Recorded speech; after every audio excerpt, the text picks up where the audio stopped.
the draft of the minutes has been distributed. I'm sure y'all have all had a chance to review it. Does anybody have any corrections to the minutes for the September EC meeting? I'll make a motion the minutes be approved. We have a motion. We have a second. All in favor, say aye. Aye. Any opposed? Any abstentions? The ayes have it. The minutes are approved. Next item is the approval of the minutes of our last full board meeting in September. Does anybody have any corrections to the minutes from our board meeting, September 18th? If not, we'll entertain a motion to approve. To approve. We have a motion. We have a second. Second. All in favor, say aye. Aye. Aye. The ayes have it. And item number 8 is approval of the minutes. We had a special board meeting on September 30th by Zoom and phone. And those minutes have been distributed. Does anybody have any corrections to those minutes? If not, we'll entertain a motion to a motion. We have a motion. We have a second. Second. All in favor, say aye. Aye. The ayes have it. And next, we have a report from the Rules, Regulations, and Legislative Committee. Oh, sorry. Sorry. Sorry, Dr. Givens. We'd like you to give us the report from our Executive Committee meeting this morning. Thank you, sir. Don't cheat me of my time. Right, right. Okay, Executive Committee meeting this morning was held by attendees with Dr. Lippincott, myself, Givens, and Dr. Kennard. Had 5 individuals. Zoom appearance by Dr. Katosha Muse. Request for exception to the 75-mile rule was denied. Zoom appearance by Dr. Rohith Jasudis. Request for exemption of the 2080 rule that was approved. Zoom appearance by Dr. Shyamalan Johnson. Request an exception of the 2080 and 75-mile rule that was approved. Zoom appearance by Dr. Daniel Smith. That was a request for the exception to the 2080 rule that was denied. And finally, Zoom appearance by Dr. Vikash Rajan.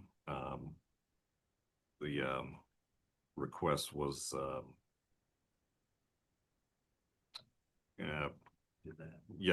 that request was denied. And it was requesting a waiver of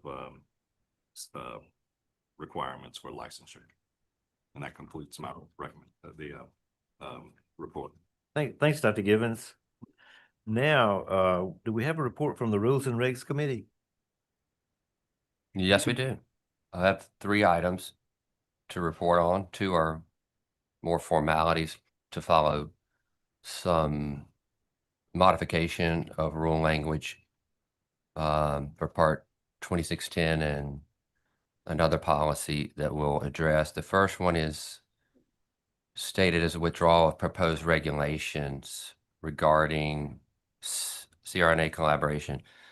So for a little context, the Rules and Regs Committee was tasked with taking an introspective look at our current rules at the behest of someone asking for a declaratory statement on our position on our rules. We weren't sure originally if that was necessary, so we didn't provide one then, but it's always good to look at your rules and make sure you understand them and that they are serving the intended purpose, which is unabashedly for this board to protect the public's interest in regards to all things practice of medicine.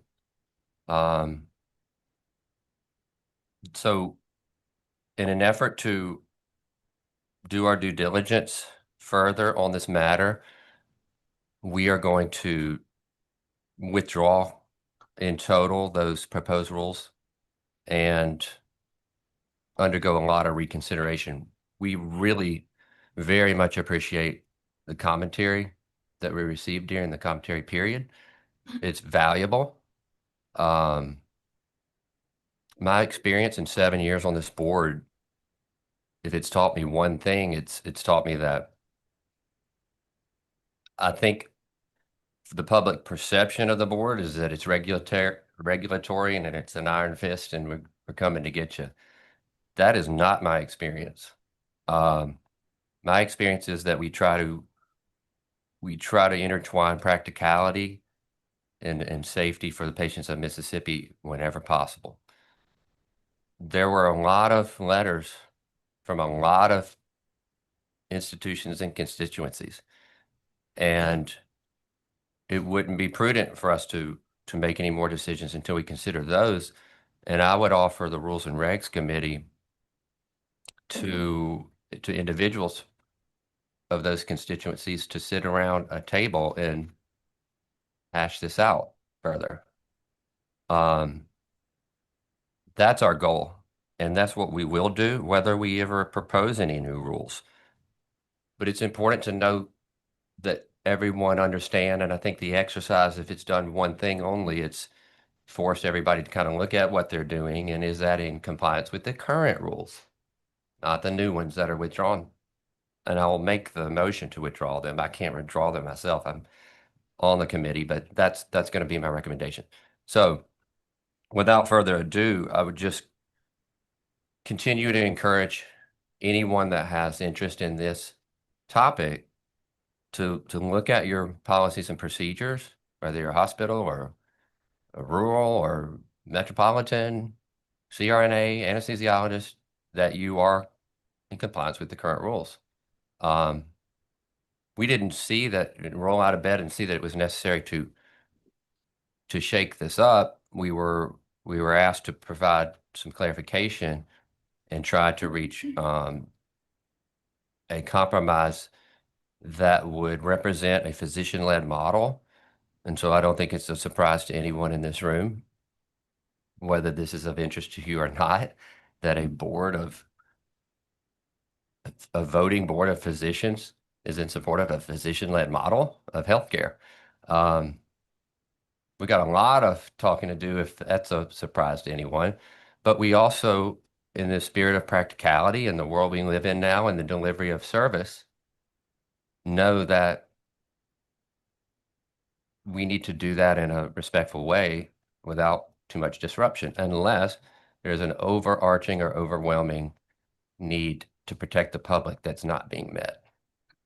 So, thank you for allowing me to put the decision in context, and on behalf of the Rules and Regs Committee and the rest of the board, I look forward to more conversation about this, whether we ever propose any more changes or not.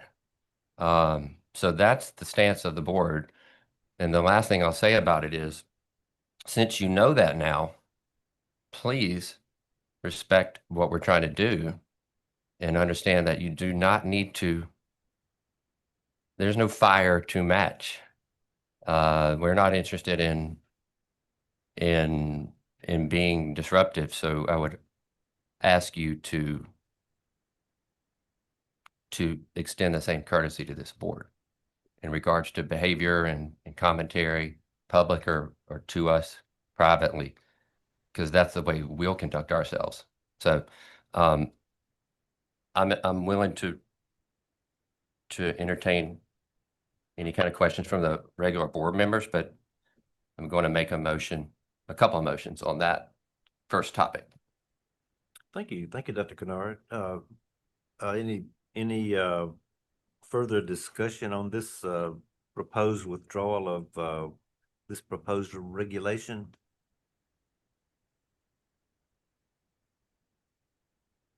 Do we have a second? We have a motion. Do we have a second? Second. Okay, we have a motion and a second to approve the withdrawal of the proposed regulation. Is there any further discussion?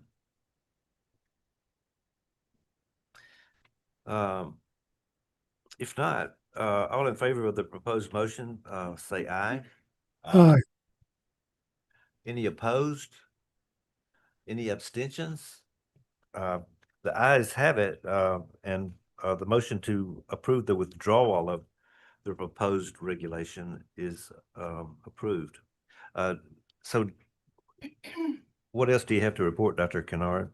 So we have adoption of the proposed regulations that we discussed at the last board meeting regarding Part 2610, Chapter 2, continuing medical education. I don't know if the board members have had a chance to review that. There were no substantive interval changes, just syntax and semantics to get the points that we wanted to make then that we kind of agreed that we wanted to make. So if any board members have any thing to comment on regarding that language, we just simply want to adopt what we discussed.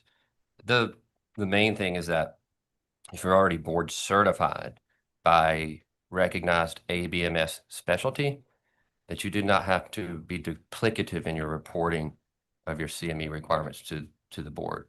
Whatever platform serves that purpose for that specialty can just be submitted.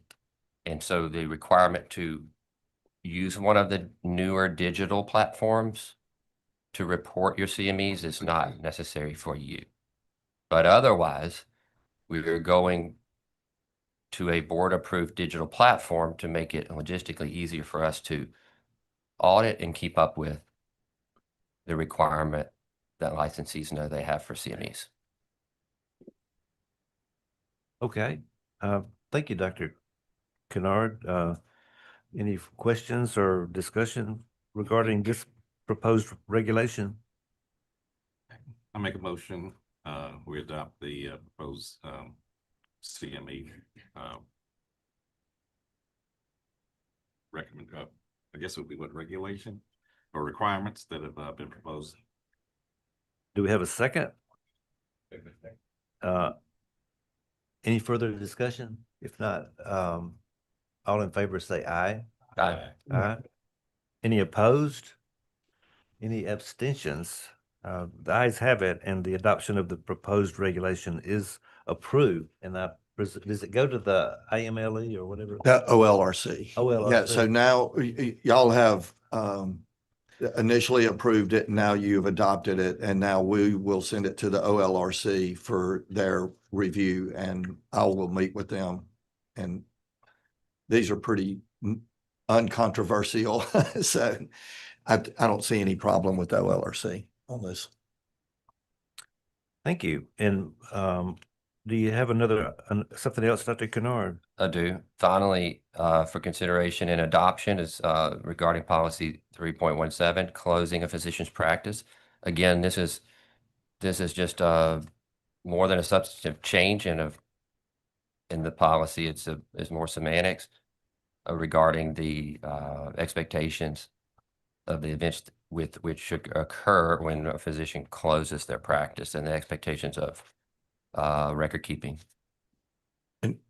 If I may, Please. Last legislative session, the legislature passed different timeframes for preserving records. This board passed and has been approved by the OLRC timeframes that are consistent with the legislative timeframes. And now we're just changing the policy to be consistent with both statute and regulation. So that's all this is.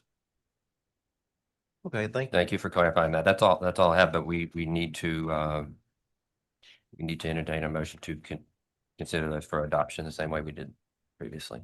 Yeah. Do we have a motion? Have a motion, second? All in favor of approving this policy, say aye. Aye. Aye. Any opposed? Any abstentions? The motion passes to approve and adopt this policy. Thank you. And do we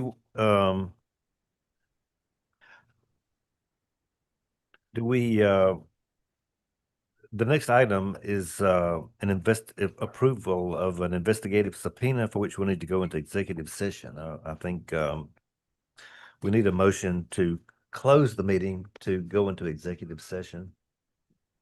to consider going into executive session. I make that motion. Thanks. Second? All in favor, say aye. Aye. Aye.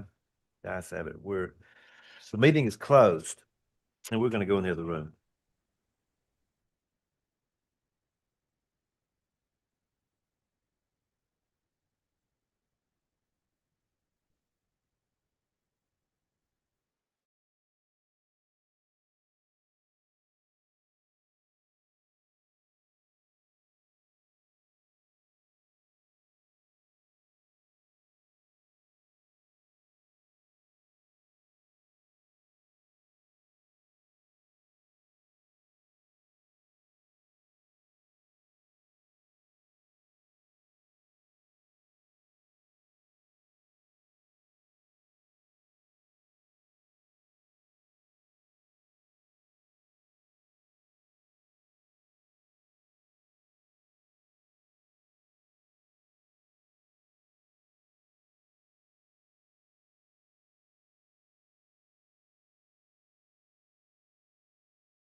The board is now back in open session and Dr. Givens will give the report of our executive session. The executive session, we met and unanimously approved the granting of the investigative subpoena.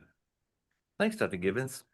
And it has come to my attention that we still need to approve Dr. Givens' report from this morning's executive committee meeting. So can we please have a motion? Have a motion, a second? But a second, all in favor say aye. Aye. Ayes have it, the report is approved. Thank you.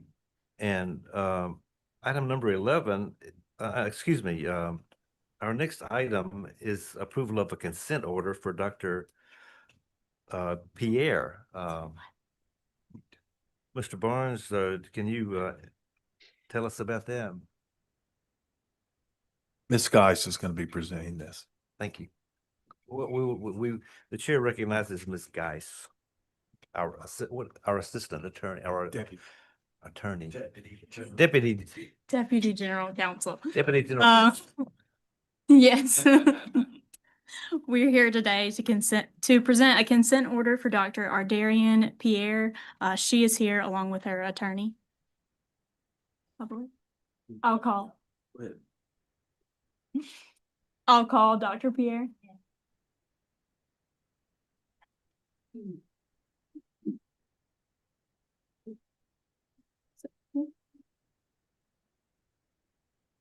Still need to be sworn. Sit down. Ma'am, raise your right hand. Do you solemnly swear or affirm to tell the truth, the whole truth, nothing but the truth? I do. Thank you. Oh, I have.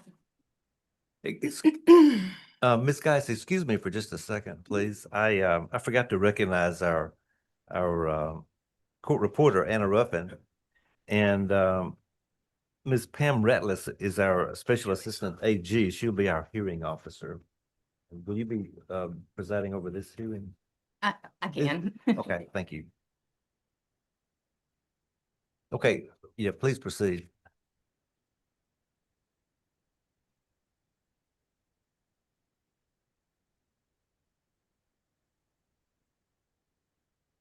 You ready, Dr. Pierre? Yes.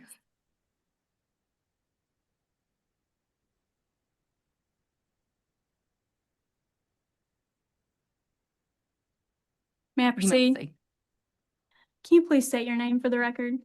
Ardarian, Darice, Gilliam, Pierre, And what is your area of practice? family medicine and geriatrics and gerontology, And where are you currently employed? University of Mississippi Medical Center. And were you previously employed with the Mississippi State Hospital? That is correct. And when were you employed with them? Ooh, probably 2021 to November 4th, 2024. And what was your position there? I was medical director or medical duty on call, physician on call overnight. And can you describe what your responsibilities were in that role?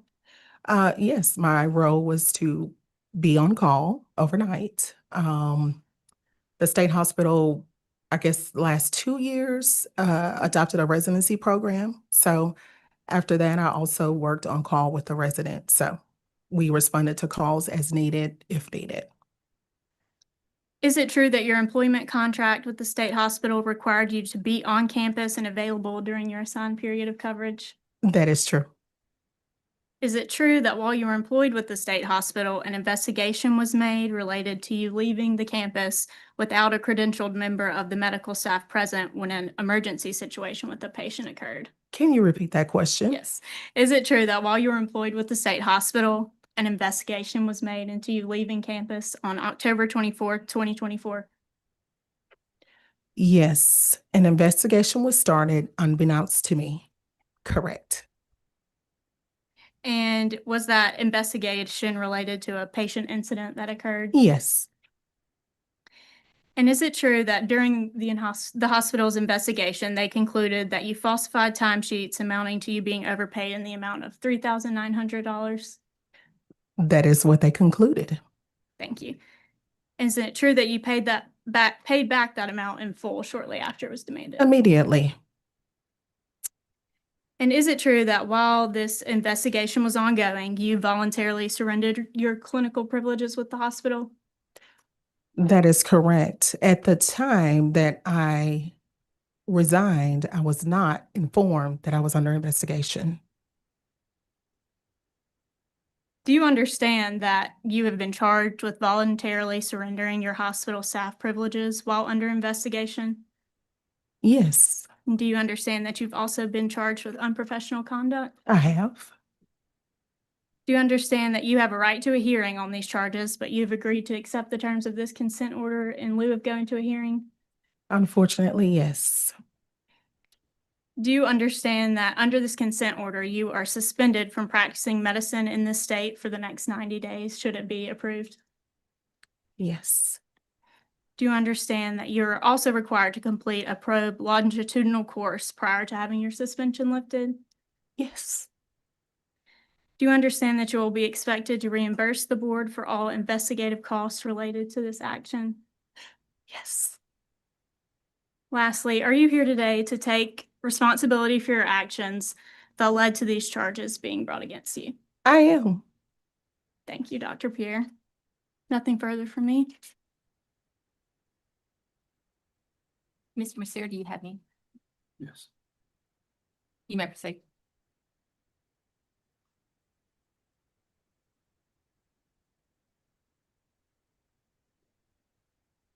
I don't know if the board has all of the information, the complaint and everything before them.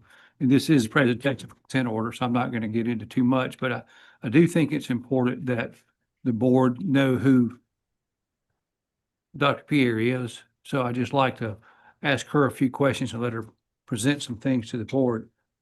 Dr. Pierre, you said that you did not know that you were under investigation whenever you resigned. I mean, when were you first made aware of that?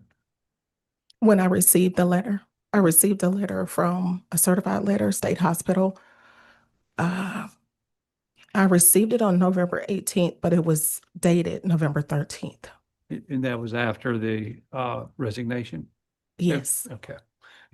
Whenever we met with the board, Dr. Cleveland and board's attorneys, you, I think, expressed to them some of the accolades and awards that you'd received. And I mean, I don't want to belabor this, but I think the board needs to hear a little bit about that, please.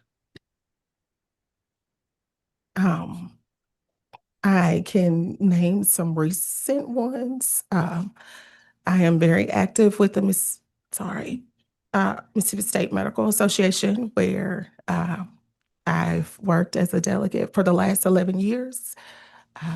I recently won a recipient of or promotion of wellness award from MSMA. I was always also voted on the medical council to serve or figure out ways to better serve our community, not just here, but throughout the state. It's really too many to name on the spot in this instance, but I will tell you that I love what I do.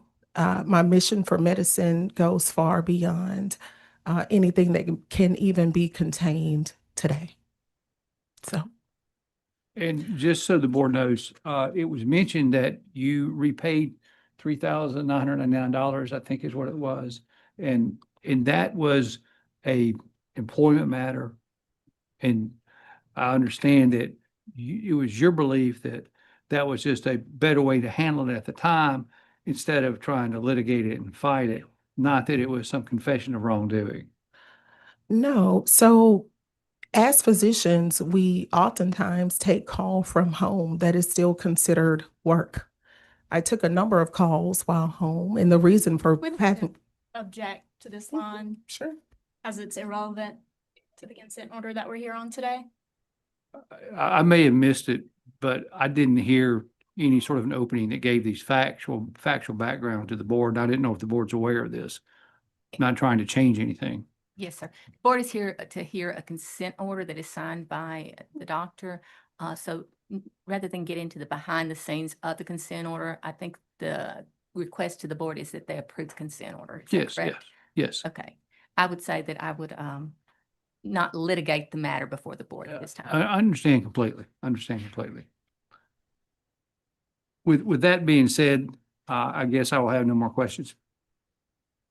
Thank you. Do you have any redirect? I just have one more question. We've heard from your attorney and your answers to those questions, but do you agree to the terms of the consent order that we're here on today? And are you asking the board to approve this consent order? I have agreed to relinquish my license for 3 months. And are you asking the board to approve the consent order that you Please signed? approve, yes. Thank you, Dr. Pierre. Sure. At this time, I will open up questions for the board members. Good morning, Dr. Pierre. I'm Good morning. Ken Lippincott. I just had a question. Sure. You said that you gave your resignation before you were aware of being under investigation. Would you mind telling us what was the reason that you did resign? Yes, sir. Because of the stress, I had attempted to contact the director. The event happened on October 24th, excuse me. I'd called, there was no response from the team there. And so I finally got a call from a nurse on October 30th to come into the premise to talk to them. When I got there, I still wasn't informed that I was under investigation. And so I received a letter, what did I say, November 13th or 14th. In the meantime, I was preparing for a geriatric board examination that was on November 21st. I met with my family and my primary care physician. Due to the amount of stress at that time, we thought it best to just resign, which was November 4th. The exam was November 21st. I have a long history of test anxiety, and this was something that I needed to do to just kind of prepare. So it wasn't to avoid anything. We were prepared with my attorney to meet with the hospital and do whatever needed to be done to finish this process. I was compliant. Okay, thank you. Yes, sir. Does any other board members have any questions?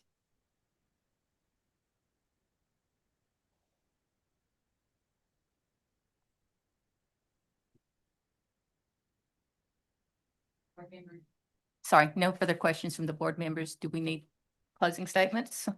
Or simply the request before the board is to approve the consent order? No closing statement. Mr. Mercer, anything? Very briefly.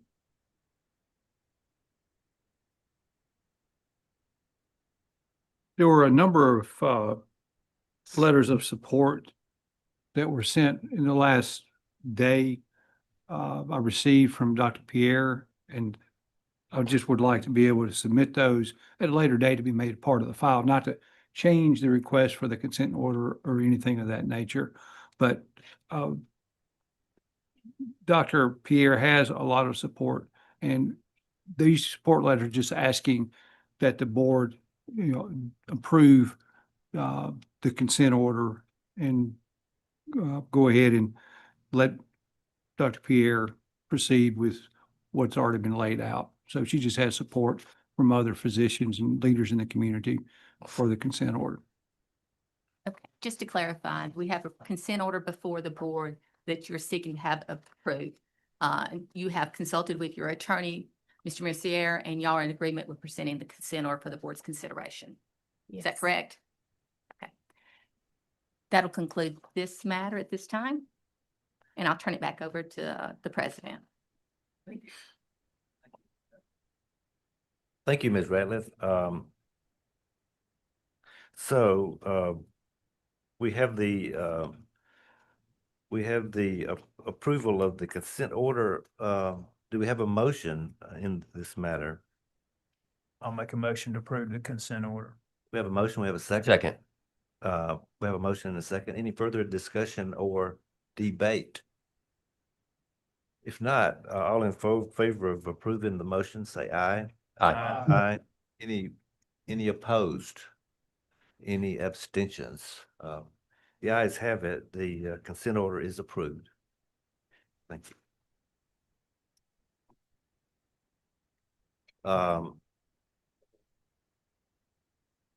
The next order of business is a hearing in the case of Dr. Maxie Gordon. And I am acquainted with Dr. Gordon. We have worked together for the Department of Mental Health at State Hospital in the past, and we've enjoyed a cordial relationships. But in order to avoid any appearance of impropriety or any appearance of lack of objectivity, I'm going to recuse myself from his hearing, and I'm going to recommend that we take up this matter following lunch. If that's okay with everybody. And I think we should be able to resume our meeting in an hour. Do y'all think that around 12, an hour would be 12:20? Is that okay with everybody? So we're in recess, and the meeting will resume at 12:20.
The Mississippi State Board of Medical Licensure is back in session.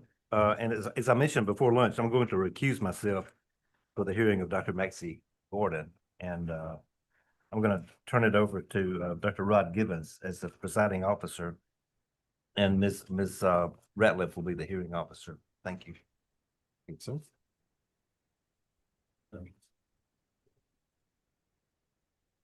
Okay. Okay, we ready to proceed? It is 12:20 PM. We're back on the record in the matter of the hearing case number Maxie Gordon, MD, Mississippi license number 1792913. Would the parties representing the Board of Medical Licensure identify themselves? Paul Barnes, General Counsel, and Megan Geis, Deputy General Counsel. Is the licensee present? Yes.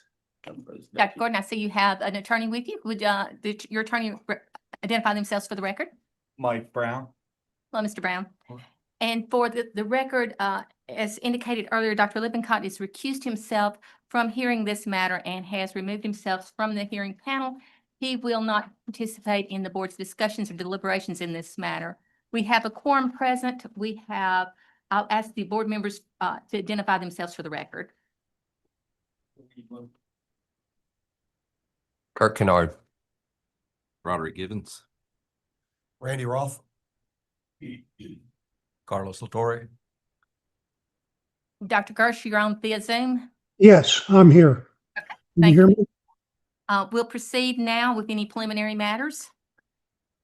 Yes, ma'am. As discussed previously, with the hearing officer and with counsel at this time, we would like to, put all of the documentary evidence, all exhibits, into evidence, without objection. I have a list of our exhibits.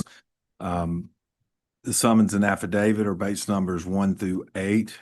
The original complaint we received is pages 9 through 10. Service of the summons and affidavit, that's on pages 11 through 14. A subpoena of the state hospital is on page 15 to 17. Documents produced by the Mississippi State Hospital, which includes an investigation file and supporting documents, as well as Dr. Gordon's personnel file or documents from his personnel file. Those are base numbers 18 through 540. Transcript of the deposition of James Chastain, which was taken in a related lawsuit. It's pages 541 to 572.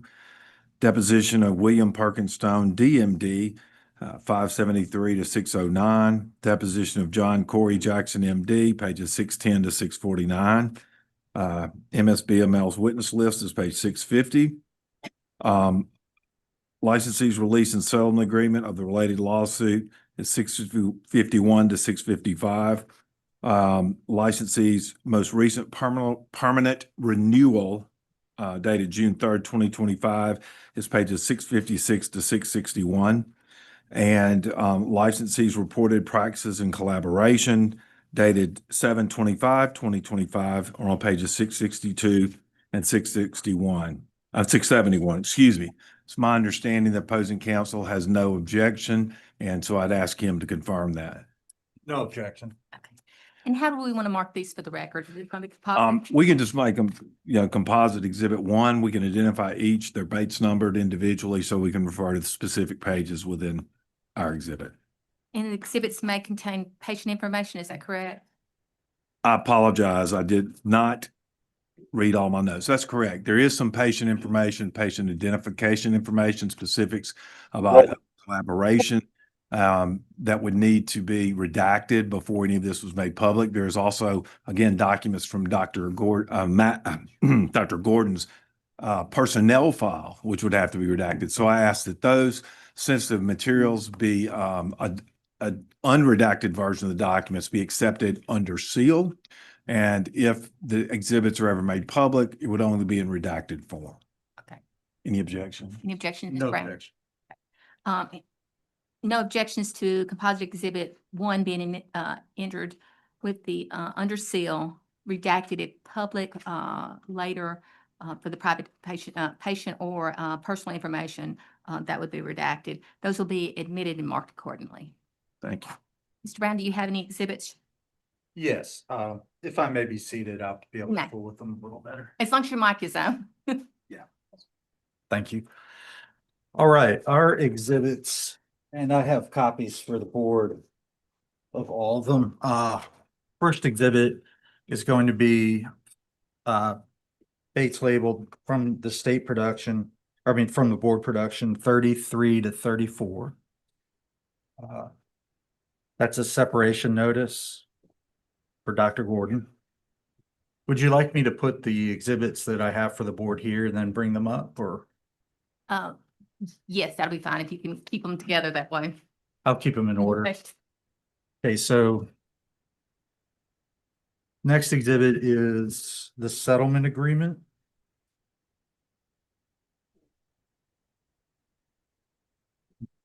It's unlabeled because this was obtained by us at the mediation. The next exhibit's going to be Dr. Gordon's responses to interrogatories and requests for production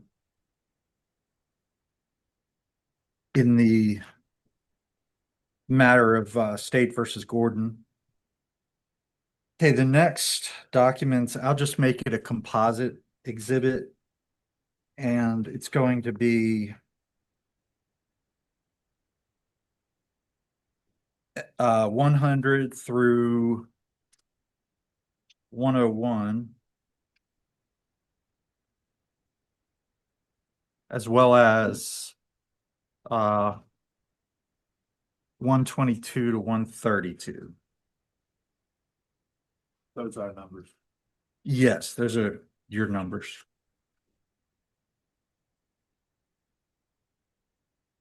Just verifying real quick. Yep, that's good.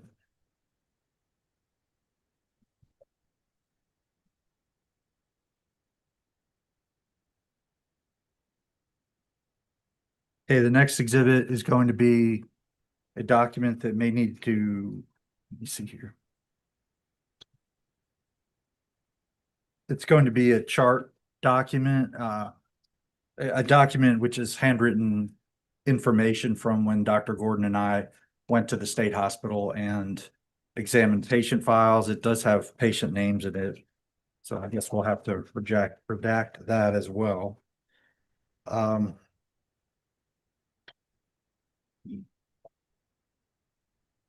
Okay, the next is going to be nurse practitioner documents. We can make this a combined exhibit. Their Bates range 262 to 284, and then 348 to 540. And 348. I'm sorry, 264 to 284, 385 to 540.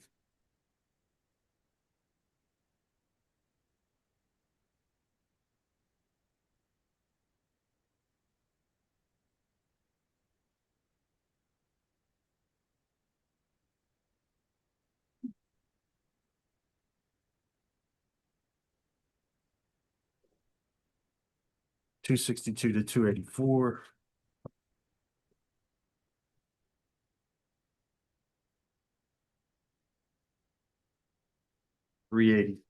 It's 385 to 540. And then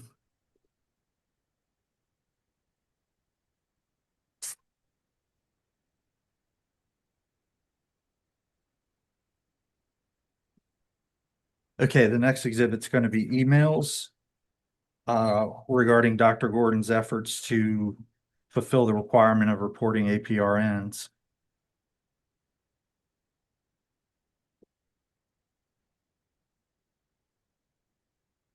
Okay. Next is going to be a letter from Dr. Gordon to the board dated September 21st, 2025.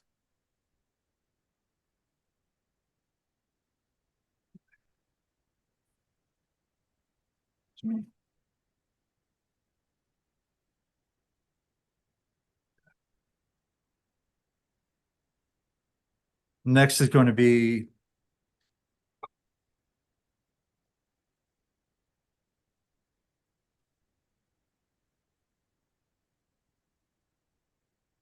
Dr.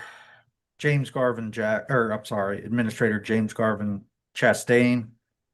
Selections from his deposition. We've got Dr. William Perkins Stone. That's the next is going to be the selections from Dr. Stone's deposition. And finally, selections from Dr. Jackson, John Corey Jackson's deposition. So that's the exhibits. For clarification's sake, the depositions of Mr. Chastain, Dr. Stone, and Dr. Jackson, are those being put in total in the board's exhibits? Yes. Well, they are in the board's exhibits, yes, ma'am. Okay, and then you've got your excerpts, okay. Any objections to the exhibits from respondent? No objection. I have numbered 11 different matters here. How do we want to designate these for the record? I mean, if we can call them exhibit 1 through whatever, if we maybe can we read that just so we all can, so I can get caught up on that, I'd greatly appreciate it. Okay, so we'll call them respondent 1 through 11, and we'll mark them accordingly. Any records that have patient information or sensitive information would be admitted under seal. If produced later to a public request, a redacted version would be substituted. Is that okay with both sides? That's understandable. Yes, ma'am. Okay. All right, do we want to take just a brief second to mark those, and then we'll distribute those, publish them to the board?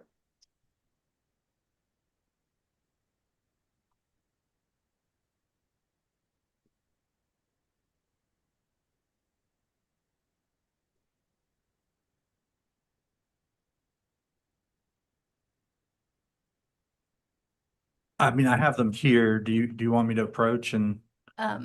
You have, yes. Okay, Even the court reporter will need to mark those. very well.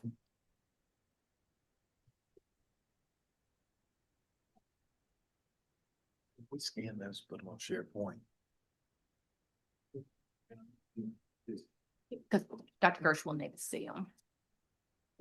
You will give us a hey, call. Sure. Oh, they are on SharePoint. They're already on the SharePoint site, so the board members can access them, including Dr. Gersh, who's appearing remotely. Where are they on the SharePoint site? I have hours on the ship. Yeah, his is not on the SharePoint site. Okay. I can go scan them, right? Time out for just a second. We're going to let the court reporter mark them appropriately. We're going to call them R1 through 11. Once they're marked, then if you would, we'll scan them into the SharePoint so it won't have paper copies everywhere, and Dr. Gersh will have access to those. Yes, ma'am.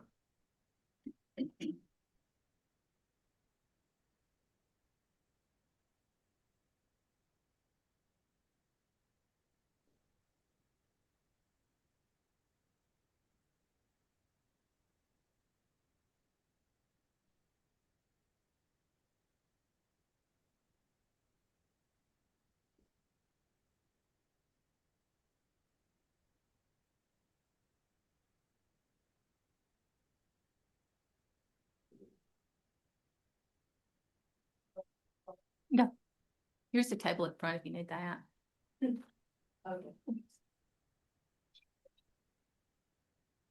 If you could read off the ones that you're marking, if at all possible, that'd be great. That way I can make sure they're in order. I was gonna say, Ms. Brown, if you would, once she marks them, if you'll look at them and confirm that that is correct, that Very would well. be.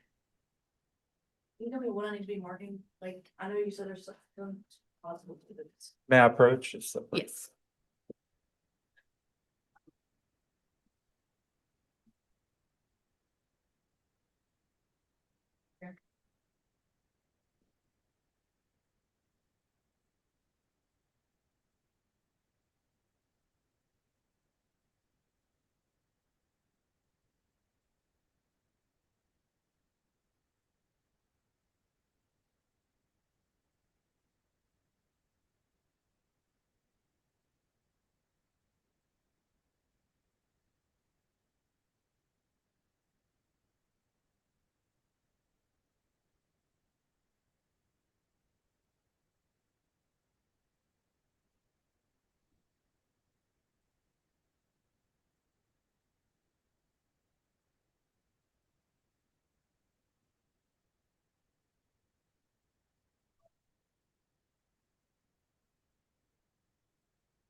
I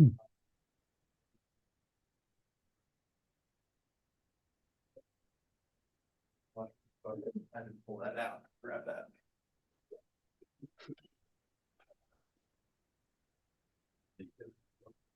Find out. Just, well, if you got one through the left, as long as it.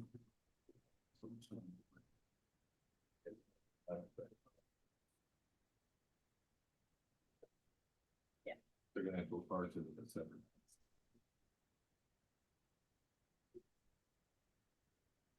We go ahead and start. I think so. Yeah. Let's do it.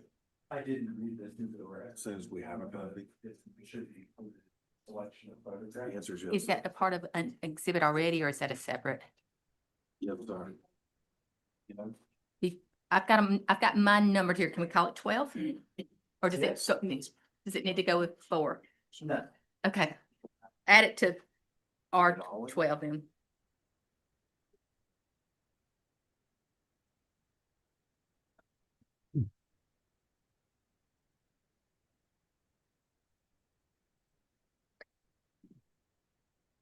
So these are documents associated with collaborative relationships.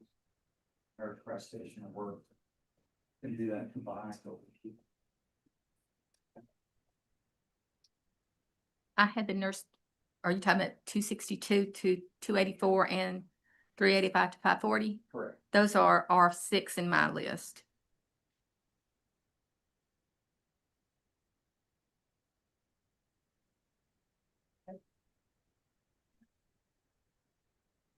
Next is emails.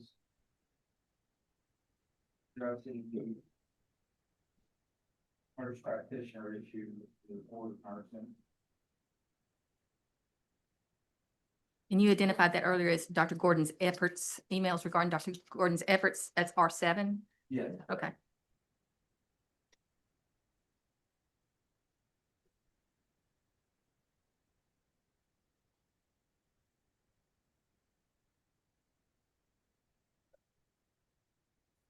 A letter from Dr. Gordon for is going to be the next one.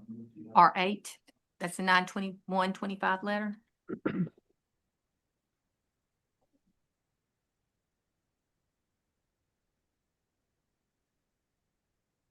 I have R9 is Mr. Chastain's depot excerpts.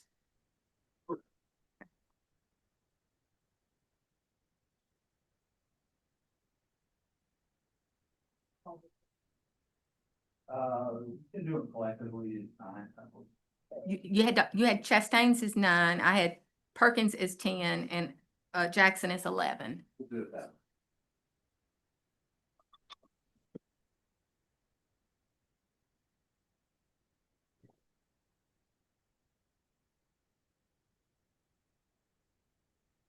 For confirmation, could I get you to identify 1 through 6 again, please? Okay. Right now or Whenever y'all are ready. okay.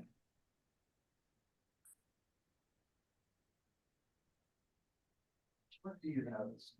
I have composite exhibit page 100 to 101 and 122 to 132.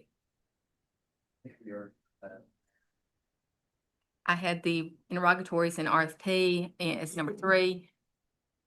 Settlement agreement is number 2. And then dates number 33, 34, and separation notice as 1. Are we going to read through these again? We can. Yeah, back with them.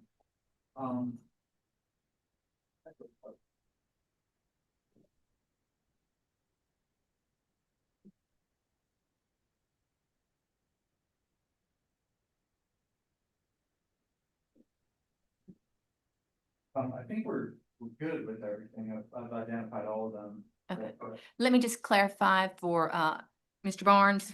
R12 was going to be a selection of photographs. Those weren't mentioned earlier. he wants to introduce those as R12. You had no objection to the other ones. Do you have an objection to the photos? What photographs They were just produced as part of your document production, I guess regarding The survival, like the vehicle photos? Correct. Okay, no objection. Okay. So do we have them all marked? Not 4 and 5. 4 and 5. Still have them. Do you need to know? If we could read off of them real Okay, quick. we'll do okay, that read. Now, take notes. We'll figure out. Okay, Better ones. let the court reporter get this down. So if you'll read off what we have as marked exhibits that's marked, and then we'll confirm what we have.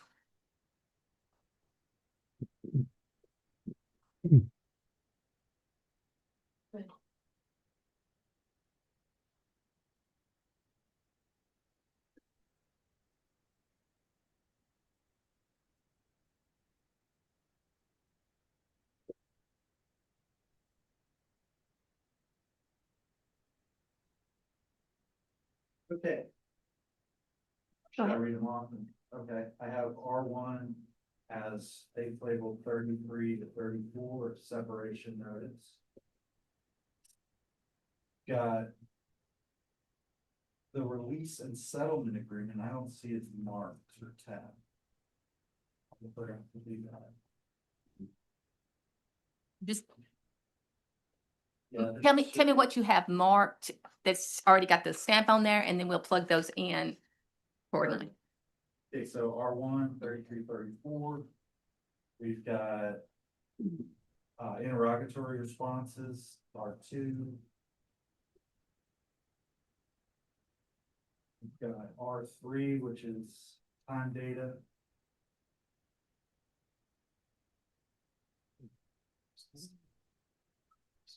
We've got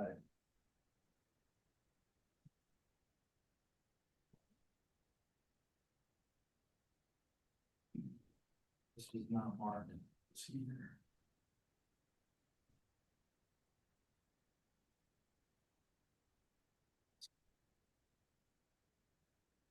So R3 is time data.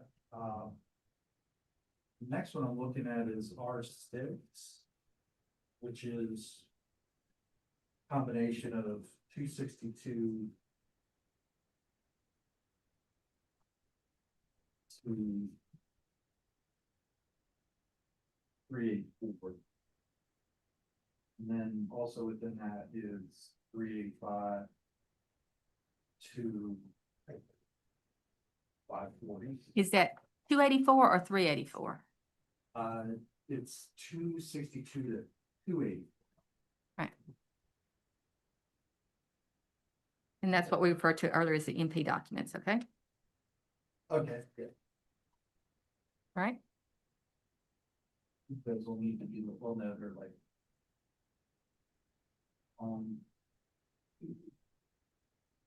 Got R7, which is emails. Okay. Regarding the nurse practitioner efforts.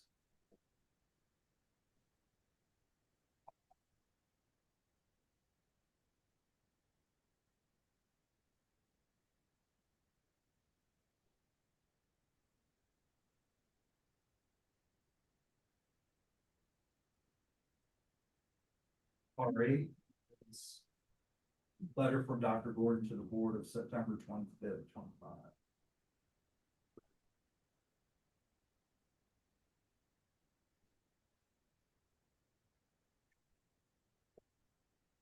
And R9 is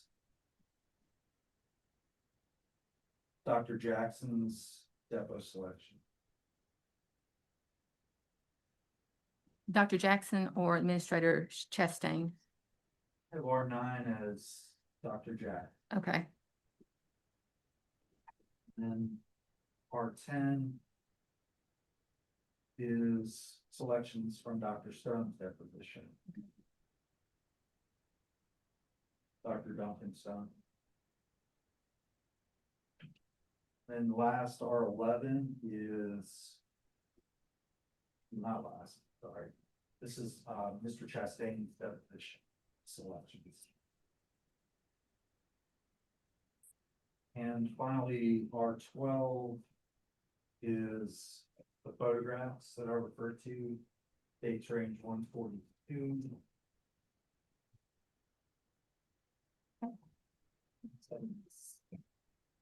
Yeah, 142 to 176, that's.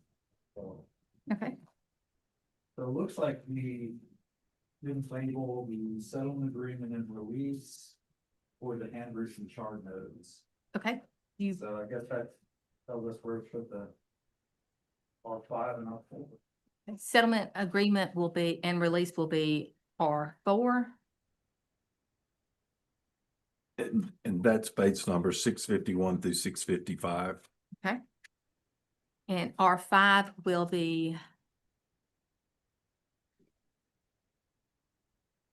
the chart handwritten under seal. Correct. Handwritten note, Okay, patient names all over it.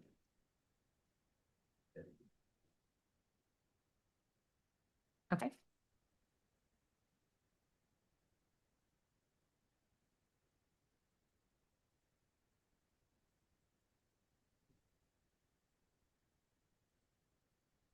Yeah, I think we got all. Okay. There was no objection to those. Those will be introduced, marked accordingly, and will be published to the board members. If the board will, staff will take make a copy of those, scan them in and produce them to the board. All right.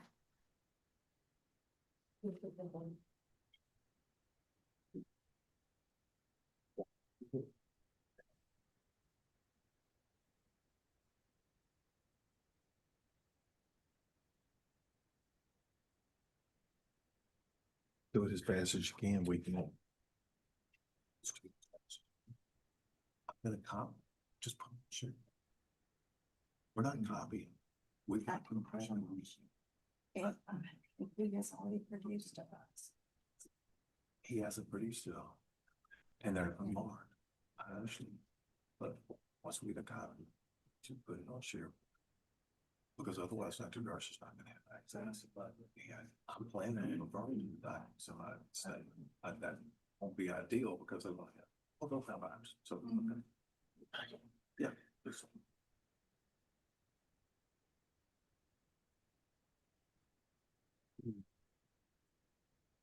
And if Mr. Brown is all right with proceeding, they're putting the 12 exhibits on the SharePoint so that the board members can access each of them on their computers. And, but we're prepared to go forward if Mr. Brown is. All right, the order of the hearing will be as follows. We'll allow opening statements. Opening statements are voluntary. You do not have to make those. Those are persuasive. Once opening statements have been completed, complaint counsel will present their case in chief. Respondents may question, cross-examine any witnesses presented by the board. The board counsel may then redirect. Board members may question any witnesses. Once the complaint counsel completes their case in chief, then respondent can put on their case in chief, same thing. Respondent will question their witnesses. The board counsel may question the witnesses. And then the respondent's counsel may redirect. Board members may question any witnesses. Once both sides have concluded, complaint counsel then may introduce any rebuttal after respondent has concluded. Closing statements may be provided. Again, those are persuasive. They're not required. The board will then go into an executive session, conduct their deliberations. They will render their ruling this afternoon once they're completed, and will announce that for the record. A formal order will then be issued with findings of facts and conclusions of law, and that copy of that will be mailed to the respondent once completed. Do we have any witnesses testifying?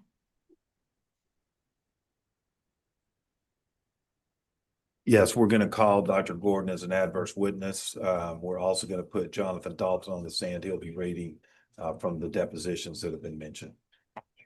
Mr. Brown, do you have any witnesses that's going to testify? Yes, I've got D. Dotson and Condola Green. Am I saying your name correctly? Condola. Calendula, okay. Calendula Green. Okay. Do we need to invoke the rule? I see no need to. No need to. Okay. And I'm not sure how we do this. Do we normally swear them in mass or do we swear them in before they testify? Since they're all in the room, I think you generally swear them in and test. Okay, anybody plan on giving testimony today in this proceeding? If you would, raise your right hand and let the court reporter swear you in. Please stand. Okay, Do you solemnly swear or affirm to tell the truth, the whole truth, and nothing but the truth? Yes, yes. if you would, please say.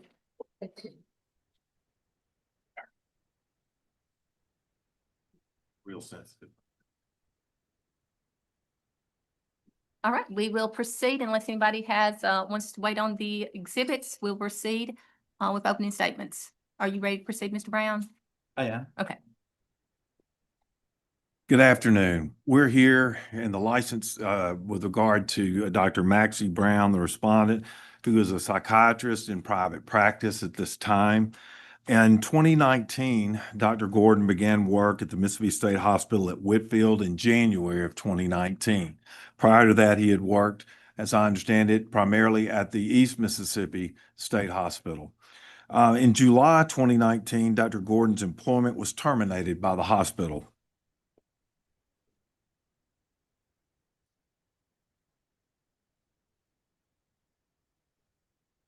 Now, we have asserted 3 charges against Dr. Gordon, and of course, the formal charges are very important. Those charges are: count 1, licensee is guilty of having disciplinary action taken by his peers within any professional medical association or society, whether any such association or society is local, regional, state, or national in scope, or being disciplined by a licensed hospital or medical staff of said hospital, or the voluntary surrender restriction of hospital staff privileges while an investigation or disciplinary proceeding is being conducted by a licensed hospital or medical staff committee of said hospital, all in violation of Mississippi Code Annotated Section 73-2583C. Count 2. Licensee is guilty of failing to report his collaborative relationships to the board in violation of the board's administrative code, Title 30, Part 2630. I'm sorry, Ms. Court Reporter, I'll slow down. Chapter 1, Rule 1.3, all in violation of Mississippi Code Annotated Section 73-2529-13. Count 3. Based on the foregoing, licensee is guilty of unprofessional conduct, which includes but is not limited to being guilty of any dishonorable or unethical conduct likely to deceive, defraud, or harm the public, all in violation of Mississippi Code Annotated Sections 73-2529-8D and 73-2583A.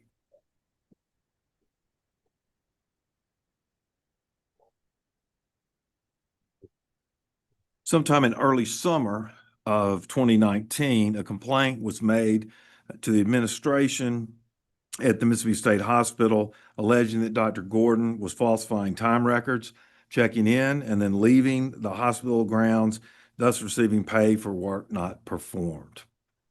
The state hospital at Whitfield undertook an extensive investigation conducted by their Human Resources Department. The records of that investigation are contained in the documents. Beginning on page 102, there is a memo that summarizes the investigation conclusions, all the supporting documentation, including timesheets, analysis of timesheets, including times punched in, times punched out, and the amount of time Dr. Gordon was present at the facility and the amount of time that he was absent from the facility on those days are also contained in those documents, and we'll point those out specifically. The investigation was conducted by the Human Resources Director, Christy Feinhout. The conclusion was that Dr. Gordon's, quote, pattern was clear and his actions deliberate in an effort to falsify his time and therefore collect pay for time that was not worked. Quotes. That's on page 102, page number 102. Based on the investigation, Mr. Chastain, who is the hospital administrator, terminated Dr. Gordon's employment as of July 26, 2019. Specifically, Dr. Gordon was terminated for violating hospital policy regarding timekeeping and attendance. The state auditor's office also investigated this matter and also concluded that Dr. Gordon had clocked in but then was not present at the hospital for parts of 21 days in May through July of 2019. There's no analysis of the months prior because surveillance footage that would have confirmed the check-in, check-out dates was no longer available. So this is just for May through July, parts of 21 days. That's specified or more detailed in allegations in the lawsuit that the Office of the State Officer filed against Dr. Gordon, demanding repayment of $34,269.44 and alleging violations of public trust, fraud, and conversion. So page 258 is where that lawsuit begins. And you'll see on about the second or third page, there's a listing of days and the auditor's calculations of how much time Dr. Gordon worked. Now, that lawsuit was settled on October 30th, 2025 through mediation. Dr. Gordon agreed to pay $19,000 to resolve the case. The auditor agreed to accept it. Dr. Gordon denied all allegations of wrongdoing and did not admit any culpability or any fault whatsoever. So I want to be clear that that settlement agreement is not evidence of guilt. It is, however, evidence of the investigation that the auditor conducted and their conclusions. Now, those facts provide the factual basis for counts 1 and 3 in the affidavit. That is the being terminated by the hospital and unprofessional conduct, i.e. conduct likely to deceive, defraud, or harm the public. This was direct financial harm to the taxpayers of the state of Mississippi. Dr. Gordon was paid for time not worked. That's direct damage. There was no patient harm that we are aware of, and we are not alleging there was any patient harm. Okay. Count 2 is different. Count 2 is based on collaboration relationships Dr. Gordon has with certain nurse practitioners. Now, when this investigation began, it was based on a complaint from a nurse practitioner that Dr. Gordon was raising his collaboration fees to an exorbitant level. Now, board investigators looked into this. We did not find evidence to support that, did not bring any charges related to that. However, we did learn that Dr. Gordon was collaborating with dozens of nurse practitioners and that none of those nurse practitioners' relationships with Dr. Gordon had been reported to this board. Now, it's my understanding that some or all had been reported to the nursing board, but of course, the nursing board has no jurisdiction over Dr. Gordon, just as this board has no jurisdiction over the nurse practitioners. This board's regulations specifically require that all collaboration relationships be reported. Dr. Gordon did not report those relationships until July 25th, 2025, which was about 4 days, which was months after we had begun investigating and requested records. It was exactly 4 days before he was served with the formal charges that you see before you in the summons and affidavit on July 29th, 2025.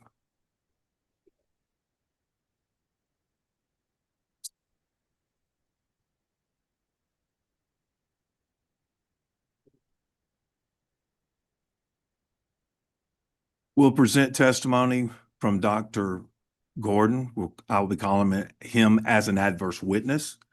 We will also be reading excerpts from the sworn deposition testimony of the state hospital director, James Chastain, which can be found, the entire transcripts at page 541 through 572.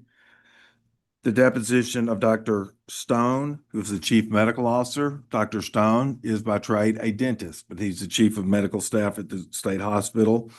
And his deposition is on pages 573 through 609. And Dr. John Jackson, his deposition is page 610 through 649. He's a staff psychiatrist and was Dr. Gordon's service chief during this time he worked at the state hospital. We'll not be reading all of those depositions on the stand, but they are in the record and may be properly considered by the members of the board. The best evidence, in our opinion, of count 2 regarding the failure to report collaborations is shown on Dr. Gordon's licensure renewal application, most recent one, which was June 3rd, 2025, pages 656 through 61, which reflected no collaborating APRN data reported. Now, a collaborations report on July 25th, 2025, which is pages 662 through 671, reflects, unless my math is wrong, 51 collaborating APRNs. Some of those APRNs, those collaborations have now been approved by the board. Some of them, however, might fall outside the 75-mile extended mileage exception for primary care. This is mental health, so it would be primary care, but there's certain documentation that has to be submitted to confirm that that exception applies. If Dr. Gordon has not yet submitted that documentation, to my knowledge, so he'll either need to do that or appear before the executive committee to request exceptions for that. But he has now reported collaborations with 51 APRNs to the board. Again, you'll hear from Dr. Gordon. You'll hear from Mr. Chastain, Dr. Stone, Dr. Jackson. Mr. Chastain, the administrator, made the decision to terminate Dr. Gordon's employment. Mr. Chastain testified under oath that that was based on the conclusions of the investigation regarding these timing and absenteeism issues. At the end of the day, we think the evidence will be clear and convincing that Dr. Gordon is guilty of all 3 charges. And therefore, we will ask the board to find him guilty of those charges and order discipline appropriate with the seriousness of the offenses. Thank you.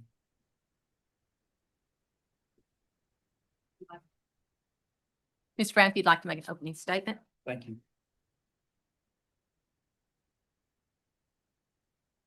First of all, thank you for accommodating my schedule in a way. I have a court appearance tomorrow, and I really appreciate the board fitting this in and everyone taking the time to do this. Dr. Gordon did not intentionally steal time at all. And in the depositions, there is nothing to dispute that during his December 18th meeting, as he was preparing to come to work at Whitfield, that he met with Dr. Stone, Mr. Chastain, and Dr. Jackson. At that time, he had to move fairly quickly from East Mississippi State, but they wanted him to start right away. So Dr. Gordon was called into this meeting wherein they discussed at the meeting that he was still moving from East Mississippi State and that he would need to do that. It was also part of why Dr. Gordon was brought to Whitfield to help transition with patient care. And Dr. Jackson, in fact, was aware of that. So in doing that, Dr. Gordon was never trained on specifics of time entry. There's no record of any written documentation of any training that's ever been produced in the state lawsuit that was brought. So Dr. Gordon, there was no formal orientation as to the training process. It was a quick move where Dr. Gordon had to come to Whitfield. He had to start right away. He was still moving things. They wanted him to start right away. And during that meeting, he discussed his move. He discussed his living situation. So, at this point, he was never trained in any way regarding timing. So Dr. Gordon often would come in late as well, as the evidence would show, where he was not clocked in, but working off the clock. And while that may not be something that the board considers probative, because the issue is whether he was clocking in and clocking out, it does show that he did not intend to defraud the state at all. He was putting in the time that he needed to, often coming in late, helping out in any way he can. So Dr. Gordon was not aware of any investigation when he was terminated. He was terminated abruptly.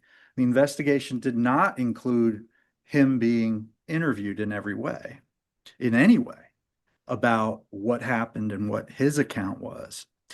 Another thing is the proof is inadequate to prove by clear and convincing evidence that Dr. Gordon stole time, because that proof relies on photographs of vehicles.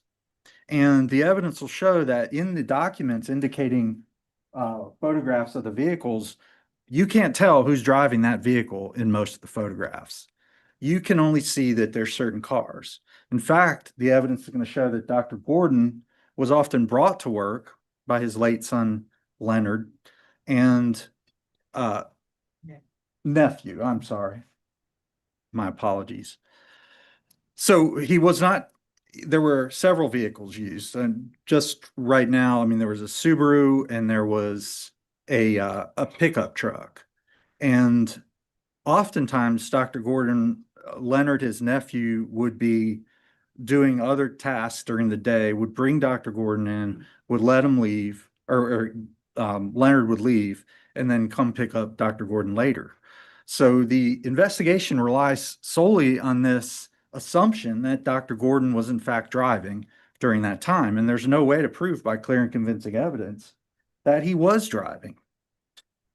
So regarding the nurse practitioner issue, my client maintains that and that he was in 2024, he had collaborated with various entities, ICE, some other entities which we'll go through, but various different entities had him listed with the Board of Nursing of having collaborative relationships, and that was incorrect.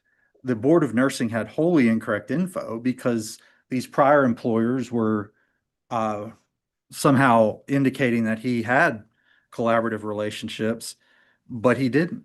And so this was a monumental thing that Dr. Gordon did he was concerned about it. And it was a very difficult process of having to go through, to go through this to straighten it out with the Board of Nursing, because he did not want to make any intentional misrepresentation to this board at all.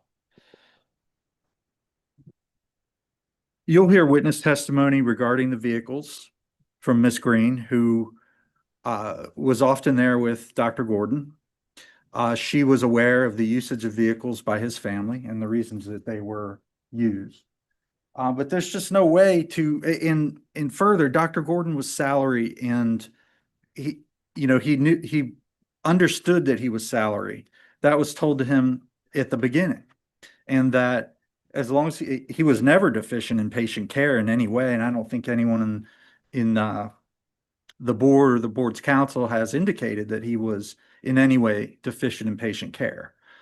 So in summary, the evidence is going to show that Dr. Gordon was not responsible for this by clear and convincing evidence, that he never intended to steal time at all. At various times he left for work-related purposes as well. I'm not here representing that every day someone else was driving the car or the truck. The fact is that he did have permission to leave. One of the things that he was doing is, because he was really recruited by Dr. Jackson to help transition patients out of Whitfield, which is an extremely important obligation for Whitfield, and Dr. Gordon took that seriously. So as part of that, he would leave campus at times performing work for Whitfield to make relationships with group homes, and Ms. Dotson will testify as to his efforts as well to place patients in group homes from Whitfield. So all of this, his supervisors knew. They knew that he was going to do this. And now, and as you'll see from the deposition transcripts, nothing in the deposition proves what happened at that meeting. Nothing proves that he had formal training or orientation, other than Dr. Stone saying, I give everybody formal orientation. But there is no recollection of that. There is no documentation of that. And Dr. Gordon's understanding of his responsibilities were consistent with him being a physician and an ethical one. Thank you. Thank you, Mr. Brown. And I failed to identify myself earlier. For the record, Pamela Ratliff, I'm with the Special Assistant Attorney General. I'll act as the hearing officer. My role in this matter is limited. I'll rule on objections to questions or evidence raised. I'll see to the orderly processes and procedures to make sure that the board complies with all applicable laws and rules. The board will make the determination. I will facilitate them with drafting the order. Opening statements have completed. Mr. Barnes, if you'd like to put on your case in chief, I think right now we are uploading the exhibits from respondent. We'll clear up the technical issue. I didn't see the depositions in of the dentist and the folks back. Unless it's needs. Well, it should be in our documents on pages. Beginning on page 541.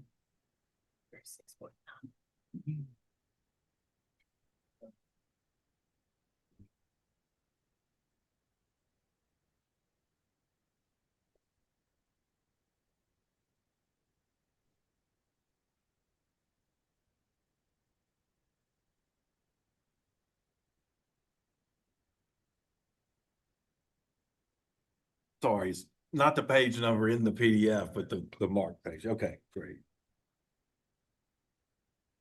May I proceed? I'll call Dr. Maxie Gordon as an adverse witness. Okay. Dr. Gordon, if you would, come over to this seat.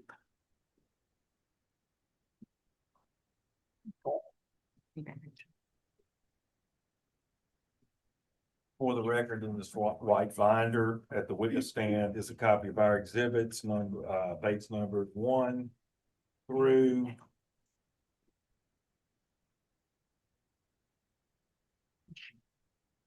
671 for Dr. Gordon's convenience. Thanks. Thank you. And before you proceed, Dr. Gordon, I'll remind you that you are under oath. Yes, ma'am. Good afternoon, Dr. Gordon. Could you please state your name and profession? Maxie L. Gordon, physician. Okay. Specifically, you're a psychiatrist, correct? Yes, sir. Okay. Board certified? Yes, sir. How long have you been practicing psychiatry? I finished residency in 2000, so since 2000. Okay. What's your current place of work or employment? It's at an office in Clinton, Mississippi at 590 Spring Ridge Road. Okay. Is that your private practice? Yes, your sir, it personal is. practice? Okay. Before you went into private practice, or perhaps it was at the same time, you can explain to us, you worked at the state hospital in East Mississippi and for a time at the state hospital at Whitfield, correct? Yes, sir. I worked at the University of Mississippi for 14 years. And during that time, I had a relationship with East Mississippi. They, I guess, assigned me there to help. So after I left the university, I worked at East Mississippi State Hospital until such time that I was asked to come to the Mississippi State Hospital at Whitfield, which was in the fall or winter of 2018.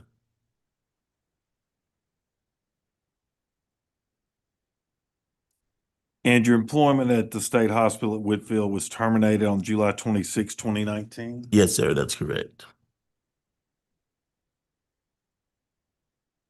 If you would, Dr. Gordon, turn to page 33, and you see the identification numbers in the bottom right-hand corner. Page 33. These numbers right here. The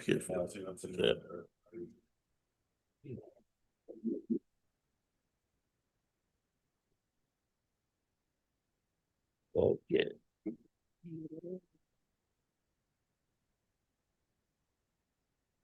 35. 33, yes. Okay, do you recognize that document? Yes.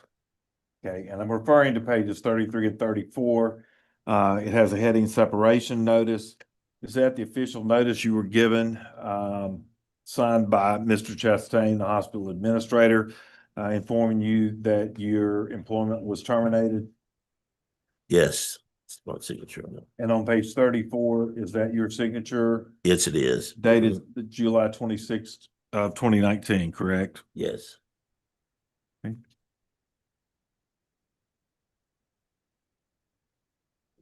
So you're aware that Mr. Chastain's decision was based on the hospital's HR investigation into your timekeeping practices, correct?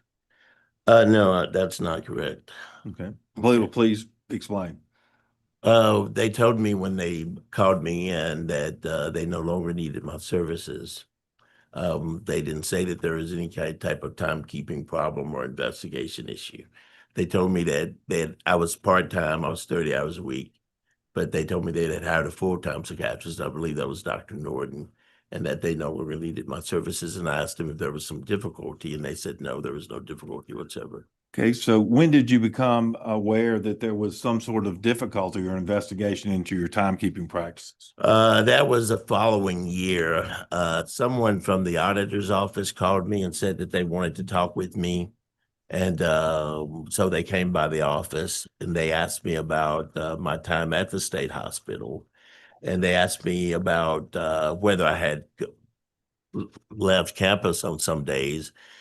And I told them mainly for lunch or for something related to work. And I asked her why she thought I was off campus. And she said, because of the movement of my car. And I explained to her that she couldn't go by the movement of my car, that she needed to look at the records of patient charting, and that she needed to also ask people, because lots of people used my car because I was moving stuff at the time from East Mississippi. Did you clock in and out?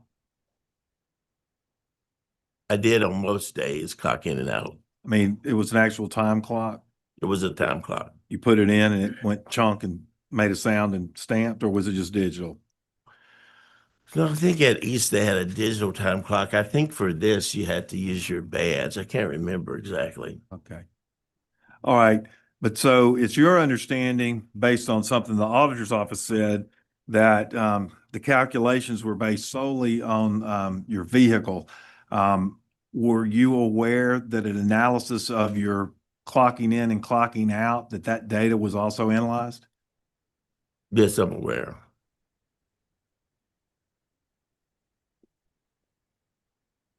And at the end of the auditor's investigation, what did the auditor's office do?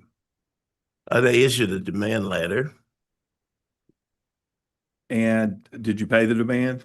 I did not pay the demand. So did the auditor take it further? Yes, the auditor did take it further. Okay. Would you look at page 253? Again, the number in the bottom right-hand corner, 253.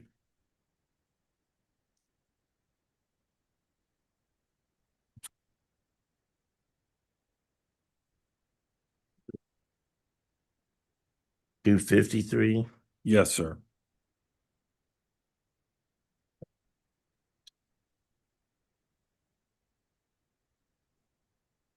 Okay, yes. Mhm. Okay, do you recognize that as the complaint that the auditor's office filed against you? Yes, sir, I do. Okay.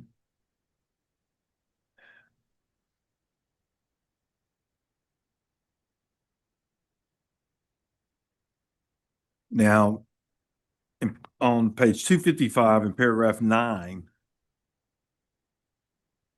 the auditor's office alleged that you were clocked in while not physically present on the state hospital campus, leading to false time entries for 21 separate dates. Mm-hmm. The OSA investigator found overwhelming evidence that Gordon was not present on the MSH campus for the following dates and times. And then there is a list of 21 dates, correct? Yes.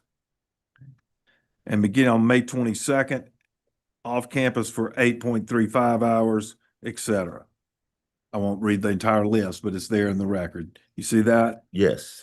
Now, I know that in your interrogatory answers, which I'm in the lawsuit, which I'm sure your attorney will get into it, you offered some excuses for why you were off campus during some of this time.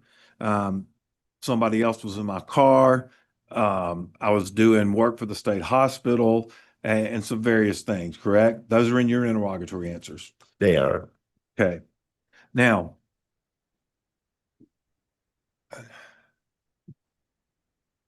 do you disagree with your supervisor or your three superiors, Mr. Chastain, the administrator, Dr. Stone, the chief of staff, chief of medicine, and your section chief, Dr. Jackson, that you were not specifically given permission to leave campus to perform work on behalf of the state hospital?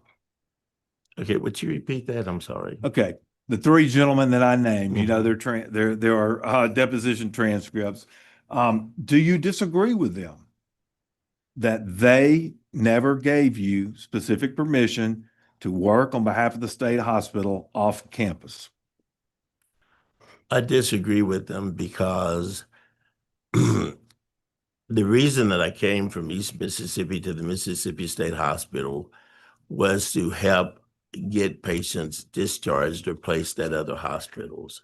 Not hospitals, but at group homes or places like that. So I'd have to disagree with it because that was what I thought was my main purpose, to help to transition people and to find places for them so that they could leave the hospital. Okay, perhaps I asked my question a little bit.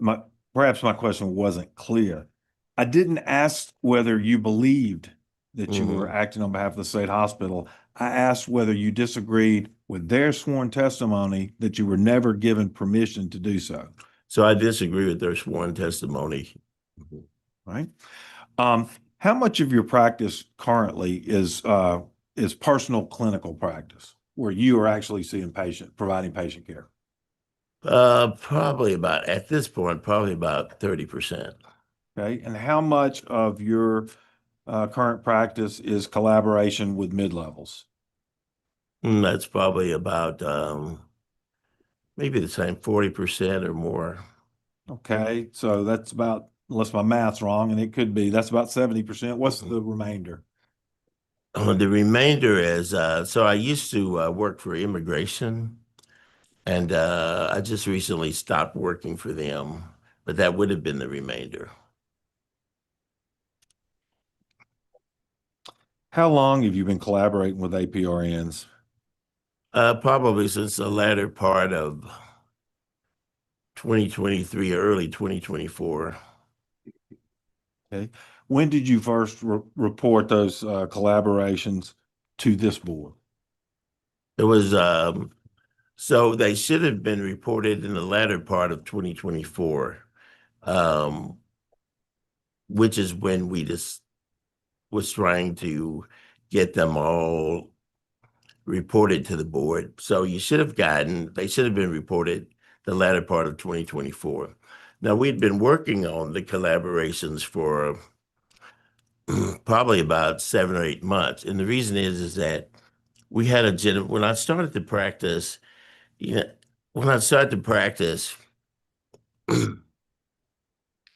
I hired a gentleman who was our practice manager, and his job was to set the practice up and get everybody registered and get the things done that were necessary.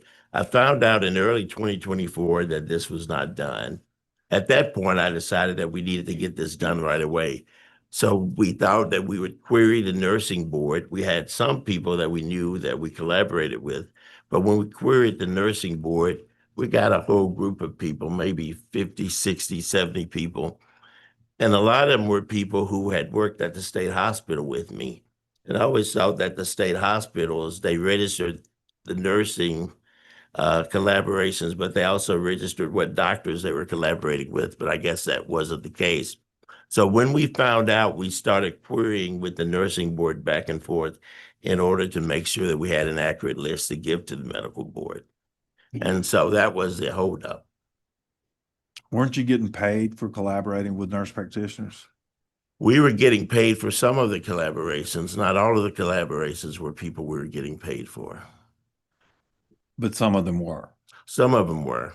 So you didn't have any problem identifying those nurse practitioners that you were receiving payments from? Yeah, now I didn't handle the payments. The payments came in through, the accounts receivables office. All I ever got was their list of notes to be reviewed and reports to be generated, but I didn't know who was paying and anything like that because I went through accounts receivables. But you knew the names of the nurse practitioners whose you were performing chart reviews on, correct? I do. Mhm.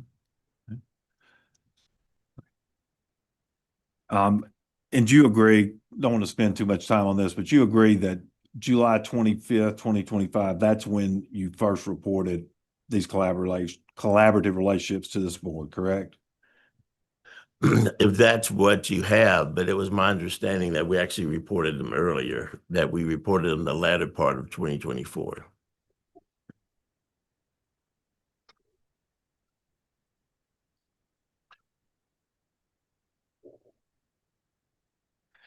Now, I heard your attorney say, I believe, in his opening statement, that he was not saying that every time you were away from campus while you were clocked in, that somebody else was in your vehicle. You recall that? I do. And you're not telling this board that there were not times when you were in your vehicle and you left campus while you were clocked in, are you? No. Okay. Now, as I understand the examples that you offered, one was that you were visiting or buying supplies for group homes and that you were doing that on behalf of the state hospital. Is that correct? So the examples that you have are from the discovery.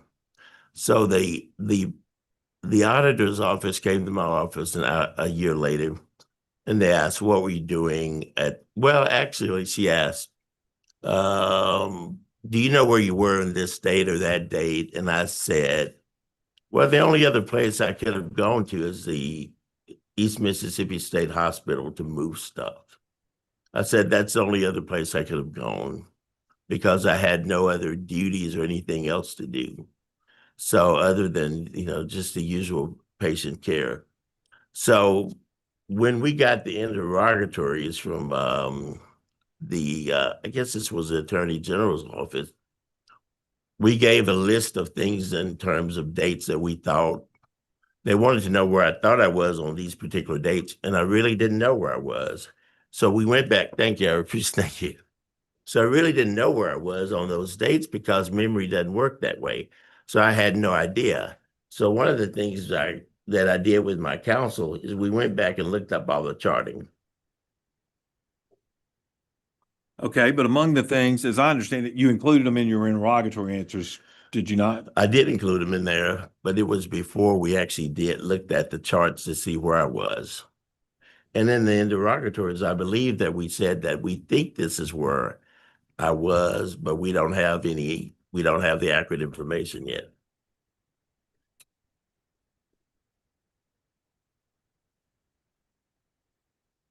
All right.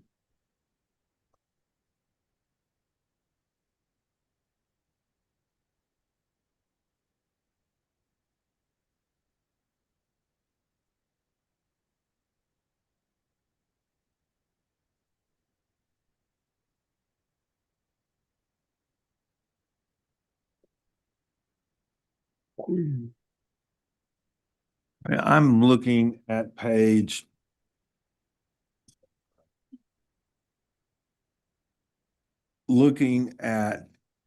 that are not base number because these are from your attorney, Okay. but there are copies. Two. I'm sorry, R2. But he doesn't have copies of that. Here's a copy of the interrogatory answers, and I have a copy. Just for reference. Right, okay. Lawrence, I do have copies of these exhibits if you want. Yeah, that'd be great. Yeah. I think we have them in our production too, but I didn't write the number down, so I apologize. There's a copy for Lawrence. All right, if you don't mind, we'll swap. Okay, thanks. Yeah.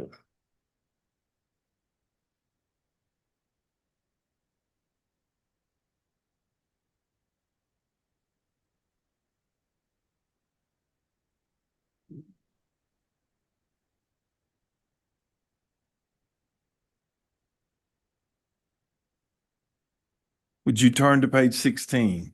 Mhm.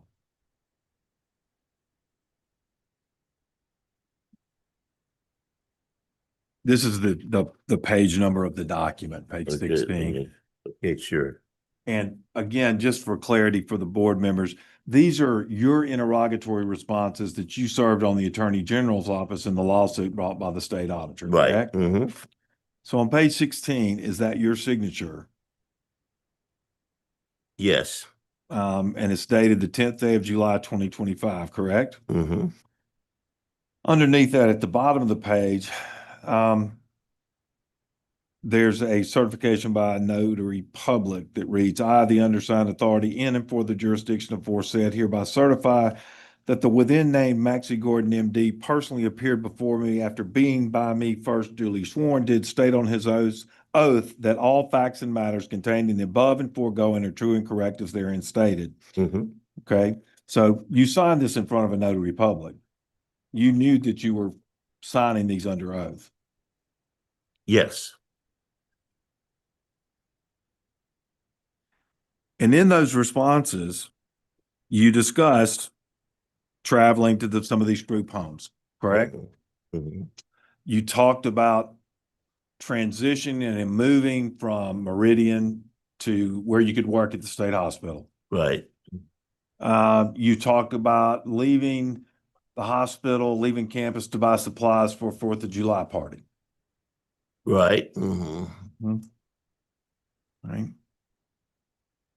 So is it your testimony that you had specific, explicit permission from any of your superiors at Mississippi State Hospital to leave campus, perform those tasks while you were clocked in and had not clocked out?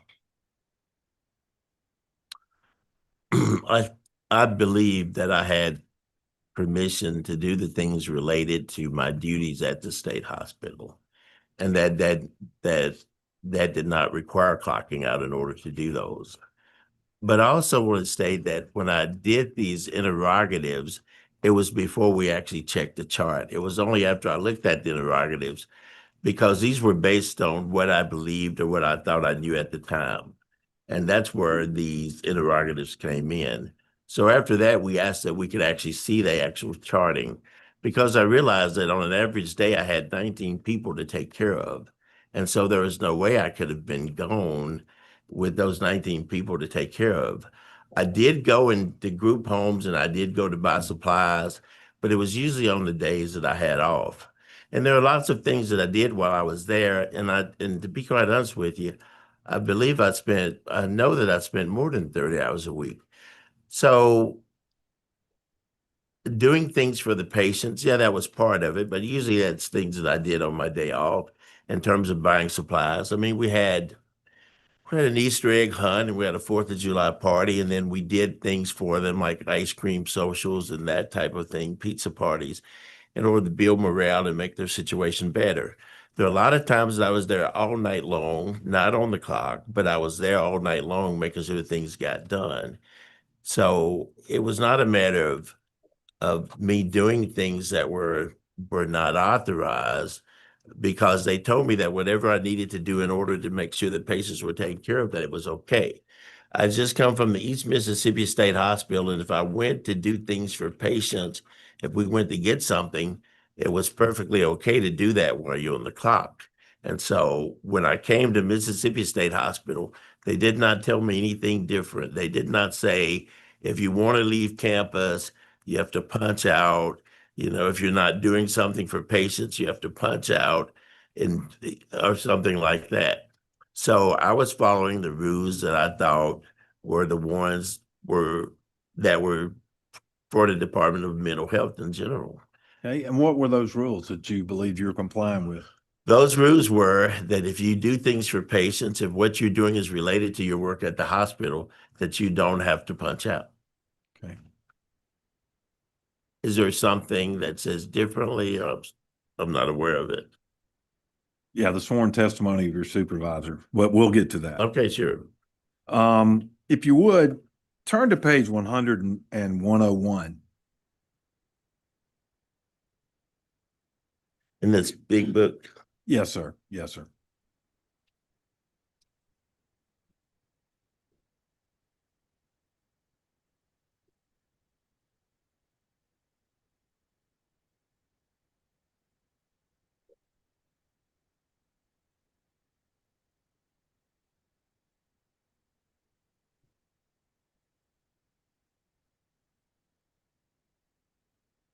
Okay, I have 101. Okay. So you were aware that when you worked at the state hospital that you were getting retirement credit with the PERS system, right? Yes. Mhm. And you were aware that when you work for the state, you earn a certain amount of leave for a certain period of time, correct? Yes. Mhm. Okay. And if you look at page 101, this is from the payroll system at the state hospital, and it is a record of your leave status, what you had earned and what was taken and what you had taken. You see that? Yes. How were they supposed to tell how much leave you had, how much vacation you had taken, and how much you had earned if you didn't clock in and out on a regular basis? How are they, how are they supposed to know how much leave I had? Yes, sir. I mean, if you were working many hours, not on the clock, did you realize that you were just giving away free time to the state that was not going to be reported as retirement time?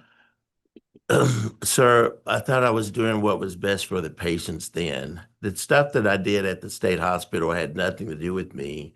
I wasn't sitting at the beach. I wasn't at the, movies watching a movie. Everything that I did at the state hospital was for the good of the patients there. So yes, I worked overnight, and I knew it would be silly to be punched in and be working overnight. So I didn't bother to punch in. What? So Excuse me, Okay. I'll let you finish, but why would it be silly to punch in when you were working overnight? because it'd be hard to explain why you're there working all night.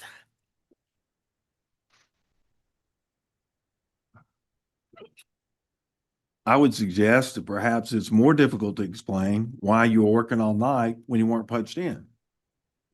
No, because I had 10-hour punches. So I was assigned to work 10-hour days. So after I got to 10 hours, I would just punch out and I would continue to work. And I had to continue to work sometimes because I had a nurse practitioner who worked with me that I thought was not reliable. So I spent the time overnight reading and changing her orders. And I also came on days that were off. You don't see that on the video because they don't pull that. But I also came on my days off every day. In fact, if you ask the timekeeper, I think her name was Shavita or something, but if you ask the timekeeper, I explained, I have to come every day. So they told me to punch the clock for 30 hours a week, and that's what I did. But I was there much more time than that. Most of the time that I went out, it was on my off days. I thought it was days that I was working. And when I did those depositions, to the best of my knowledge at the time, I thought that's where I was because I had an old calendar and I thought, well, I did this. But when I realized by us reviewing the charts that those things were not correct, then we tried to correct it.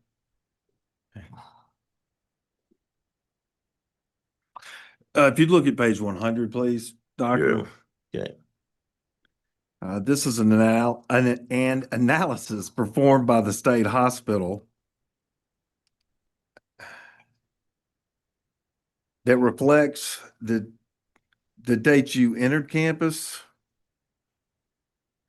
your Chronos in punch. I assume Chronos was the time system, and that was when you punched your time in. Do you agree? I don't know what the name of the time system. Okay. Keeping system was. And you see, there's a column exiting campus. You see that, correct? Mm-hmm.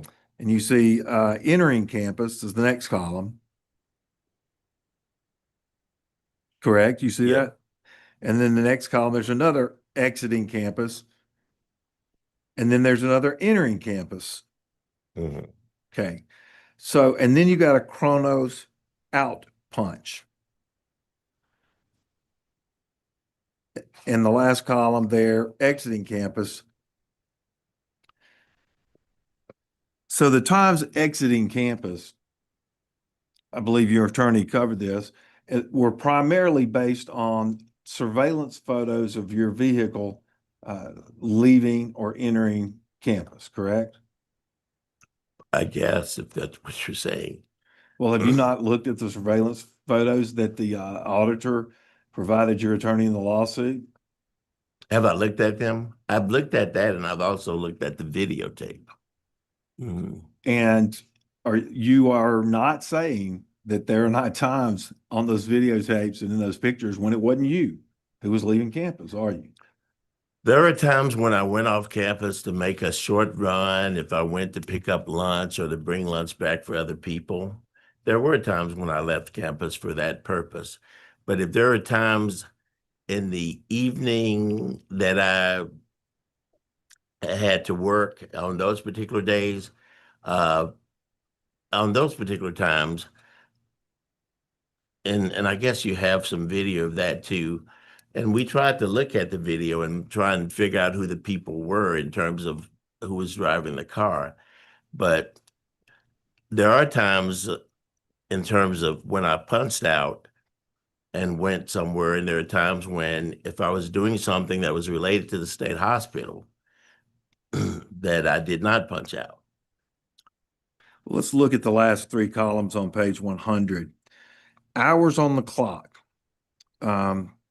There's a number recorded for hours on the clock, and the time range in these records is from 5/22/19 to 7/24/19. Hours on the clock, the number's 168.40. You see that? 168.40. What's that? Hours on the clock? Yes, sir. Right. Okay. The column next to it is hours at work. The number recorded there is 70.93. You see that? Mhm. Okay. The last column, hours away from work, 97.47. Yeah. See that? Good. So it is your assertion that part of that 97.47 hours was when other people were driving your truck? My assertion is that I don't, I'm really sure that I wasn't off campus that much because I had to see patients every day, and I had to write notes every day. And I had 19 patients to see, so I'm not really sure how I could possibly be off campus that much time. Most of the time that I went to campus, on the days that I had to work, I stayed there all day, and I stayed there even past the time that I punched out. Do you have the record of when I came to work versus when I punched in, and when I punched out versus when I left campus? That would be more helpful. Well, it would be if your punch in and punch out times had any relationship to the hours you worked. Right.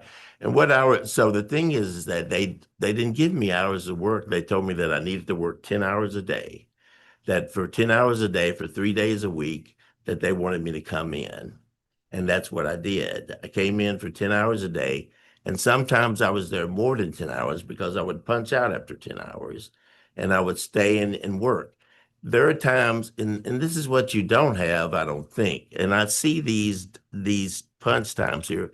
There are times when I went to work early in the morning and failed to punch in, and then realized in the middle of the day or 2 o'clock in the afternoon, hey, I didn't punch the clock. So there are times there when you see that the clock is punched later during the day. I mean, I don't. And then there are days like you're talking about. I know that on Thursday, that maybe that was the 25th. I punched the clock out, but I didn't leave the hospital until 3 or 4 hours later after I punched out, because I'd already done the 10 hours on the clock, or I'd already done the time on the clock. So you punched out, and then you sat down and started charting and worked for another 4 hours. It's punched out, and then I did medical records, and then went and charted for some hours. Yeah, it's on the 25th, because what you don't have is you don't have the time that, I mean, if you look at the time that I came and the time that I left for the days that I was there, you'll see that sometimes I went there and didn't punch the clock until later. Were you present in your vehicle at the times in the morning when it came on to campus? In the times in the morning they came on the campus, yeah, I was in the vehicle.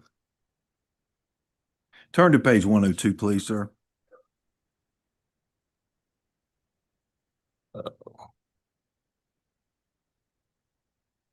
It's an interoffice memorandum.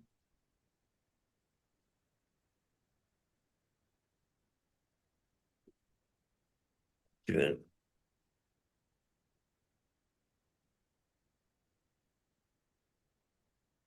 Right. See, it's an interoffice memorandum. It's addressed to James G. Chastain, Hospital Director, from Christy Feinhout, Director of Human Resources, and the subject is given as the conclusion of investigation, M. Gordon. The date is July 25th, 2019. And you can read through this, and I'm sure the board will, all the discussion. You can see that there was a complaint made about someone falsifying time records. There's a description of the discussion. There's also a description in the the third paragraph explaining that the HR department not only reviewed your time cards and video, but also reviewed the time cards of other physicians and found that they consistently clocked in and out and there was no suspicious patterns in their behavior. However, and specifically, the next to last paragraph, quote, both physicians' movements on and off campus to and from housing correlated with their Chronos punches. However, the last paragraph says, please see the attached summary of the findings from the investigation of Dr. Maxie Gordon. You will see that his pattern is clear and his actions are deliberate in an effort to falsify his time and therefore collect pay for time that was not worked. And that summary of these 2 pages, 101 and 100, that we just discussed. Okay. So it was the conclusion of the HR director that you had deliberately falsified your time records. You see that the date, July 25th, 2019, that sticks out in your memory, doesn't it? July 25th. Because that's the date that Mr. Chastain, the hospital administrator, fired you. Yeah, was it the 25th or it was on a Friday? What day was that? Well, let's look back at the separation notice to be sure.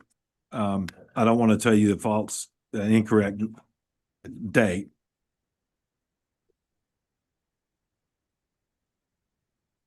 Separation notice, I'm sorry, it's July 26th. Right, July okay. 26th was, so the next day after Right, this memorandum. Okay. Do you know, strike that. Okay. Have you read the deposition transcript of Mr. Chastain's testimony? I have. Okay. Have you read the deposition testimony of Dr. Stone? I have. And Dr. Jackson. Did you read Dr. Jackson? He was your section chief, is that He right? was. So he was your direct supervisor, He correct? was. All right. And so you're aware that Mr. Chastain testified that the reason he terminated your employment was based on the findings of the investigation, correct? Yes, I'm aware of that. Okay.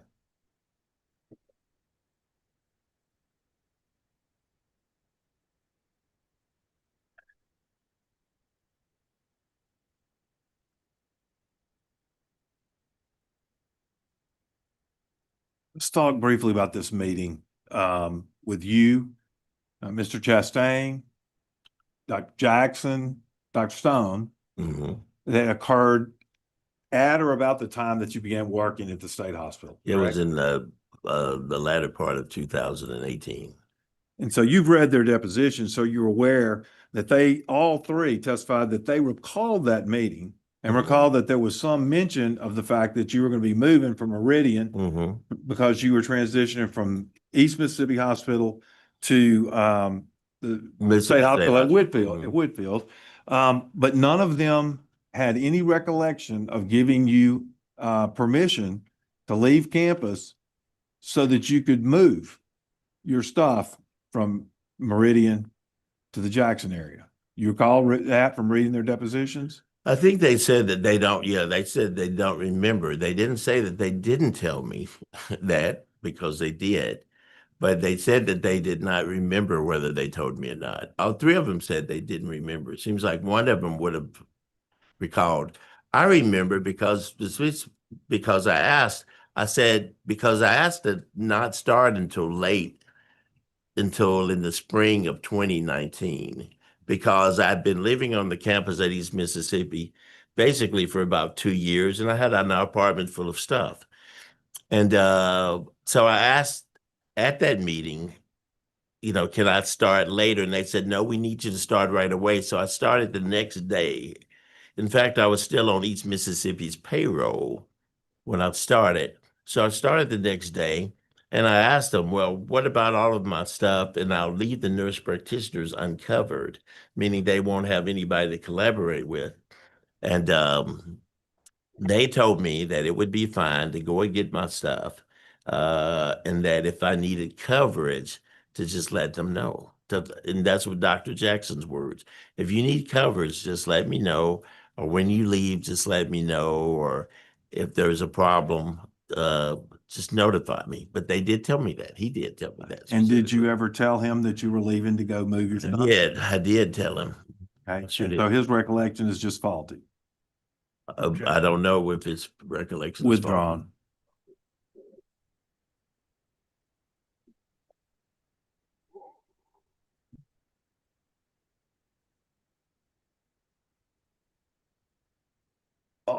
Most people have changed jobs before where maybe they had to move, their personal belongings, move their homes, et cetera. And, that often I think does come up in interviews like, well, I'll have to move. But your testimony is that they said, when you said, yeah, we know I got to move, they said, okay, well, just whenever you need to, you leave and go move your stuff, right? Yeah, they told me to move your stuff when you needed to, yes. Okay. So it was urgent that you move your stuff, and I believe your attorney said that you needed to move quickly, correct? Yeah, but it was not, I needed to move quickly later on because they called me from East Mississippi and said that they had a new doctor coming and they needed the apartment.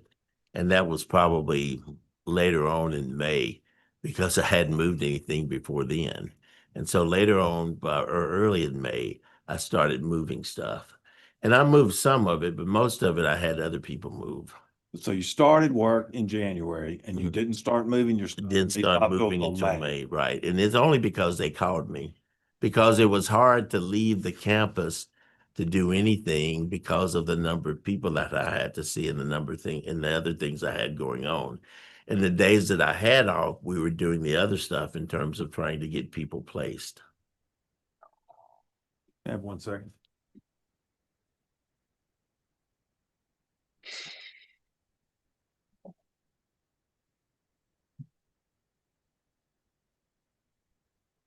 Let's look back at page 100, please, Doctor.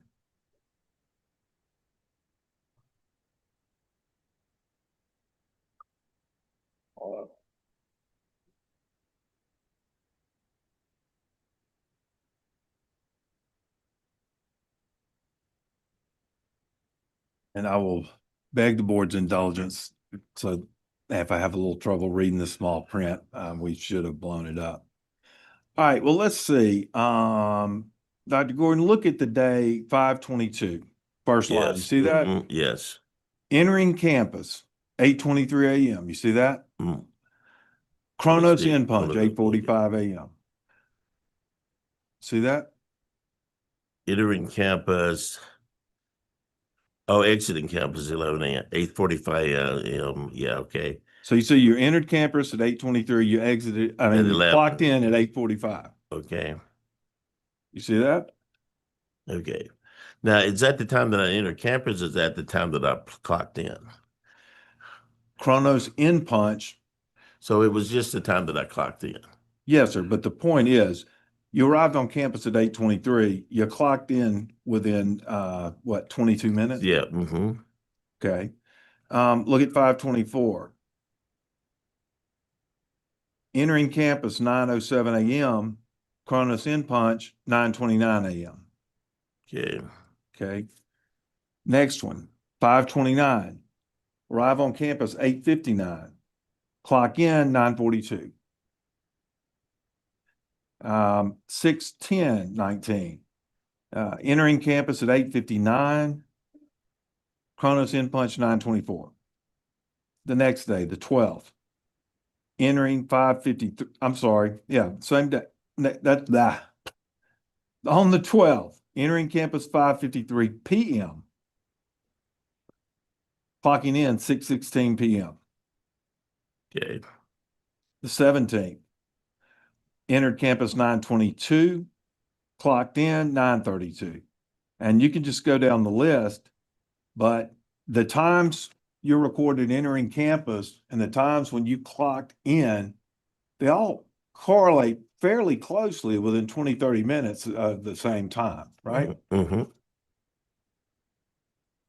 So at See least what- this report does not reflect you arriving on campus, working numerous hours before you clocked in. I know it doesn't.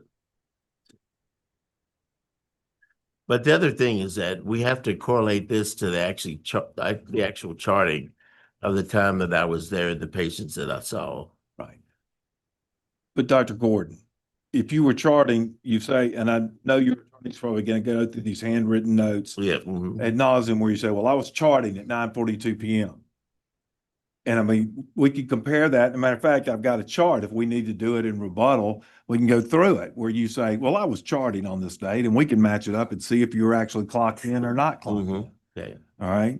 But the point is, you testified that there were times when you came in really early, you worked long hours before you clocked in. This report doesn't show that, does it? No, this report doesn't show it. No. Mhm. Okay.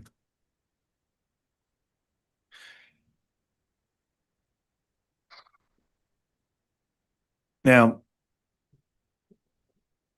you read the deposition transcripts. Do you remember the testimony that said that the correlation or working with the group homes was the social worker's job? Do you recall that testimony? Yes, I know that they mentioned that that was a social worker's job. Right. Did you ever receive explicit permission from any of your superiors to leave campus while you were clocked in and go do that? Yes, I did. Okay. When and who? It was from my direct supervisor, who was Corey Jackson. Okay. So that should be reflected in his sworn testimony. It should be reflected. Okay. Leaving to buy supplies for parties. Did you ever receive explicit permission to do that? And no, and that was usually on days that I was off. It wasn't the time that I was, working. It was usually the days that I off or when I left campus for the night. So you're saying that you didn't go buy those supplies while you were clocked in?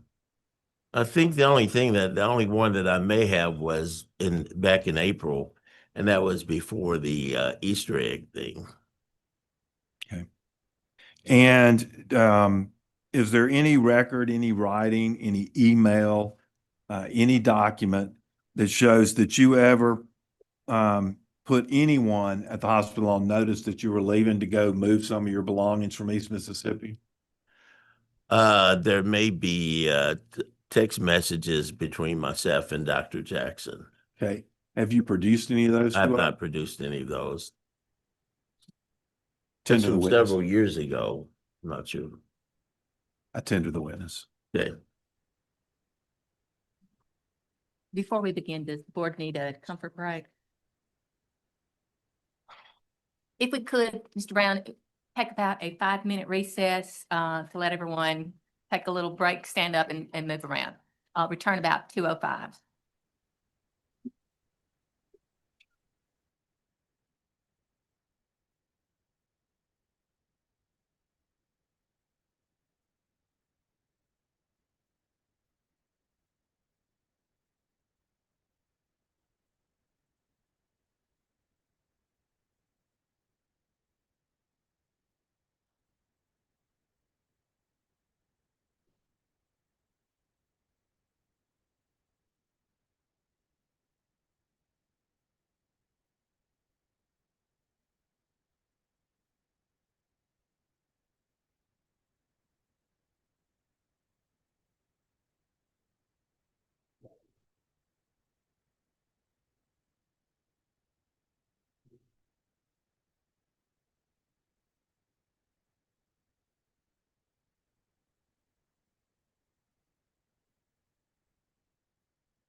Okay, we're back on the record after a short comfort break.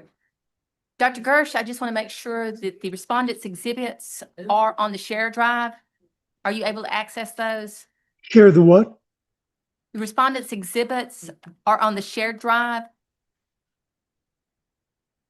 No. You'll need to refresh your browser.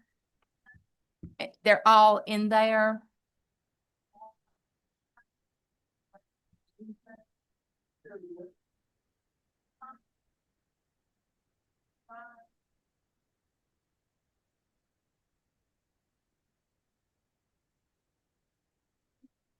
Did they do that? Yes, sir. They should be under the exhibits. It should be defense exhibits. They're scanned in separately.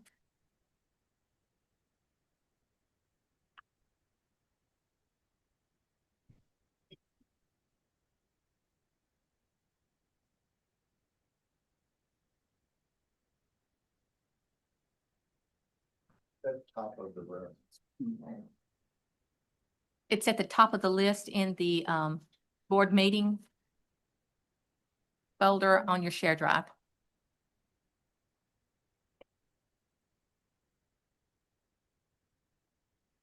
I list there as general video, audio, background, statistics, and about. Where else would that be? Dr. Gersh, do you know how to refresh your browser? Yeah, tell me how to refresh my browser. Turn it off and turn it back on, or what? No, no, don't cut it off. Hold on just a minute. IT will give you a call and we'll hold off until we proceed till you get the exhibits up, okay? Sorry for the delay. Oh, you're good. I just want to make sure you have them.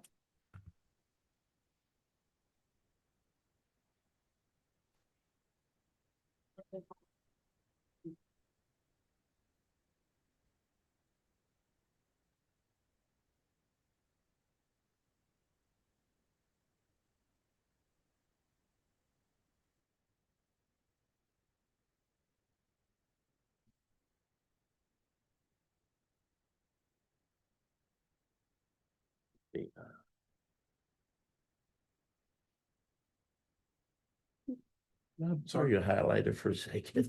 Sure. Thank you so much. I appreciate it. Thank you.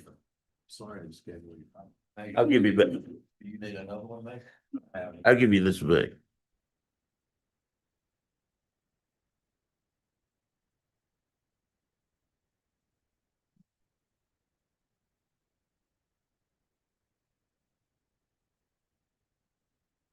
Okay. Thank you. Thank you. There's one if you need another one. Thank you.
can we take a short break so we can stand up and?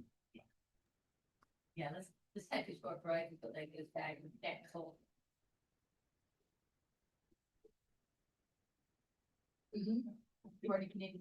Yeah, and walk around if you can.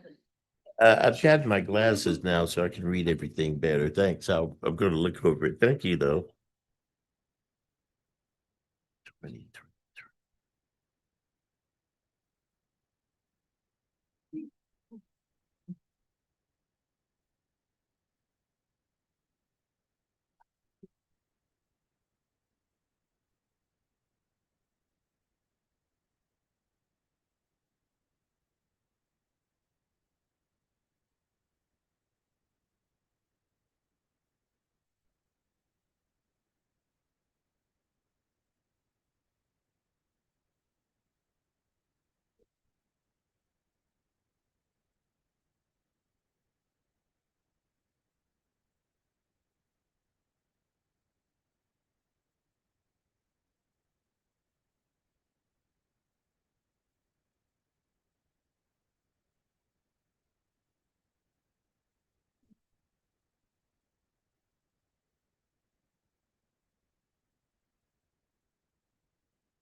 Okay, we're back on the record here. Dr. Gersh, during our breaks, were you able to get the exhibits for both defense and complaint?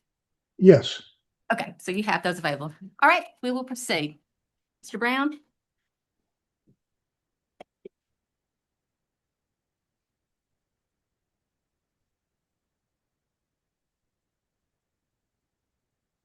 Okay, Dr. Gordon, before the July 26, 2019 termination letter, were you ever aware of any investigation into your activities before that? No, it was not.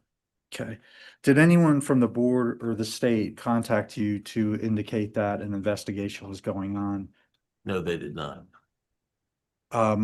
Did anyone from the state or the board ever contact you to determine your side of these events? No, they did not. Did anyone ask you about whether or not you had permission to leave for certain purposes during your time there? No, they did not. Okay, looking at a document that counsel opposite has referred to, the interoffice memo MSBML 102. Have you had a chance to read that? Is that page 102? Yes.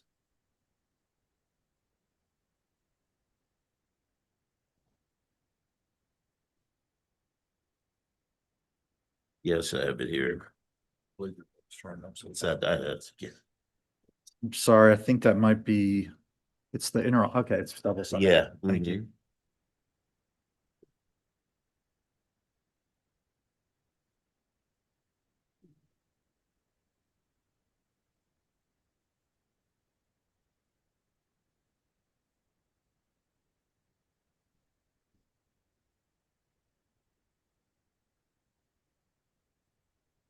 Okay, I'm looking at it. Okay, does this mention anything about the anything other than the car movements that were looked at in terms of showing that you were not on campus? Does this mention anything about the car movements or the cars you may have been driving? No, I don't think so. Do you have any reason to believe the investigators knew that you drove different kind of cars? I think they did. Okay, is there anything in here that speaks to whether or not you had permission to leave campus and whether anything related to that was considered in the center office memo? Is there anything in there? No. Okay, at this point, I'm going to ask you about the deposition testimony, particularly of Dr. Stone.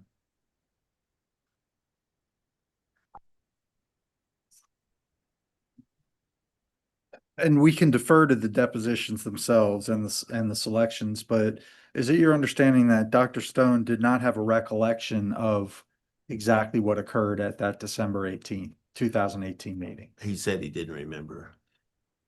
Is there anything in his deposition that conclusively disputes that you didn't have permission other than saying we train all doctors at orientation?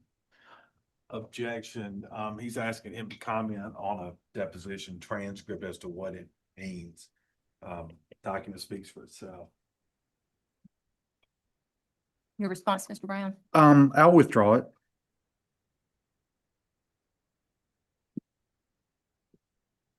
What did you talk with Dr.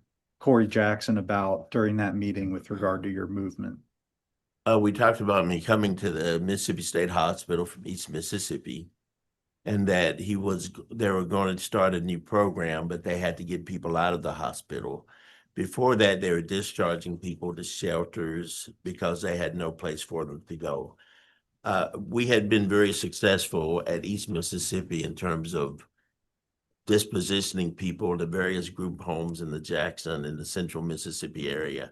So when I talked with him about that, he asked me if I could come and do the same thing at Mississippi State Hospital. The day that we had the meeting, I talked with him and said, you know what? I can't start right away. I'd like to start maybe in the early spring or after a couple of months for two reasons. One thing is I have an apartment full of furniture and all of my books and belongings, that I use are at East Mississippi. The other thing is I had nurse practitioners there that I collaborated with, and it would leave them uncovered. And so he said to me, that it was okay to return to East Mississippi.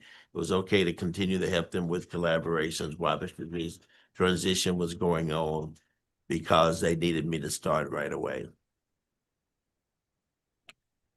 Okay, Dr. Gordon, with regard to document labeled 100, which is the time entries that counsel opposite discussed with you, can you please turn to that? Yes.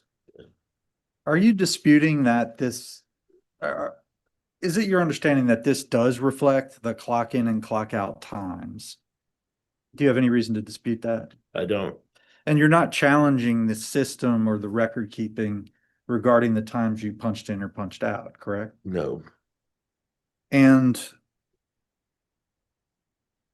does this information here change your understanding of whether or not you had permission to leave campus at all? No, it does not. In addition, I met with Duncan Stone in the middle of June, and I explained to him that, in fact, I asked him, why does the state of Mississippi not put forth more effort to make sure that people with mental illness get what they need? And I explained to him then that there's times that I was spending my own time and efforts trying to find placement or do things to help, the patients in terms of their morale. And that was in my office at the Mississippi State Hospital that we had that meeting. And who was at that meeting again? It was Duncan Stone, the medical director. Are you aware from any of their deposition testimony, any recollection of what occurred at that meeting specifically? No, I'm not. Okay, and the depositions will speak for themselves. Talking about the nurse practitioner relationships, did you charge exorbitant fees for these collaborations?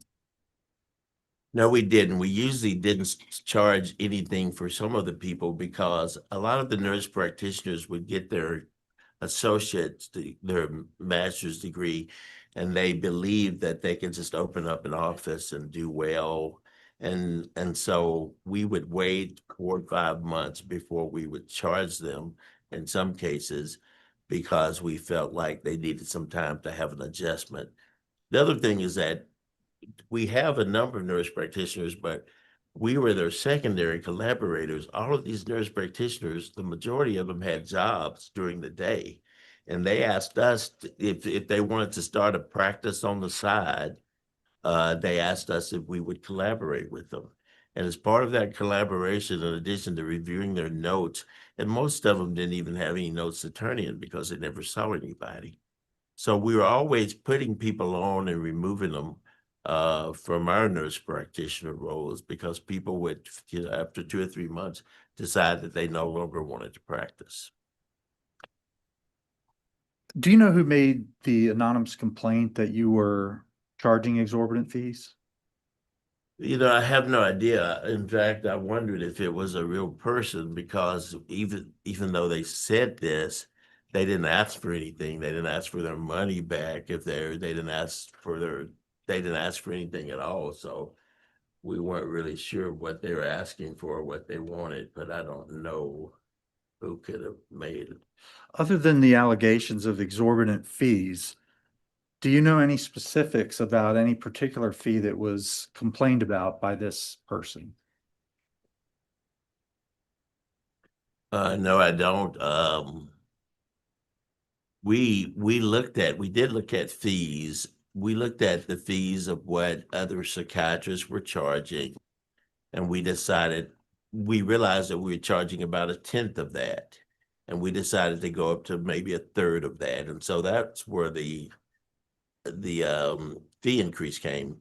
Because after the Board of Medicine showed up, and we hired an attorney, we paid her most of what we had collected for several of the nurse practitioners for the time that we were collaborating with them. So we did have an increase.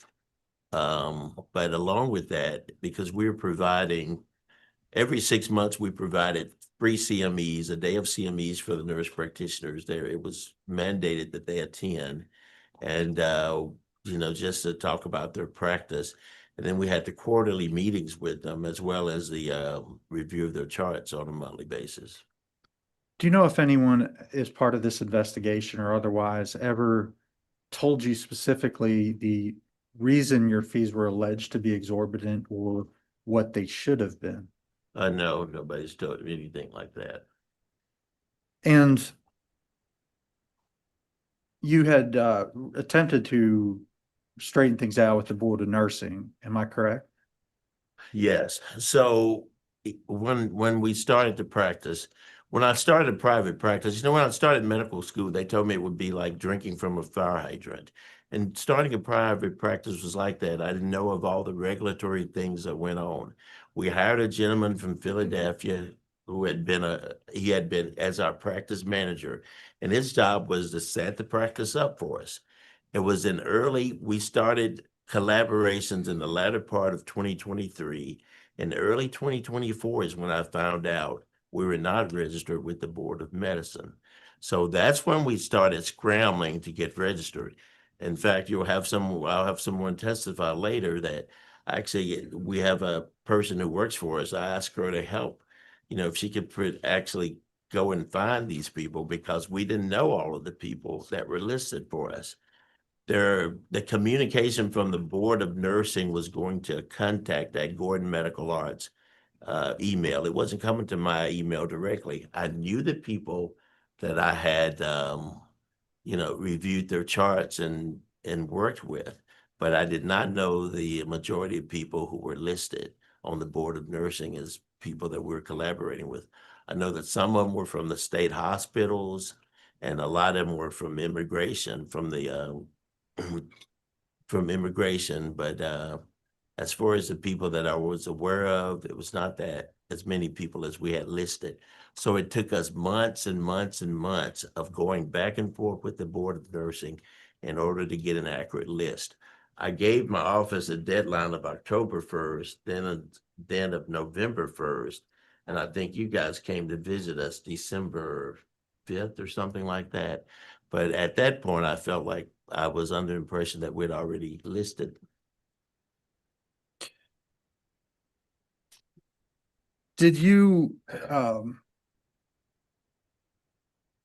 intend to give correct information to this board, and did that require making sure the Board of Nursing records were clarified with your records?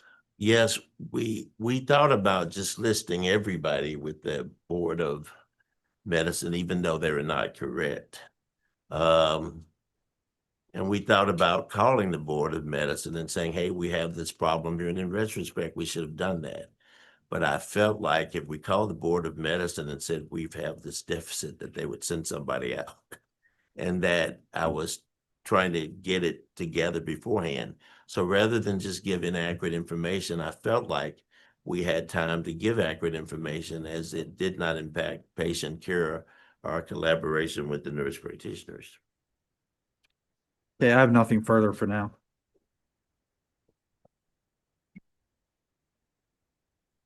Any redirect?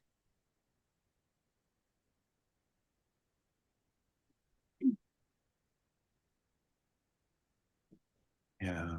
Dr. Gordon, would you?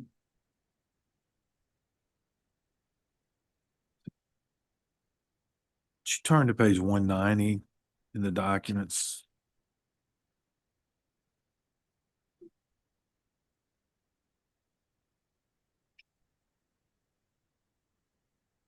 Okay, 190. Right, and 1, 2, 3, 5, 6, 7, 8. If you would count up from the bottom of that, about 9 lines. 8 lines. 8 lines from Not the 9 bottom. lines. It says Dr. Gordon, or this is the first word. You see that?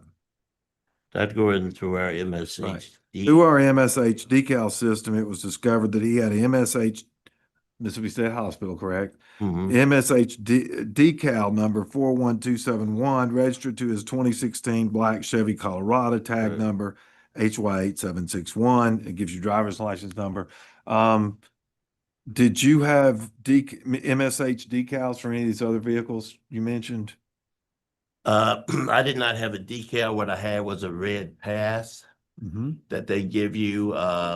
So the first time I drove the Subaru, which I started driving in May, the first time I drove the Subaru, they gave me a red pass to get in and off, onto and off campus with. I only had a decal on the black truck. And you couldn't drive the black truck into campus and clock in and then also drive in driving the Subaru, could you? No. Okay. Look at page 191. I'm starting about 1, 2, 3. The 5th line down begins with the word note. Do you see that? Note. Yeah, this data. This data is being recorded through Kronos and Clinton Electronics DVR MSH number, or DAC that, located at the front gate. Our 24-hour recording system recording entry and exit times at the front gate. Also note Systronic times recorded, all gathered info on a disk or jump drive. On 5/24/19, it was discovered that employee Gordon punched in at 9:29 a.m. Entered MSH campus 9:07. Employee Gordon left out at 13:54 and re-entered at 22:23. Has punched out at 23:11. Left campus at 23:17. These events all occurred in the Chevy Black Colorado to 2016. Okay, so the police were examining your the data regarding your entry and exit of campus fairly closely, were they not? As reflected in this report. Yeah, it appears they were. Okay. Turn to the next page, 192, another police report or a continuation. Looks like this may be a continuation. It is a continuation. On the third line, June 10th, employee Gordon punched in at 09:24 and re-entered campus at 8:59 a.m., exited campus at 09:31 a.m., re-entered campus 10:05 a.m., exited campus at 13:27. I mean, they've got every time that your vehicle entered and exited, and you are alleging that that was either someone else driving your vehicle or it was on state business. Is that right? So there are times when I drove the vehicle. There are times when I had other people driving the vehicle because they were bringing me things or dropping me off on campus. Okay, so if somebody, it's 6 years past, so I can't be exact. But usually if I had someone drop me off on campus, they dropped me off on campus and then they left campus. Okay, and they came back to get me later that night. And usually if they came back later that night, they had stuff with them on the back of the truck because they were moving stuff from Meridian. There's also a case there, I don't know if it's in here, where I came on campus and I had a truck full of people with me. Did you see that one? Is that in somewhere? Yeah, not sure. because that's what I was doing. That's why I had children with me, because we were stacking stuff in the office. They told me to move from Meridian right away. And so I had everybody. I was using the black Subaru. I had my nephew who worked for me driving the black truck. He was going to Meridian. The housekeepers in Meridian was packing the truck for him, and he was bringing it back to campus to pick me up. So what they should have been tracking also was a Subaru, because the Subaru is what I drove most of the time. There are times during the month between May and July, and I gave up the Subaru the end of July because it was a lease from a friend of mine. But if they would track, and I asked them to track the Subaru, and you'll see that they had another car on campus. The other thing is sometimes I left the Subaru on campus overnight. How many shifts a week did you work? I worked 3 shifts a week, but I was there pretty much every day. If I'm not sure if you have the recordings from every day, but I was there about every day. And also on the weekends I was there. Okay, well, I'm looking back at page 100 very quickly. Okay. And it shows 5:22, your vehicle entering campus. It's got clock in information and clock out. 5:24, same thing, 5:29. Okay, then the next batch of dates, 6:10, 6:12, 6:17, 6:19, 6:24, 6:26, 6:28, 7:1, 7:3, 7:8, 7:9, 7:10, 7:11, 7:12, 7:24. This is all the black truck. So the times you were driving the Subaru are not any of these dates, right? You were driving the black truck. No. On many of those dates, there was someone else driving the black truck, because on those dates between that time, people were delivering stuff to me. They were delivering stuff from the apartment in Meridian because I had to move it. The other thing is that I did start moving in May for 2 reasons. One of them is because Dr. Carlisle at East Mississippi called me and told me that I had to move my stuff. Other thing is that they didn't have an office for me at East Mississippi that was ready. They didn't have a computer. They didn't have anything in it. And my office was remote from the building where I worked. I worked on building 90. My office was in building 201. So I had people coming back and forth. And if I may add something, sir, with your permission, you talked about these interrogatives I was given. On page 3, it says this, because when I talked with my lawyer, I said, that's 6 years ago. I don't know where I was on any particular date, but I know that I had other people driving with me. But this is what I wrote. Well, this is what he typed. With regard to any and all of the dates referred to below, I also refer to my charting records, which have been requested to be produced by the plaintiff in discovery. These charting records substantiate that on some of the dates listed in the entire interrogatory are simply not accurate to the best of my knowledge. So it was not until we got the charting records that I had a better knowledge of where I was. But before then, it was pretty much speculation. Okay, and I wasn't really curious about why you didn't move till January. I'm curious why, I mean, until May. I'm Right. curious why you didn't begin to move in January.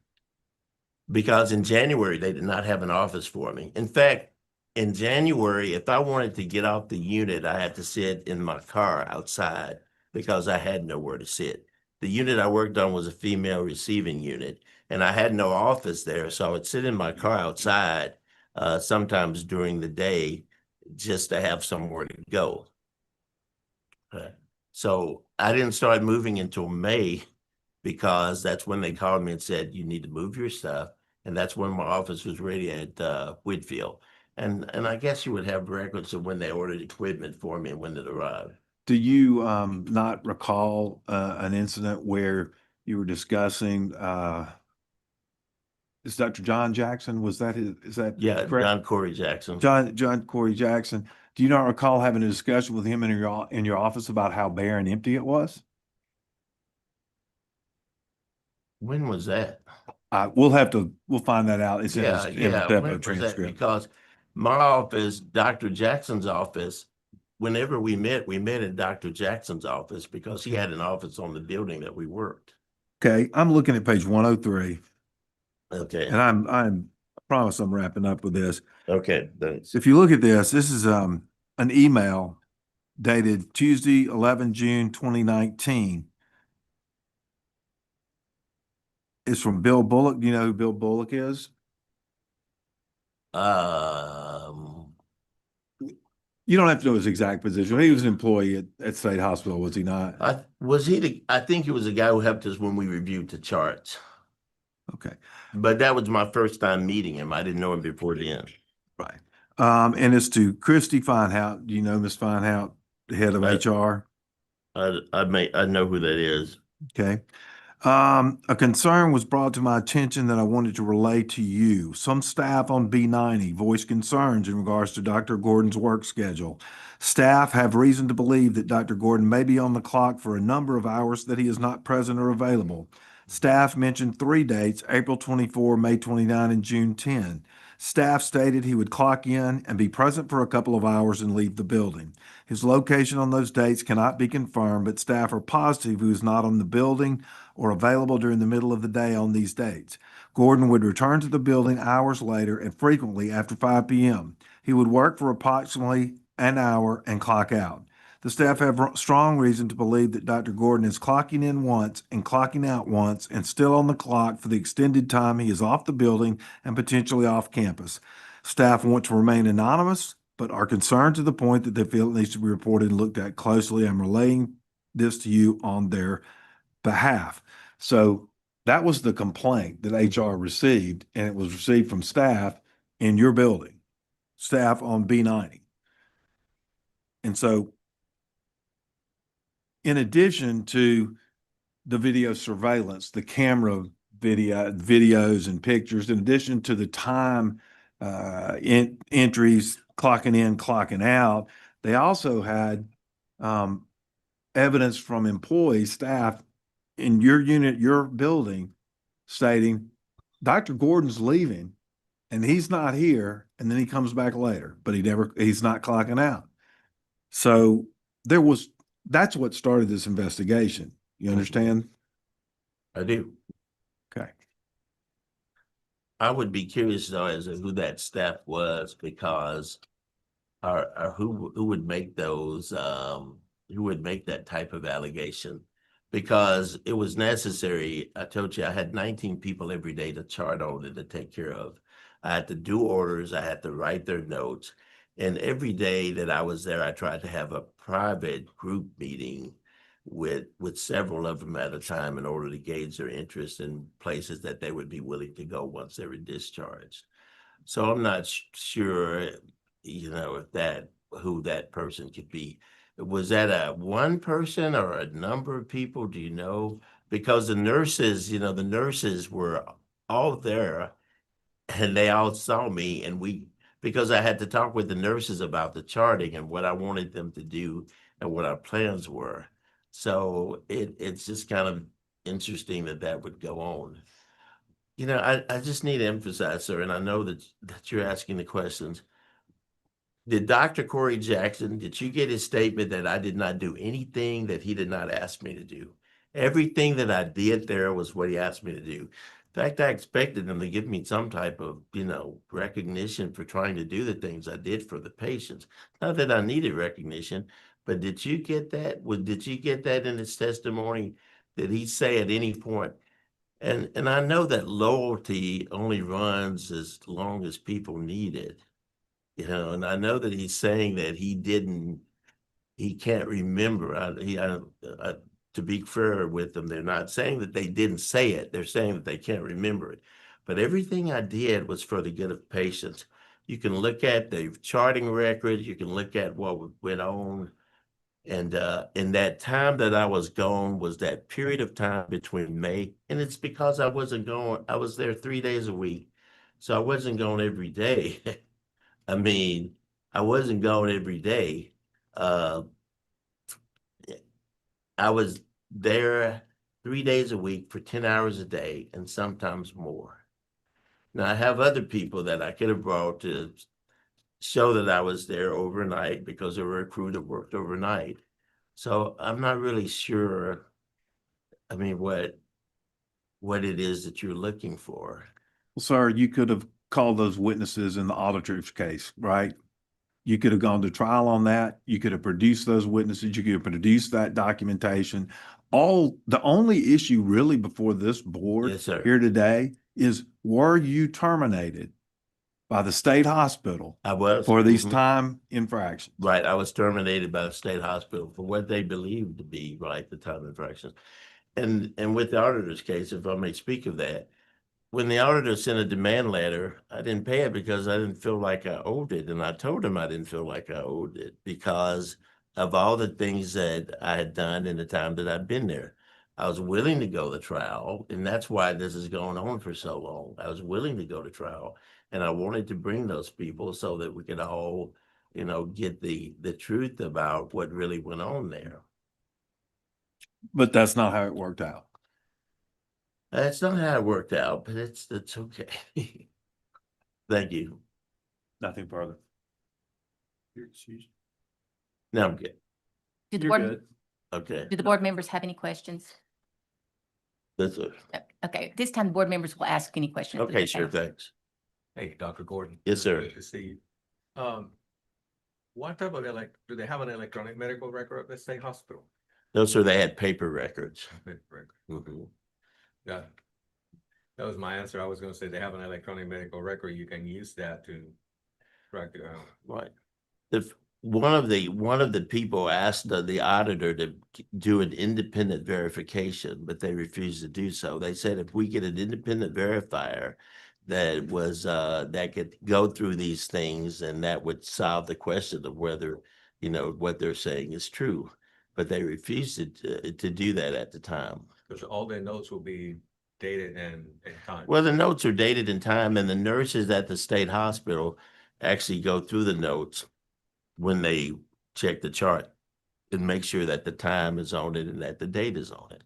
So even if someone were to forget, but we had discharges and doctors had to sign off on the discharges. And then we had treatment team, and there are days that they say that I was not there and there was treatment team, and I had to be there all the time for treatment team. So, I'm not sure what they're saying, but everything that I did was stuff that I was asked to do, even though people may deny it now. It was stuff that I was asked to do. Thank you, sir. No further questions. Dr. Randy Roth from the CMO at Singing River. Yes, sir. Internist. Yes, sir. At the Mississippi Hospital, is a physician required to be in the hospital all the time? At East Mississippi, I was told that that I didn't need to sit on the units, that I had an apartment on campus and they let me be in that apartment. At Mississippi State Hospital at Whitfield, they have housing, and most of their doctors are in the housing during the day.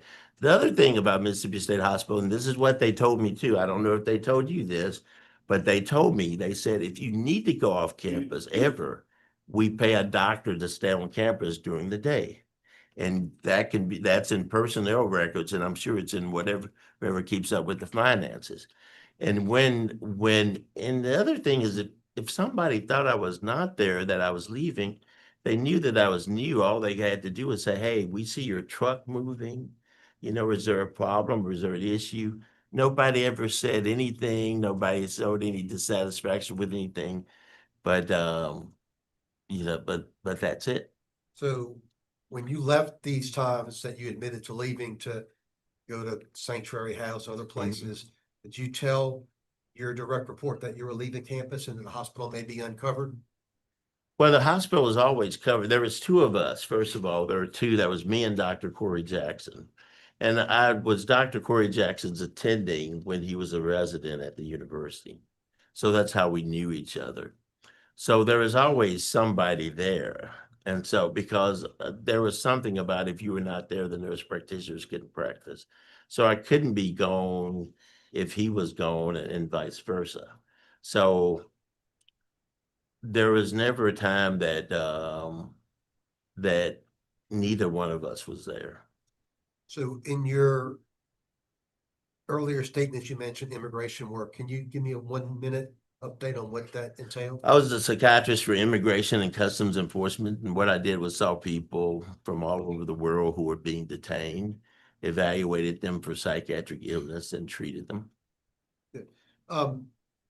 Up until this point of your career, have you had any action taken against you, either with a licensing board, peer review committee, credentialing, documentation issues? Sir, my record has been stellar because I take very seriously the duty to take care of people.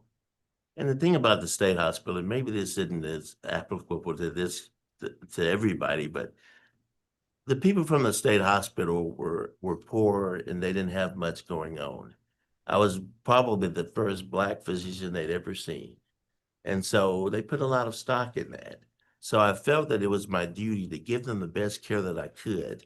So whatever I did during my time there was to enhance the care of patients. People were sitting around, there are lots of bad things going on. And I came up with the idea, why don't we have an Easter egg hunt? So I took my own resources and bought Easter eggs and put candy in them in $1 because there was a soda machine that they could get a soda from. And I did that, and that was such a big hit that I started doing other things like 4th of July parties, weekend pizza parties, but it gave people a chance to, to really interact and feel better. And then I took, you'll see with one of my witnesses, when I was not there, we went and we looked for places for people to go. And they say it was a social work function, but the social workers called me all the time saying, can you help me with this person? The social workers from Mississippi State Hospital call me to this day and say, I have this person who's difficult to place. Can you help me? So we can look at time clocks, and tell you the truth, I don't know what I'm looking at here with it punching in and punching out. I just know that I was there after hours and before hours. And I had people who would bring my belongings from East Mississippi to the state hospital. I had people who dropped me off, and one of them is here. And that I was there. So for one person or two people, I don't know, it's just absolutely not correct. All right, so but to answer my question. Oh, I'm sorry, no board actions. I'm sorry. No board actions ever worked further. I taught at the University of, I taught at East Carolina University. That's where I did my residency in internal medicine and psychiatry. I taught there. I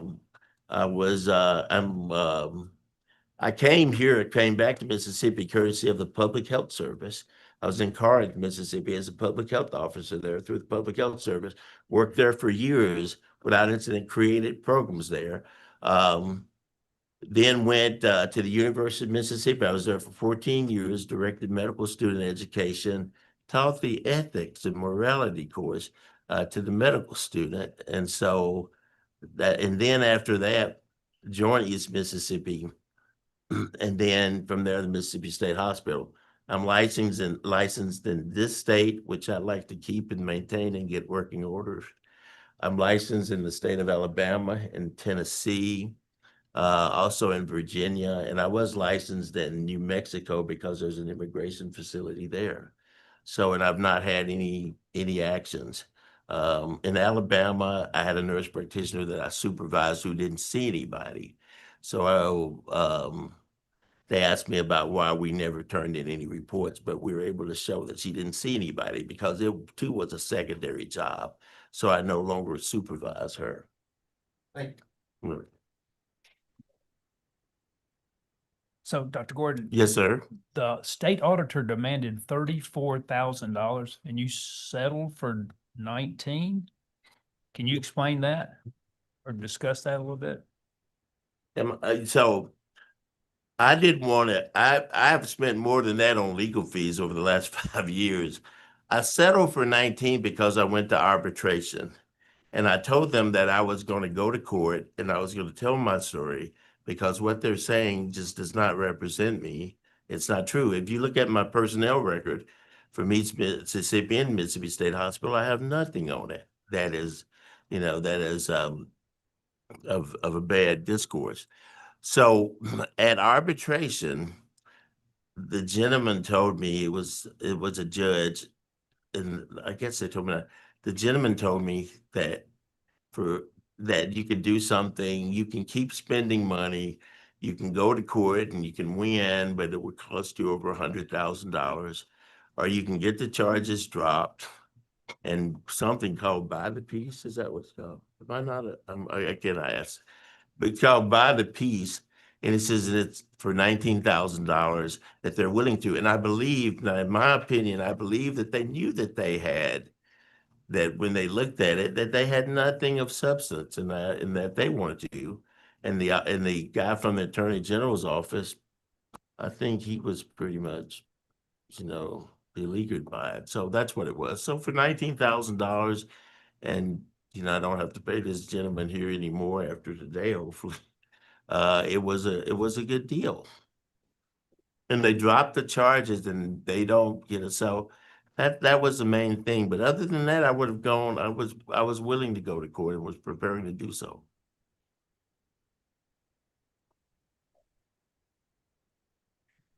Dr. Gersh, did you have any questions? No, thank you. No other questions? Okay, you can step down. Thank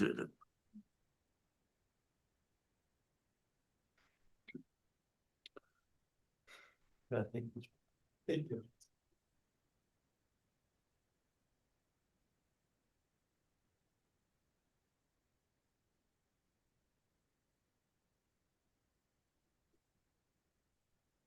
May I proceed?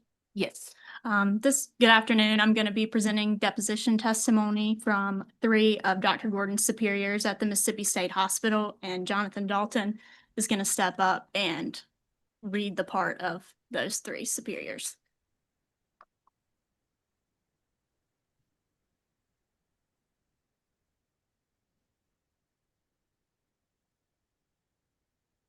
So Mr. Dalton is testifying only as to reading the transcripts in the record. Right. Yes, ma'am. We are going to start with the deposition of John Corey Jackson, MD, and that starts on base number 610. And we're going to jump to base number 616. It's page 7 of the deposition. So I'll be reading the part of Dr. Gordon's attorney, and Mr. Dalton will be reading the part of Dr. Jackson. Okay, I'm going to start on line 17. What was the job in relation to Dr. Gordon's job? Were you his immediate supervisor? I was his service chief on female receiving, so I was the chief of the service. Did you have supervisory authority over Dr. Gordon? Yes, sir. Gonna jump to page 10 or page number 619, very bottom. What do you remember the allegations to be? And I'll go through some of them and represent them to you to see what you think. Based on what Special Agent Walker explained, it was an allegation of, for lack of a better term, riding the clock, maybe stealing time or taking time when you weren't here. And then we are going to jump to page 13. Do you punch out and punch in? I do. And jumping down to line 23. So it's my understanding, and correct me if I'm mistaken, that this is kind of a hybrid system, for a lack of a better word, where it is salary, but you still have to punch in and punch out. Tell me your understanding of that. So I'm salaried and I punch in and out. I'm expected to accrue 40 hours a week. Anything that's accrued beyond that is goes to what we call comp time. So even though I'm salaried, I'm expected to give the full 40. If I'm not able to get the full 40, it either deducts from comp time or it deducts from personal. Have you ever left campus during working hours or at any time without clocking out? No, sir. Jumping to the next page. Are there times when psychiatrists come in and work when they're not on the clock or that you know of? I expect that would be to their discretion, but I would certainly clock in and out. Any time that I come in, I'm going to clock in and get comp, I'm going to get credit for the time that I'm here, but I don't know what others' particular practices would be. Jumping to page 17. So he being Dr. Gordon, claims there was a meeting after he was brought on. And during that meeting, it was discussed that Whitfield knew, and this was raised at that meeting, that he was transitioning from East Mississippi State Hospital to come to work here. Do you remember that he might be transitioning from East Mississippi State? Yes. Okay, and at that meeting, it's my client's position that it was discussed that he would need to move his items, whether it be his apartment or his work office and things like that, just in general, things that he needed to live here. And that he told everybody that he was going to have to do this because he was on a quick start.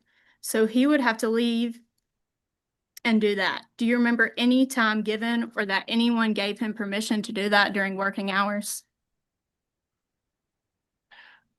I remember the transition, and I remember that he did have some things that he needed to move from Meridian, and I'm sorry. I'm sorry, you're giving me information, so I'm sorry.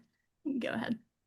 I don't remember many details about it, though. I just remember that there was a transition phase there where he was getting his things moved over because I would check in on him over on Ward 4. I think that's where he was, 2 or 3, 4, and it was kind of bare. I mean, I kind of remember making a joke about that. I said, "Are you going to stay?" And he said he had not moved in yet, that he was still working on that. Do you remember any discussions that he would be allowed to do that during working hours? I don't remember any details about that. Okay. It's also his position that he left various times for the service of his patients, whether it be to buy supplies for them or supplies for a barbecue. Specifically, he claims on July 4th that he went and he had to go and get a bunch of stuff for the patients so they could have a good 4th of July. I don't remember the dates, but it was not infrequent that he would do things like that for the patients. He would get stuff for like little parties for the patients. I do recall specifically, I remember a pizza party in particular. I have a hazy recollection of something related to maybe a barbecue, but I don't remember if that was a weekend or if that was a 4th, or I don't remember details. Do you remember, and he also maintains that he was working to make relationships with group homes such as Sincere Group Home, and there was another one, the Quarters and Sincere Group Home, specifically meeting with Deborah Wright or Dee Dotson. And do you know those people or anything related to that? I've heard of those group homes. He maintains he was serving Whitfield when he went out to those group homes during work hours. Do you have any knowledge of that? I remember him telling me that he was trying to establish some outreach to group homes to assist us with improving the placement issues. If he was working during those times and going off campus, was he still required to clock in and clock out?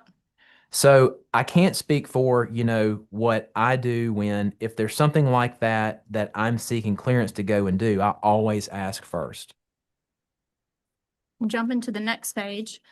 I want to ask directly what the policy is, to your knowledge, about punching in and punching out versus salary and how that works. And also why you would need to punch in and punch out if you know.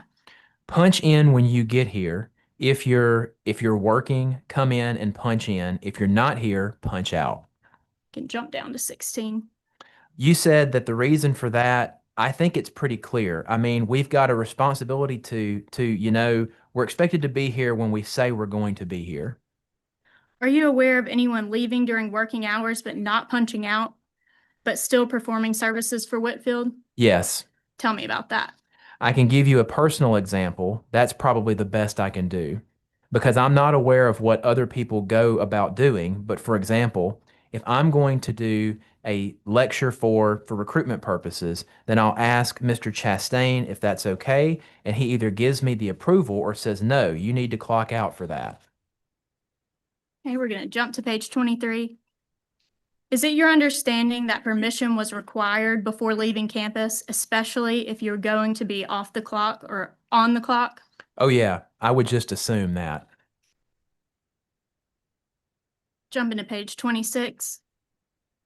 Was he allowed to do that, work later than normal hours? He being Dr. Gordon. Sometimes that's necessary. Okay, how so? So as a physician, you're always on the clock you never know. So it's just the needs of whatever the needs of the patient cares are. You've got to take care of them. It's not unusual for physicians to not adhere strictly to a 9 to 5 day. Is punch clock still required if you're coming in late, to your knowledge? Yeah. So if like I said, if I'm here and if I'm taking care of patients, I'm going to clock in and I'm going to get credit for that time here. I'm jumping to page 34 and I'll be reading the part of the state auditor's attorney. Would buying supplies for patients' parties, etc., would that be part of your normal duties as a staff psychiatrist? No. Do you have occasion to visit group homes to build relationships with those group homes, or is that not part of your typical duties? I never have. Are you aware of any other staff psychiatrists that visit group homes and conduct meetings off campus for the benefit of the hospital? I don't know anybody. Moving now to the deposition of William Perkins Stone, DMD. It starts on Bates number 573. And we are going to start on page 7 of that deposition, Bates number 579.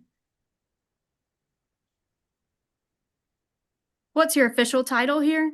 I am chief of the medical staff. Okay, and what does that entail? I am an administrator, the administrative supervisor of the medical staff.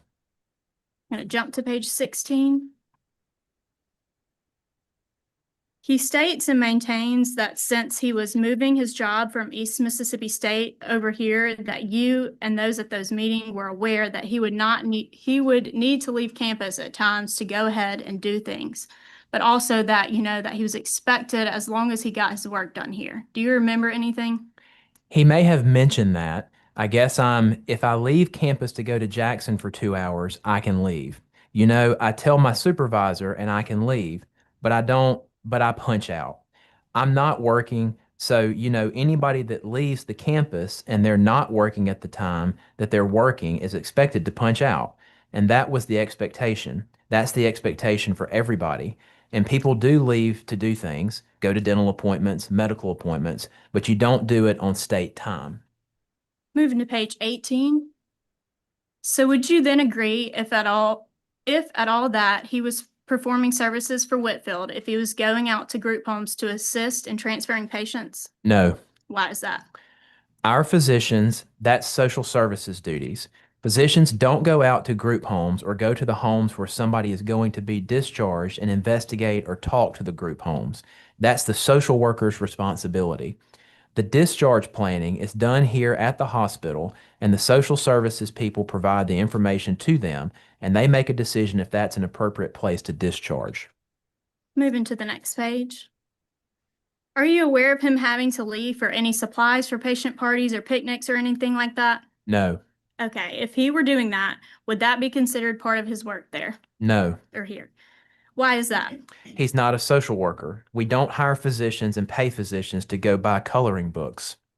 He specifically alleges that he on July 4th, 2019 was assisting with getting supplies for a 4th of July party. Is that something that would have been considered part of his job? No, And is it for the reasons you already testified? yes. Jumping to page 26. So going back to where you discussed timing and attendance with him, what specifically did you discuss regarding, if any, regarding clocking in and clocking out? It's very common that physicians, when they come to work here, clocking in is something that most physicians are not used to. The other thing that a lot of physicians are not used to is the fact that we do require the clocking in and that you're hired for a specific work period, a schedule, 8 to 5, whatever your schedule is, and that you're expected to be here and clocked in and working. So when physicians come in and I orient them to the time and attendance requirements, I know it's sort of a foreign concept because many just go to Baptist, make rounds and leave, or, they go to their clinic and do the same. So this is a little bit different work environment than most are used to. And that's the reason that I always am very careful to go over what the rules are and what's expected. When did this conversation occur? And you may have placed it at the orientation meeting. Right. It was, yeah. Okay, Dr. Gordon was salaried though, am I correct? That's the concept that the physicians have to understand is you get a salary, but that doesn't mean we're paying you for just taking care of patients. That's the thing that in orientation, I say, you're being paid a salary, but your salary is based upon the time you work and you're punched in and you're punched out. If you run out of time and you're not working, you're going to be docked. So there was a docking, for lack of a better word, that you would be docked if you did not work the required time to make up your salary. Yes, it was. If you're an employed person, you have personal leave and medical leave. And so, if you go to a doctor's appointment, you take off 2 hours of medical leave and you get paid, or personal leave and you get paid for it because, that's part of your benefit as a state employee. But if you run out of time, then you don't get paid. So if you're deficient in your time, then it's Whitfield's policy that you're not getting paid for the salary amount? Right. The state personnel board's rules are that, if you don't have leave time, you don't get paid. And now we are going to jump to the deposition of James Chastain.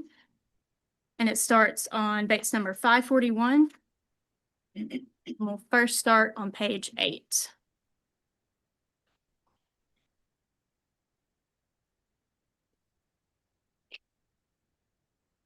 Ready? What was the supervisor structure over Dr. Gordon, and where was your role in that? Who was involved in the supervisor structure? I'm the director of the hospital, and the clinical director reports to me. And then there is a medical chief of staff who reports to the clinical director, and then there are service chiefs who report to the chief of staff, and I believe that Dr. Gordon would have reported to one of those service chiefs. Jumping down to line 19, Dr. Jackson was his immediate supervisor? Yes, as the service chief, it would have been. Jumping to page 10. He is being alleged to have left campus when he was on the clock without punching in and punching out. When was the first time you were aware of the allegations against him that he was doing those things? I don't recall the date or when that was. I do recall that there was an allegation made that he was leaving campus. Jumping to page 11. Do you have an opinion on whether he was taking time as we discussed? When you say taking time, what do you mean? Not punching out when he needed to, and, improperly punching in or punching out. The evidence of the investigation said that he was doing that. I'm going to jump to page 13 at the bottom. Who is in charge of monitoring timekeeping and attendance issues at the hospital? There are various timekeepers around the campus who keep up with the time, but our time is kept by punching the clock. Jumping to the next page. Do you recall him talking about the need to move from East Mississippi State to come here, even though he was starting right away, that he would still have to make the move? I don't recall that, no, sir. Jump to page 17.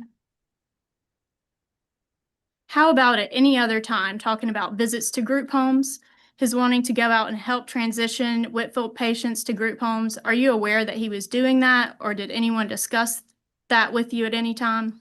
I was not aware of that. Jumping down to line 16. Was his ability to have relationships with group homes an important part of his work? Not necessarily. And why do you say that? Social workers have due discharge planning, and typically psychiatrists are not involved in that. Jump to page 21.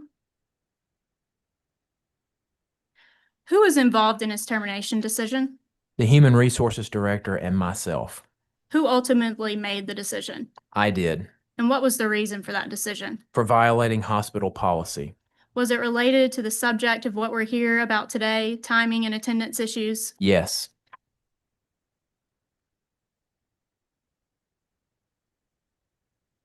That's all I have. Step down.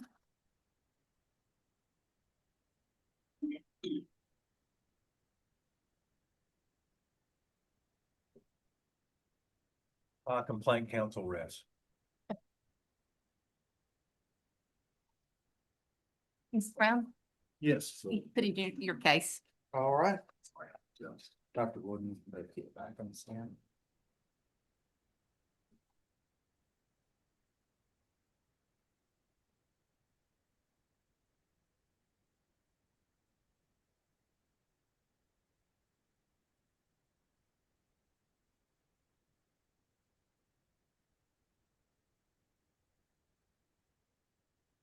Hey, Dr. Gordon, please describe the circumstances of your living circumstances at Mississippi State that required you to move to Whitfield, and whether that was on short notice. So I had been at East Mississippi for 3 years because actually I started while I was still with the university because they contract. That was quick before he was found guilty or not guilty. Dr. Gersh, you're live right now. Yeah. Okay. So they gave me an apartment on campus, and that apartment was full of stuff. And then Dr. Jackson asked me if I would come to the Mississippi State Hospital and work with him. And that's the point that I talked with him about having to move a lot of stuff from East Mississippi to the Mississippi State Hospital. Who did you talk with first about coming there? Dr. Jackson. When you talked to Dr. Jackson, did you discuss anything, if at all, regarding having to move? No, only after I met with them and they told me they wanted me to start right away. I asked to start, I've told you, early spring, so that I would have time to move everything off of the East Mississippi State campus. But because I had to start right away, that's when we had the conversation about having to move. Okay, how did you understand you would be paid by the state hospital? Strike that. There was some testimony about you being salary, but also having timekeeping obligations. Was that ever clarified for you?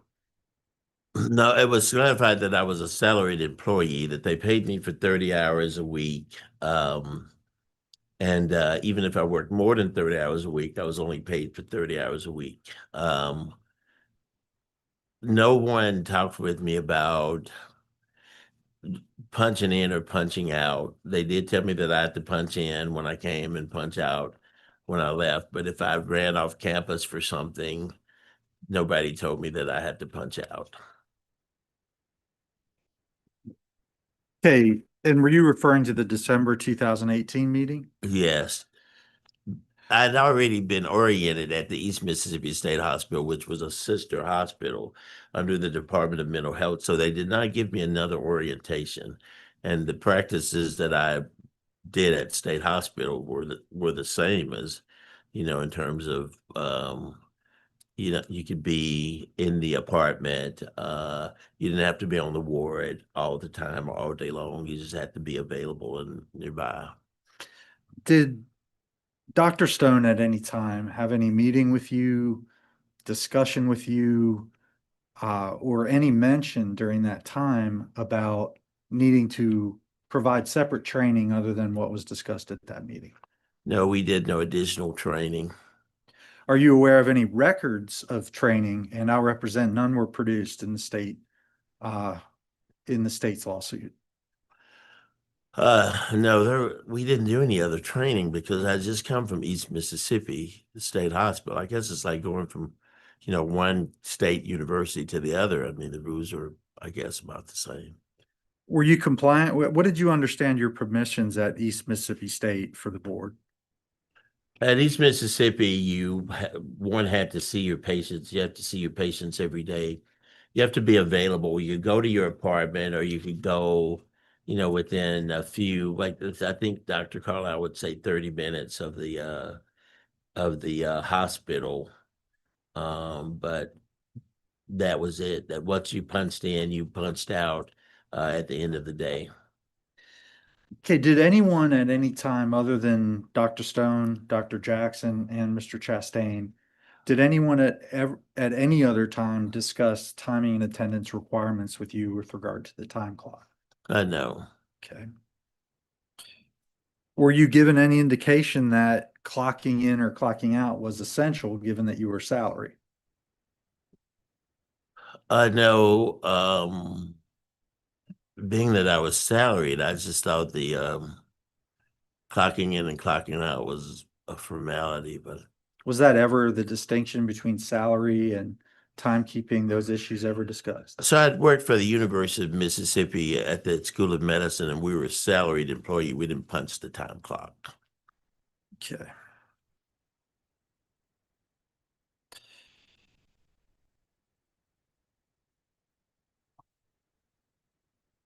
We talked a little, and just jumping back to what counsel opposite was saying.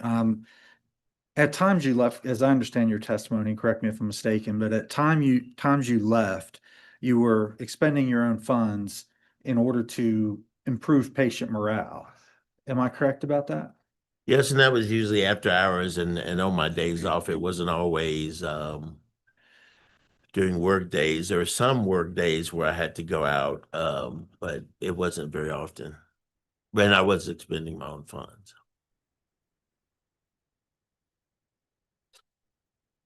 Did anyone ever train you as to use of the timekeeping clock versus when you were there or not? No, they just told me to punch the clock. Okay. When I come in and at the end of the day.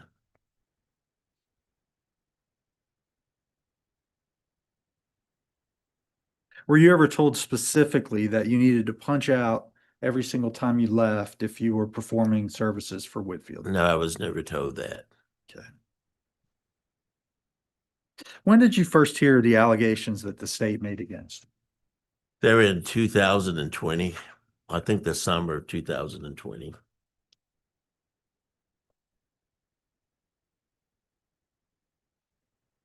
If I may, I'm going to approach the witness with R1, copy of R1, which is labeled 33 to 34. It's the separation notice. All right.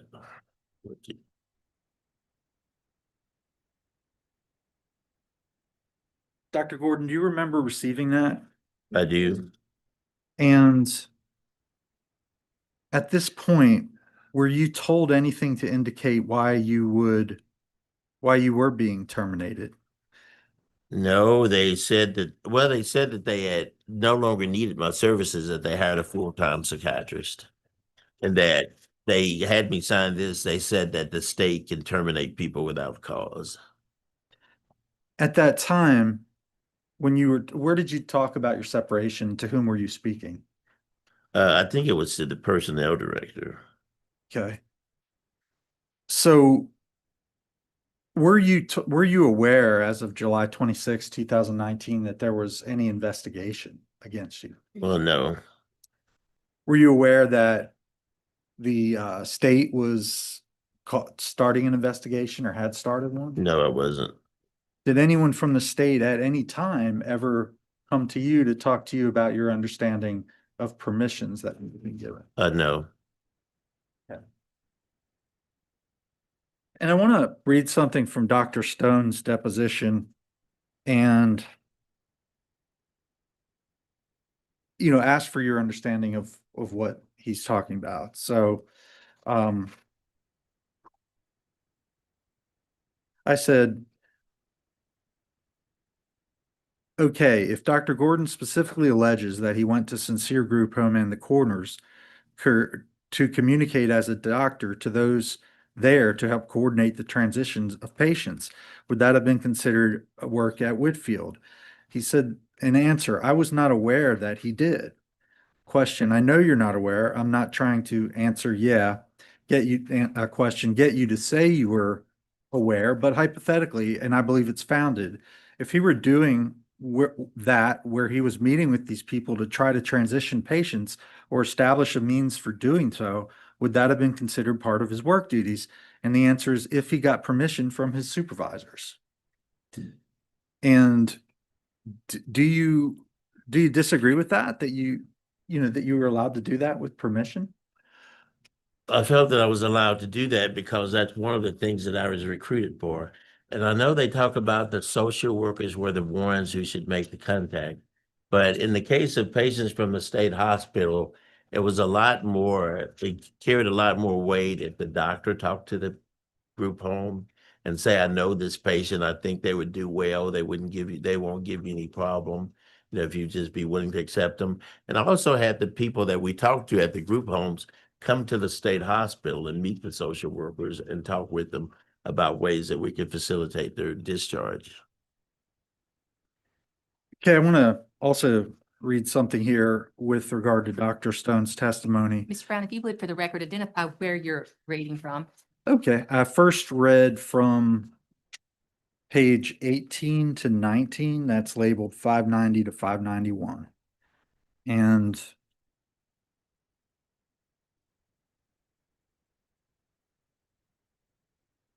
okay, it says in here, okay, Dr. Gordon, in page 16, line 7. Okay, Dr. Gordon maintains that at this meeting, there was a discussion that, he was transitioning from Mississippi State and that he would have to move here, but needed to start right away. And at that meeting, it was discussed that it would be okay for him to leave campus to do the moving as long as his work was done here. Do you remember anything? And he says, I don't remember that specifically.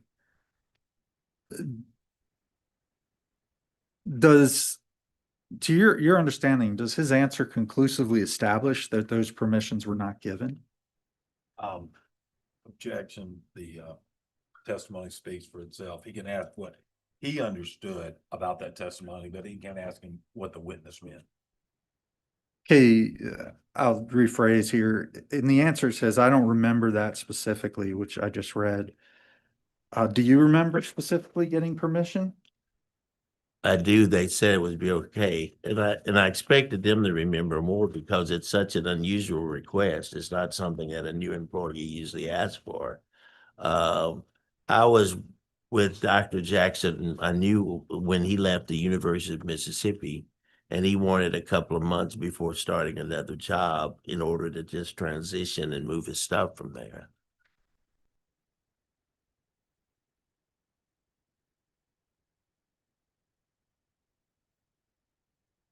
When did you first hear the allegations that the state made against you? I think it was the summer of 2020. The auditor's office called and asked if they could come and talk with me. And I didn't know what the auditor did other than, I guess, audit financial stuff. And so I asked them if there was any type of documents that I need or anything that I could, prepare for them. And they said no. And so they came and they talked with me. Did you have any knowledge that investigation was continuing or would be pursued some 6 years, 5 years later, 19 to 23? 4 to 5 years. Did you have any indication during that time that they were still pursuing these? No, I did not. Was being served with the lawsuit the first time you knew of anything that was going on as far as the investigation and the claims of the state? I knew about the investigation in 2020 when they came, because they said that they said that on July 30th, I think there's a statement in there from the auditor's investigator that they were made aware of my records or something. And so when they came to talk to me, they made me aware. Mhm. Did you intend to steal time by intentionally not serving the hospital in the hours that you were required to? No, I had no intention of doing that. I feel like I gave them more than 30 hours a week. And were you serving the hospital's interests when you were away on these days? Yes, everything that I did was in the interest of the hospital and the patients at the hospital. Okay. If I may approach the witness to look at the settlement agreement. This one's not labeled, but the one in record from the board is 651, I think, to 650. That's something. May I approach? You may. 655. 655. Okay, do you recognize the settlement agreement? And I'll represent it's the copy of the one I saw you sign it. Yes. Okay, and in this settlement agreement, looking at page 2 of 5, paragraph Roman numeral 5V, if you could, it says here that as you're reading that it's further agreed and understood that this release is executed and delivered and the sum of money specified above is paid as the compromise of a settlement of a disputed claim and a disputed amount of alleged damages, and that the payment of said money is not to be construed as a concession to any claims, an admission, nor evidence of any violation of law, evidence of any liability or wrongdoing, or evidence of the truths of any claims, allegations, denials, and defenses. Dr. Gordon, did you understand at this time that you were buying the piece, but these allegations could never be used against you, given that there were two sides disputing a case and that you had presented your side and they presented theirs, but there was no admission of wrongdoing or determination of that? Is that your understanding? That's my understanding. And we had mediation with the Honorable Keith Ball. Do you remember? I do remember. I think you referred to it as arbitration, but we were mediating it. Yeah. And you decided to pay $19,000. Is that correct? Yes, I did. You know, it's my understanding that the state had been pursuing you for a long time and you had been expending money on legal fees, Mhm. as well as even prior to me, this had gone back for years. Yes, sir. And so at that point, what was the basis of your decision to settle and pay the money? I felt like the settlement was reasonable, that it would be a cost-saving method going forward.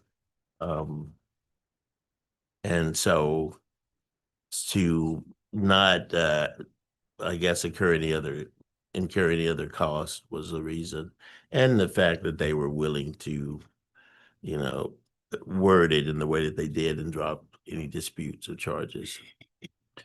And you didn't have to pay them the full amount due, did you? No. And to your knowledge, they agreed and saw the benefit of a compromised amount to buy the piece. Yes.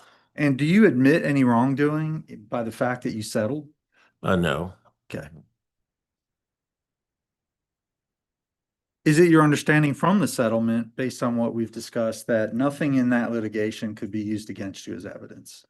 Yeah, that's what I understood. Okay. Do you know of anyone else that has knowledge of why you entered into this settlement other than myself, you, and Judge Ball? No. Okay. Let's talk about the group homes. Tell me how your relationships with group homes was important to your duties as a staff psychiatrist. So talking with the group homes was important because as a psychiatrist at Whitfield, it gave more credibility to the fact that people could be discharged and do well. And so when I went to the group homes with Ms. Dodson, we just talked about the fact that I was familiar with the patients and that I felt like they would do well, and it would be an alternative to discharging them to the streets or to the shelter, which is what had been going on prior to my going there. And who is Dee Dotson? Is she here today? She is. And who's she affiliated with? She is affiliated with a program. I can't remember the name of the program, but back then she worked as a social worker and she was involved with Claiborne County Hospital, and I knew her from Claiborne County Hospital. And we had patients at East Mississippi State Hospital that had been there for years that they could not discharge. So I enlisted her help to get those people moved out from East Mississippi State Hospital. And after the people at Mississippi State Hospital heard about it, they asked me if I could come and do the same thing with them in terms of helping to get patients discharged. What, if anything, did you discuss with Dr. Jackson, Dr. Stone, or Mr. Chastain about the importance of helping patients discharge from Whitfield and find a transition somewhere else, notwithstanding their mental illness? That was mainly with Dr. Jackson as the service chief. He had a lot of people he had several people on the service that were difficult to place. And I explained to him that if we could talk with some of the group homes, then it would probably be more likely that they would accept our patients from the Mississippi State Hospital. Were you ever told by Dr. Jackson, anyone, that you were wrong to leave campus to get supplies for parties or other things to improve patient morale?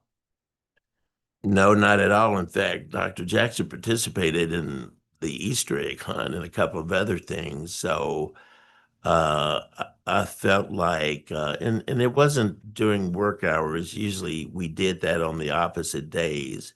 And I know that someone mentioned that psychiatrists that usually don't go out and do social work. And that's true. They don't usually go out and do social work. But what I did, I thought was necessary for the well-being of patients so that we could get people moved out and get things done. Dr. Gordon, is it safe to say that you did not expect a lawsuit at the time you were working there, or expect an investigation? In fact, didn't know about it at the time of your termination? No, I did not. And were you taking notes during that time? Did you have any log of everything that you were doing to serve the patients according to the permissions you have testified you were granted? I had some information about what I was doing for the patients because I had to keep some financial records. But as far as when you left and when you came back, did you take notes on that every time? Usually not. Okay. And did you ever feel the need, based on the permissions you were given, did you ever feel the need to do that, to, keep exact track of every time you left and came back for hospital while you were performing hospital function? I didn't, but in retrospect, I realized that I probably should have kept a better paper record. I should have emailed and back and forth to say that we're doing this today or this is going on. Or, I did talk with Dr. Jackson because I saw Dr. Jackson every day that I was there. We were on the same building. I was upstairs and he was downstairs. So most of our communication was verbal. Okay. Did Dr. Jackson know that you were forming relationships with group homes? Yes, because we brought some of the group home leaders back to the state hospital to meet with the social workers and stuff. Okay.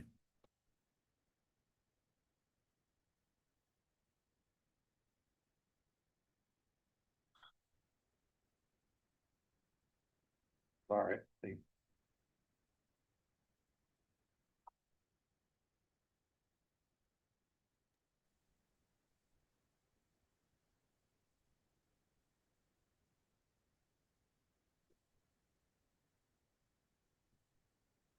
Okay, may I approach the witness with the pre-marked R2 interrogatory responses? You may.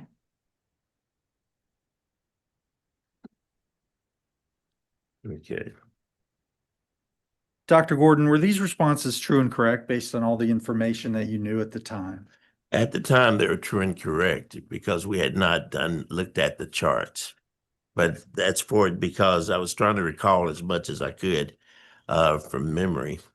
And which this was several years ago that they it were was in asking about every. 2019, right? Okay. And you had not known what was going on, so hadn't taken notes and Right. hadn't created any log of everything. Right. Did you believe you were acting in compliance with the permissions? The permissions given to me at the state hospital? Yeah. Yes. Mhm. Okay, going through those dates there, and we don't need to walk through all of them, but does that ask about all the dates in question? To your knowledge, and I'll represent it coincides with the time Yeah. date. Yes, to my knowledge, it does. Okay.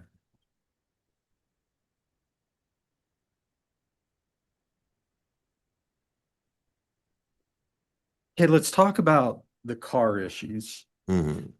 Tell me the vehicles that either you used or anyone else used to come back and forth to the hospital or bring you there. Tell me how those vehicles were used on and off the campus.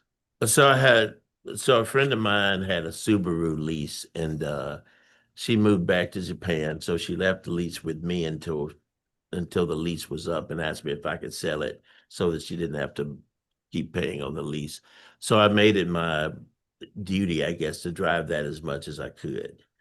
I also had a black Colorado pickup in 2016, and I drove that to campus sometimes. But during the months of May to July, I mainly, a lot of the time, not every time, but I mainly used the Subaru because it was a free car, kind of, sort of. And when it was time to move my materials from East Mississippi to Mississippi State Hospital, then I had other people drive the truck. They would drop me off, and it was my nephew who worked for my office. He would drop me off, and he would go and pick up stuff from East Mississippi, and then he would bring it back at night in time to pick me up.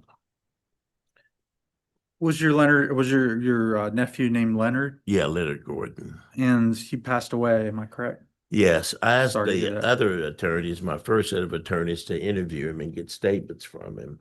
Now, I didn't know he was going to pass away, but they didn't feel the need to do so at the time. But he died from a complication of COVID. Okay, there was an Audi that you used maybe at times?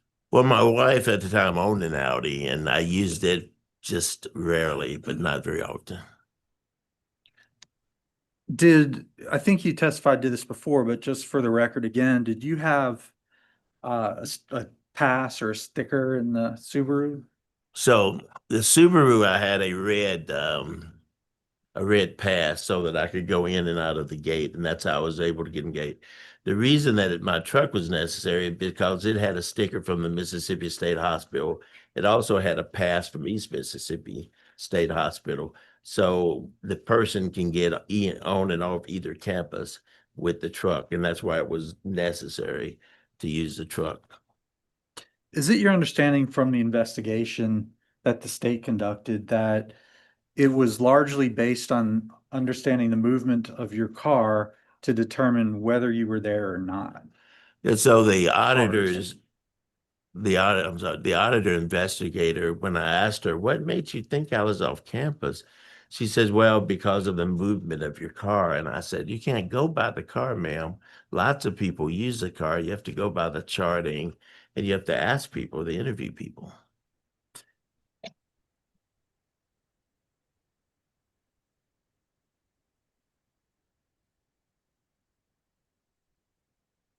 Okay, at this point, if I may approach with what's been marked as R12, it's photos that were produced as 142 to 176.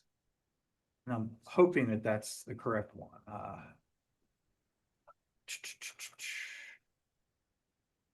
I'm sorry. Yeah, R12. You may approach. May I approach? You may approach.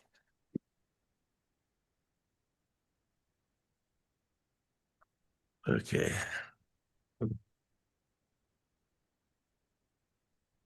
Hey, Dr. Gordon, I'll represent to you that these photos, and I don't believe the board would dispute it, were produced to me as part of their submissions of evidence against you today. Is it your understanding of that? Yes, sir. Looking at these photos, let's start on the first page, 142.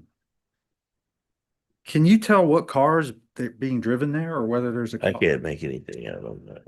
How about 143? I can't make anything out of. How about 144? Nothing. 145. Looks like there's a car that may be there. Do you know what car or truck that is? Can you tell? That's a car, but I don't think it's a car that, I don't, is it I can't read the tag, but I don't think it's a car that I don't, is it a car and an SUV? Can you tell what's on the license plate?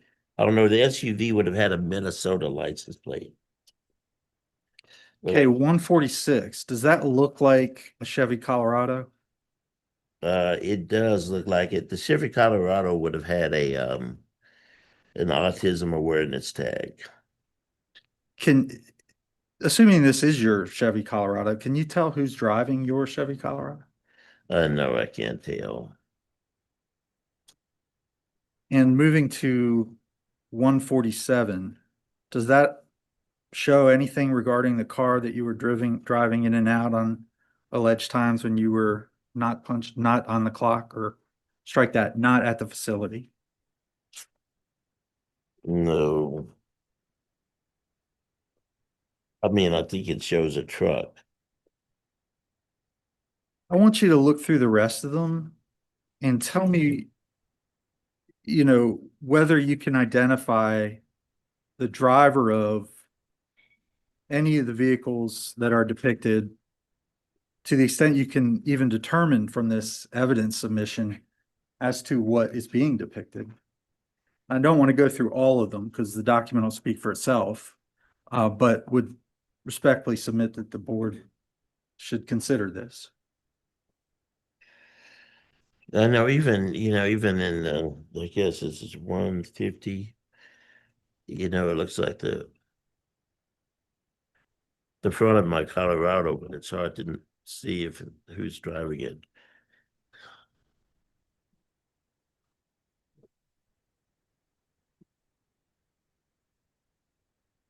Yeah, same thing.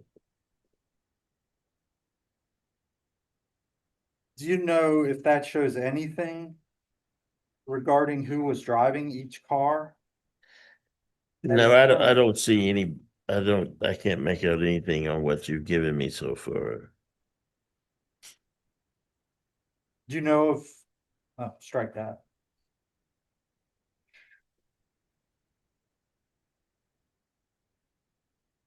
Okay, let's talk about charting and your efforts to, were you charting while you were not punched in at times?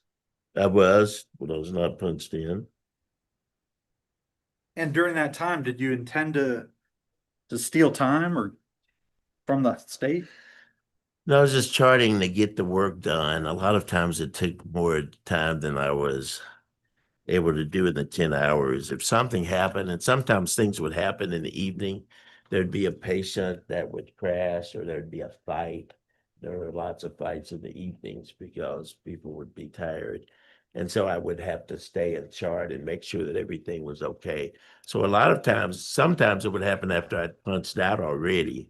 But a lot of times, it was because of things that went on that I did additional charting.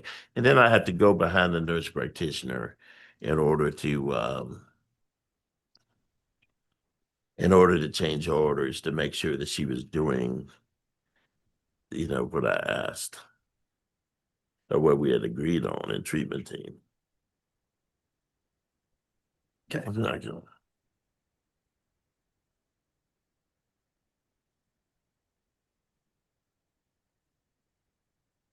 Okay, so if you were charting while you were off the clock, would you have been giving time to the state? I guess so. I guess that would be it. Are you aware of any investigation as to the charting notes and whether that substantiated the times when you were allegedly off with certain vehicles? I know of no investigations, but I asked the auditor's investigator to please look at the charting and she could see that I was there. Do you know if that was ever done? I don't think so. Okay, may I approach with R5, which is some handwritten notes pursuant to chart review? You may. Thank you.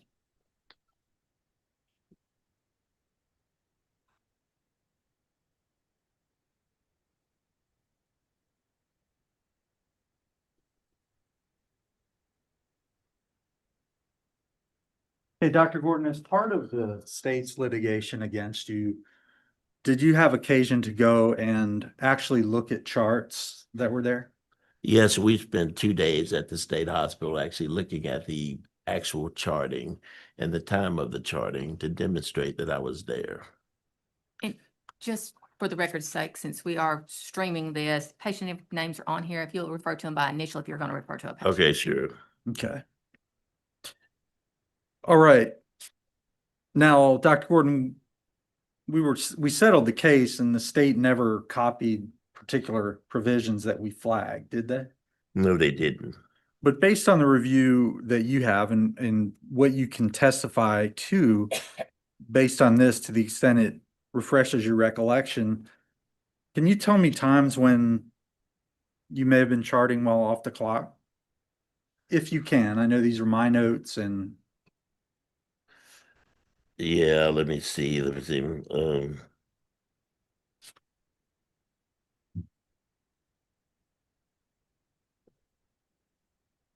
well, It's difficult with your notes. There was one at 12 a.m. on 5/29, I believe. And then there was a 9:27 a.m. one on maybe that's 5/13.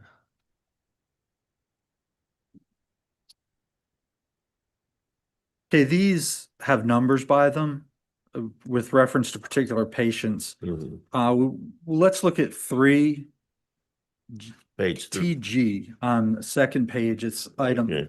circled 3 at the top. Okay. On 5/10/2019, is it your understanding that you charted at 12:40 a.m.? Yes, 12:40 a.m. Right. And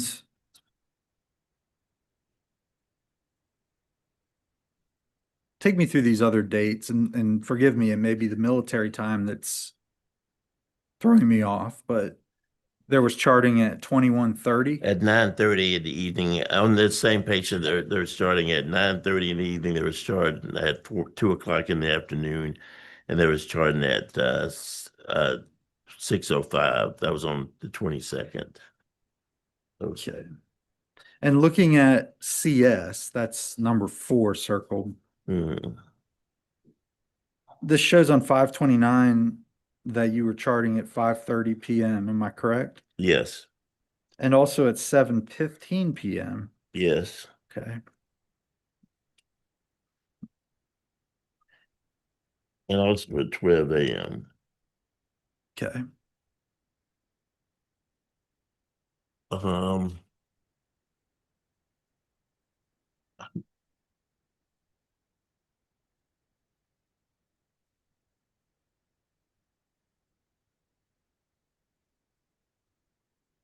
And on recess first.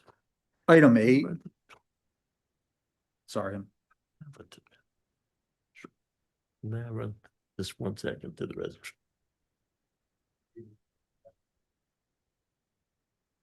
We need to take a break.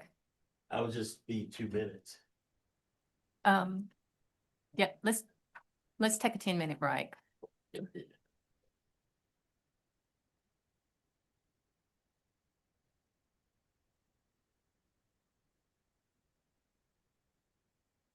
Thank you.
Okay, you've got it on mute. That's good.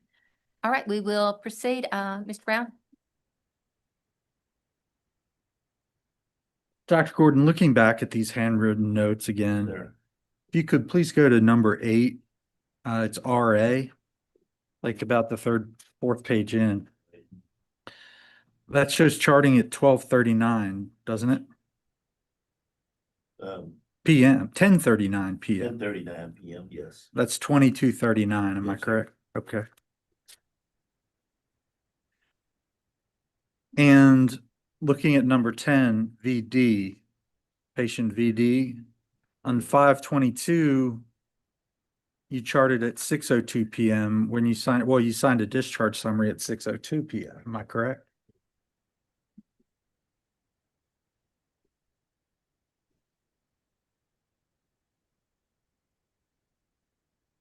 Was that, yes? Yes, yes, ma'am. Okay. On number 11, on 5/22/19, you charted, you made a discharge note at 6:09 PM for ML. Yes, that's correct. Okay. And for JH, this is 6 pages in, Mm-hmm. says that you signed a discharge order at 6:08 PM. Yes. Now, would you have to be present to make these entries, the charting, the discharge order signatures? Yes, you would. Okay. There was no way to do it with an auto pen remotely. No. Okay, moving forward, I want to talk about the issues of the advanced practice registered nurses. When did you first open Gordon Medical Arts? We attempted to open in 2019, but it was COVID, so we actually got started the latter part of 2020.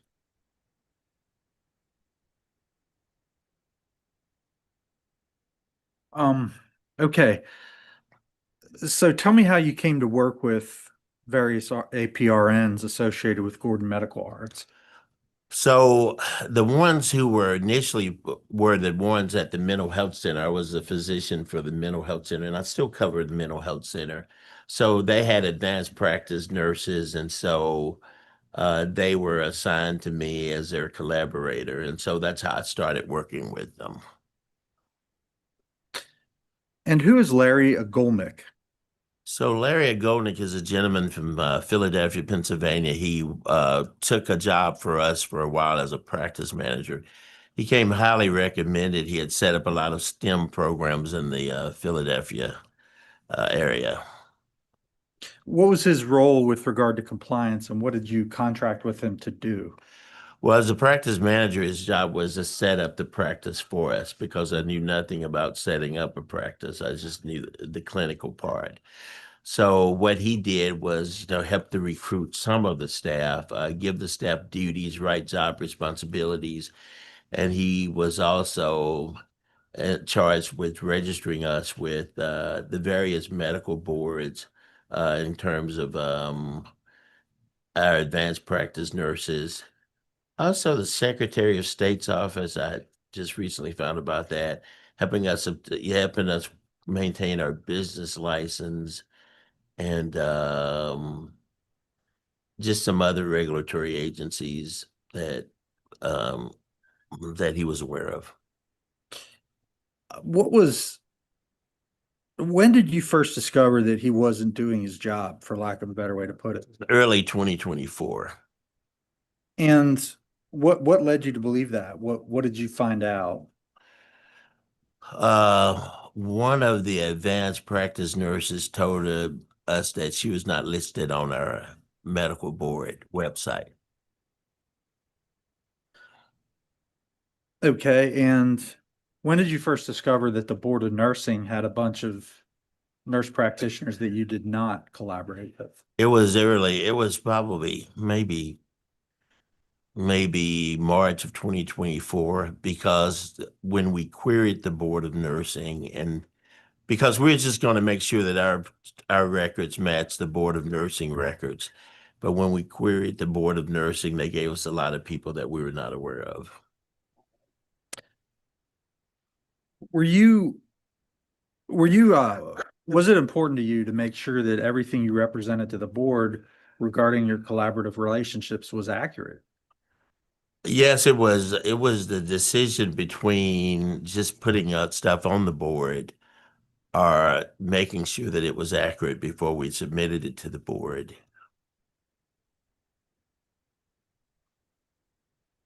May I approach with R7, please? You may.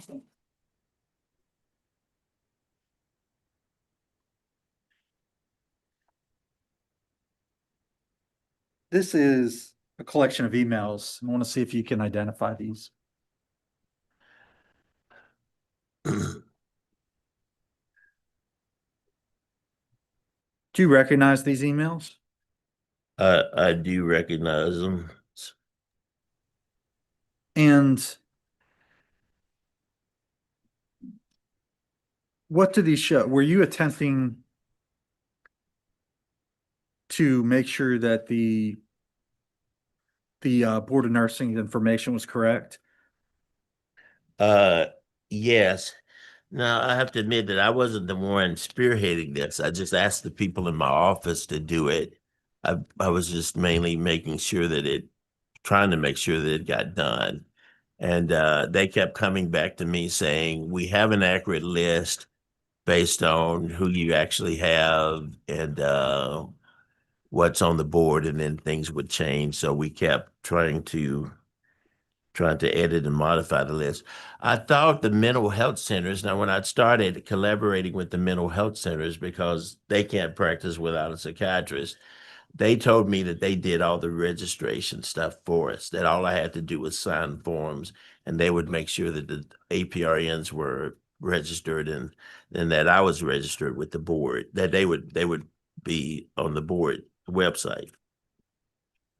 Dr. Gordon, looking at this Gmail, it looks like an email, maybe a record of an email. Yeah. And it looks like it was sent from the Mississippi Board of Nursing to Gordon Medical Arts. Is this as of the date of this, 9/12/24? Does this list the relationships that the Board of Nursing claims that you had collaboratively with these people? Let me just see. Okay, this is Gmail.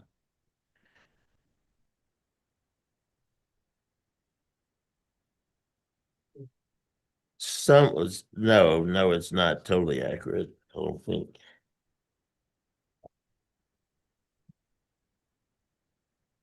Has the information been made accurate with the board? It has been. When were you finally able to do that? I thought it was done by December of 2024 or October 2024, but I've been told that it was July of 2025 that it was actually submitted. Tell me about what was involved in clearing up some of this confusion. So there were a lot of people that we did not know that had been put on.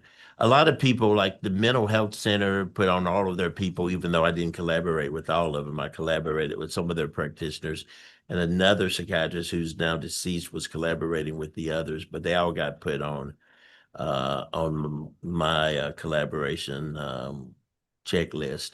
So the mental health centers was the main thing. The other thing, of course, was the immigration people. They put all their medical nurse practitioners as well as their nurse practitioners to do psych on there. And then the other people there are people here from the East Mississippi State Hospital who are on there that I no longer collaborate with. So we had to take them off. Was that, for lack of a better word, an exhaustive process? It was an exhaustive process for me, but mainly for the people involved. Backing up real quick, did anyone ever allege during any investigation or otherwise that you were deficient in patient care? No. Did anyone ever question your charting or whether your charting was accurate in terms of whether you were there or not? No. Okay. I'm going to approach and tell me the employers I have here, and you correct me if I'm mistaken. You work for East Mississippi State around and also North Mississippi State Hospital, regions 6, 5, and 15, and ICE. Am I correct? In the past? University of Mississippi, the School of Medicine. And also worked for Region 9. And their nurse practitioners were also on there. So your former nurse practitioners from your former employers were still. They on were the still list. on the list, right? Okay. I want to approach with what's been marked as R6, which is labeled 262 to 284 and 385 to 540. May I approach? You may approach. I'm not going to ask you everything about this, Dr. Gordon, but I'll just represent this as what was produced. Do you know of any specific fee that would, and you can take a look at that and see if you can identify that as agreements with APRNs? Excuse me. I have to object. There are no charges related to excessive fees included, and I believe I stated that in my opening, that there were no charges related to that. It was simply the failure to register. Okay, fair enough.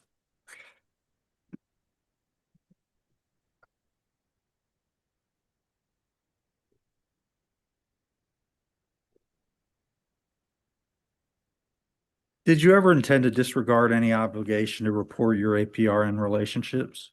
No, sir, I didn't. I thought they had been recorded already, and I thought we're on track.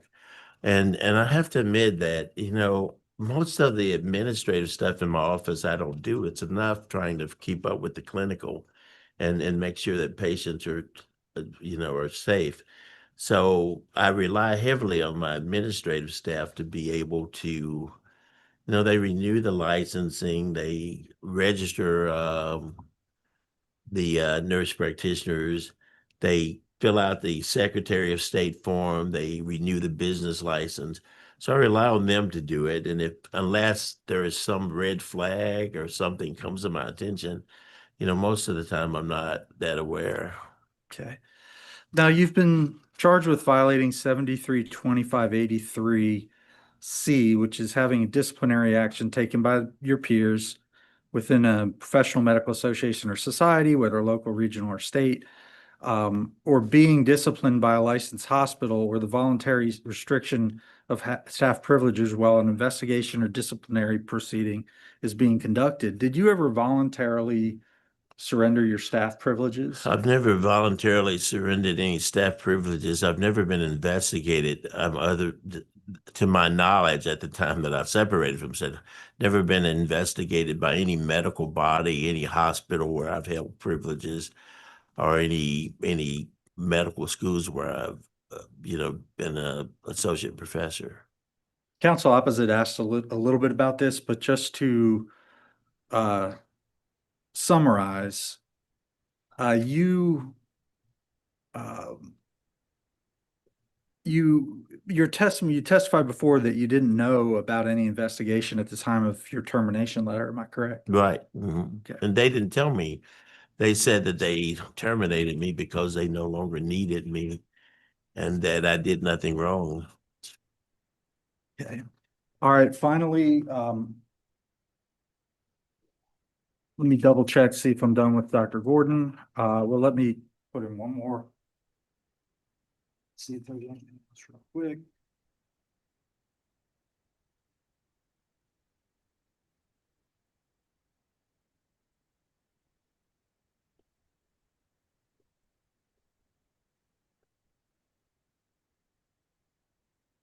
Okay.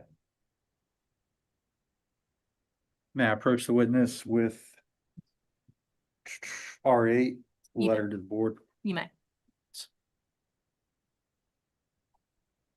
Yeah. Dr. Gordon, is that your signature down there? Yes, sir. And does this describe your efforts to properly handle collaborative relationships according to the applicable rules? Yes, sir. Did you ever intend not to do that while trying to straighten out the issues with the Board of Nursing's alleged collaborative relationships? No, sir. We kept all of the clinical stuff going with the nurse practitioners, even when we were trying to get the list straight to present to the board. Okay, at this point, I would like to call the board, instead of going through the depositions and reading them out by parts, I'm going to read into the record some selections that I would like the board to have a look at if possible. There's a few of them, but okay, first with the deposition of, sure. I'm sorry. Is he through with Dr. Gordon? Because I had a couple of follow-ups. Well, I wasn't sure if this part of the same case. That's what I'm saying. Are you through with your examination of him or is? Yeah, I guess, whenever you want me to read these in, I can do it. I can do it now or what. if It's you're just, done. I just had a couple of questions for him, if that's a separate thing. But if you're going to ask him about them. I'm not, so yeah, he can go for it. Okay, so then you'll rest with Dr. Gordon. Yeah, but I do want to read these in to the No, no, record. that's Oh, I fine. had But I'm no saying, are problem you with that. finished with this witness? Correct. Okay, the board attorney will have questions and potentially the board members may also.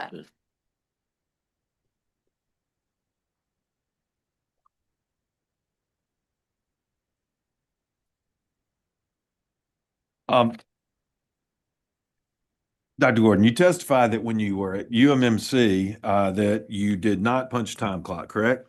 No, sir. But you did at Mississippi State Hospital. At Mississippi State Hospital, yes. Okay, did that not indicate to you that perhaps the rules for timekeeping were different? Where UMMC, no time clock, no punching in. Mississippi State Hospital, time clock, punch in, punch out. And regardless of whether you punched in and out every time you left campus, you punched in and punched out at least once every day you worked, didn't you? Yes. So before that, though, I went from UMMC to East Mississippi State Hospital, and we just punched in once in the morning and punched out in the evening. And if you went from one campus to the other, or if you went off campus to get lunch or things like that, you didn't punch in and out for that. You just punched in once in the morning and punched in the evening when you left. And sir, in all due respect, if somebody had just told me something differently, I would have done it. I had no desire to break any rules. But they said if people knew or thought that this was odd and they just come to me and say, hey, when you go here, if you go to the store, if you go get lunch, you need to punch out, I would have done it. That's what I did at East Mississippi. And I was not told anything different when I went to Mississippi State Hospital. Deposition testimony of your superiors is in the record.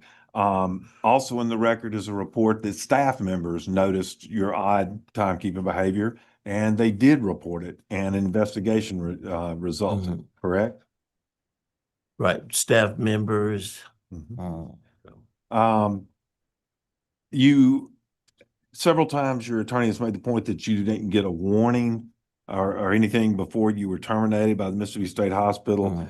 Did you consider that they may have just considered it so serious that there was no reason to give you a warning? They simply terminated you on the spot. Objection, speculation. Withdrawal.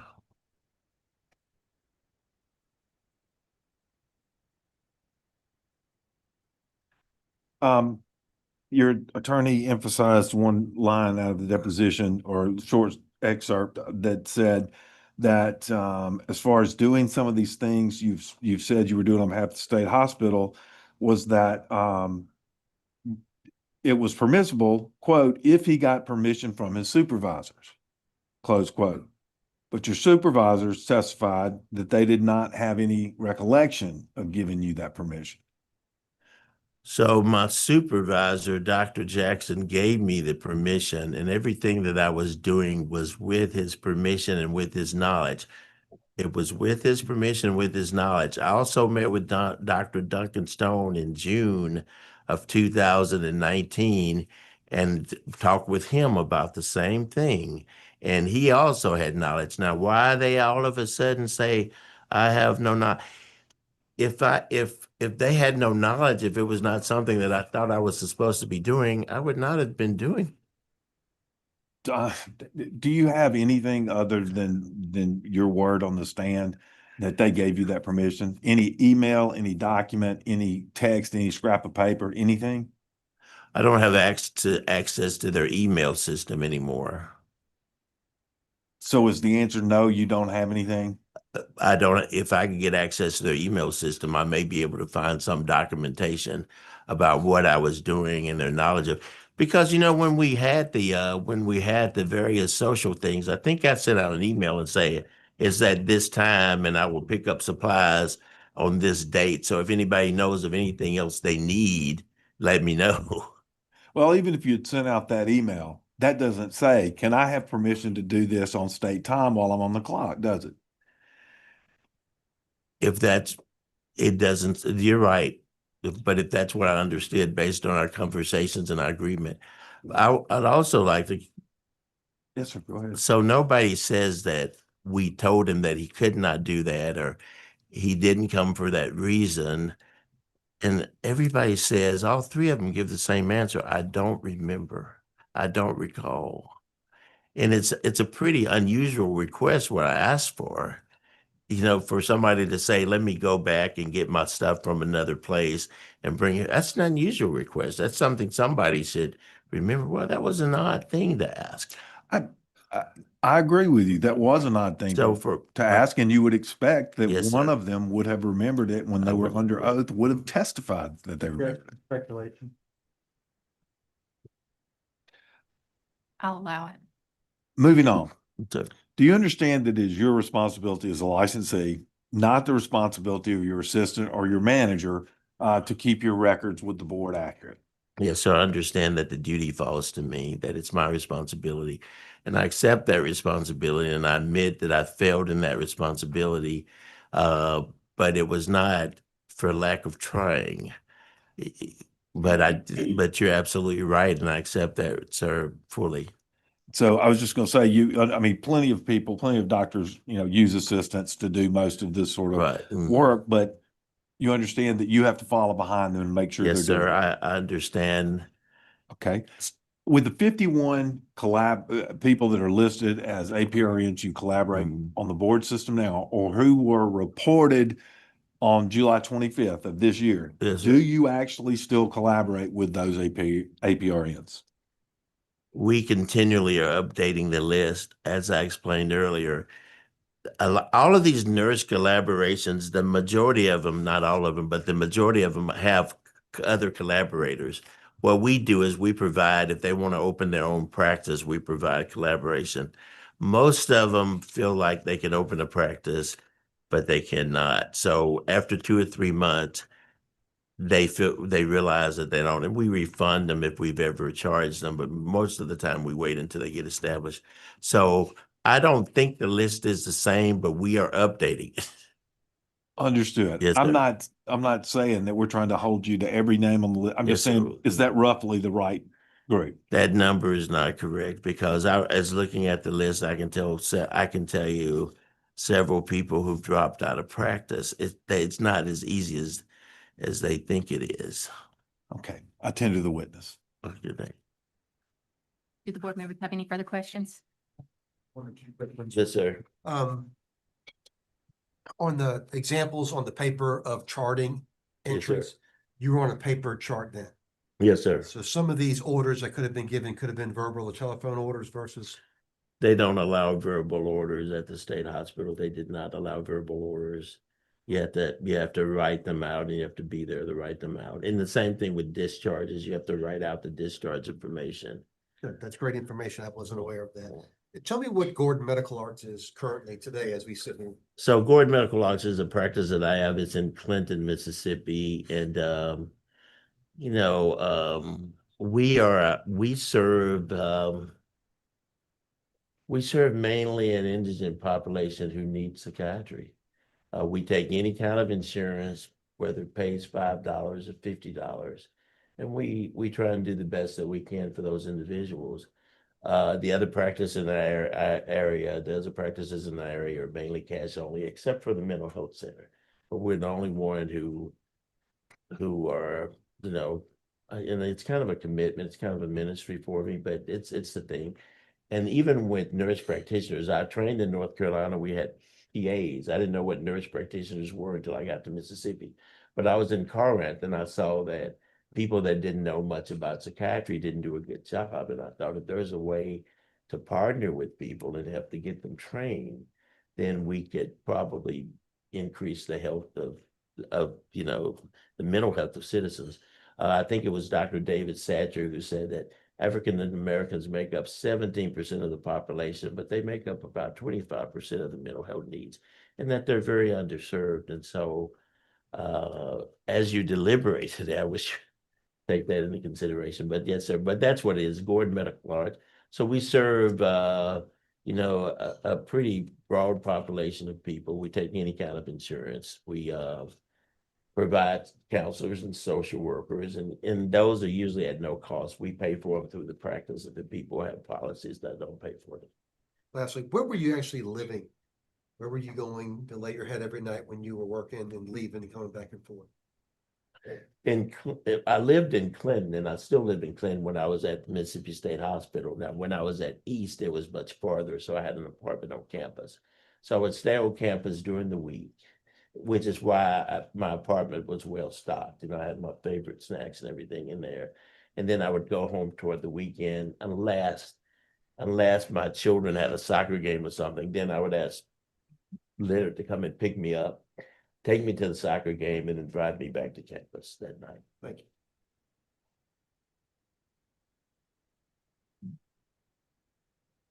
Yeah, I've got a question. Yes, sir. Dr. Gordon. It just relates to the nurse practitioners that you have listed.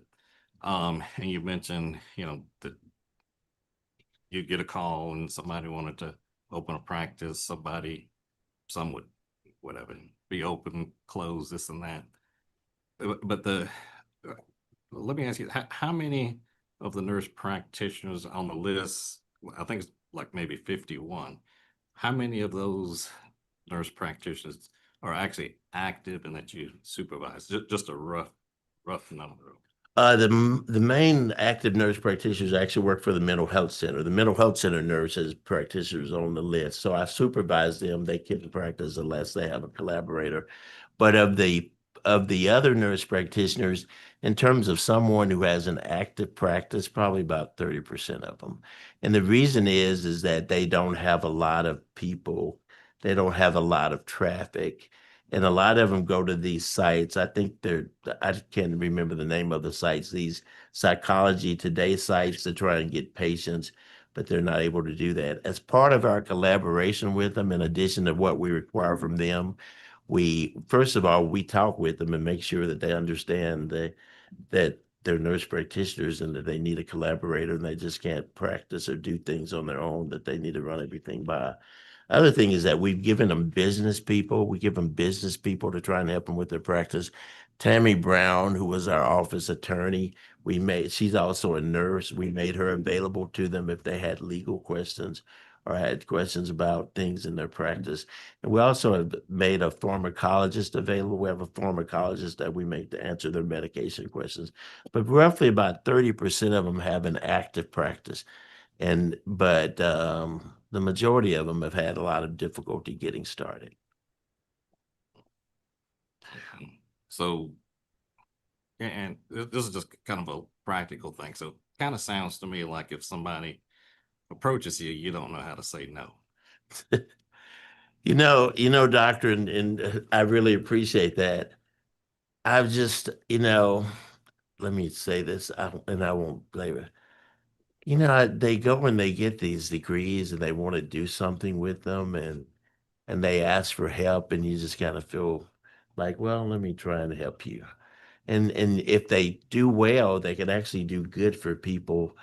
But I've learned to say no. I've learned also that people are not loyal. I've learned about a lot of things during this process. I mean, I've lost a lot, but it's taught me a lot. Thank you. Yeah, hey, Dr. Gordon, is it me? Yeah, I just wanted to kind of maybe piggyback on what Dr. Gibbons said. A couple of things. Board doesn't have in their rules a cap on the number of nurse practitioners you can collaborate, but there's a sense that there's a natural number that it's even possible to keep up with. And I Yes, think sir. what you're struggling with is that it's hard for you to keep up with because you have so many. Secondly, you've said a couple of times that they have another collaborator, but this this is a side collaboration. Yes, sir. There is no such thing as a side collaboration. So you are their collaborator or you're their backup collaborator. Yes, sir. And you're a primary collaborator for them, even if they have 3 others for whatever they're doing under your license. And that's to protect you. Yes, sir, I understand. Whether some of this is just you being too casual about it or not, you need to take it more seriously because your license is on the line with every action that they take. In fact, your malpractice carriers typically want to know how many you collaborate with because every chart is in one more chart. It's going to fall back on you potentially in a claim. Yes, sir. All of that really matters.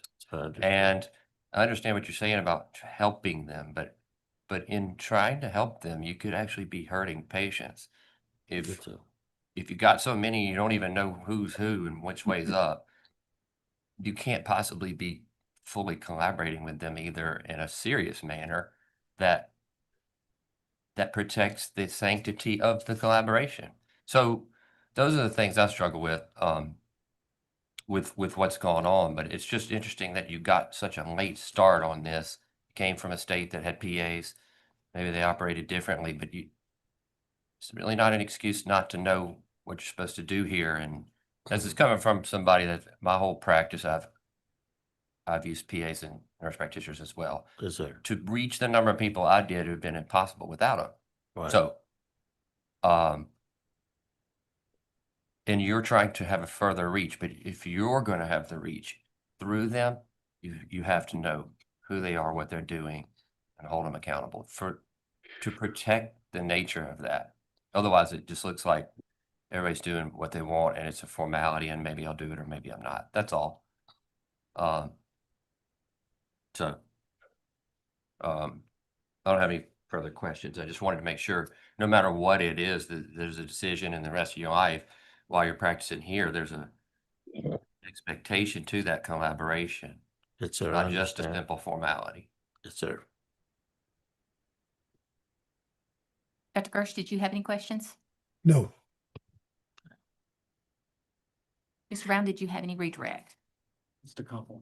Talking about the meeting where you claim these permissions were given, are you aware of anyone taking notes at that meeting, or There was just the 3 of us. Nobody took any notes. was there any recording of it or anything?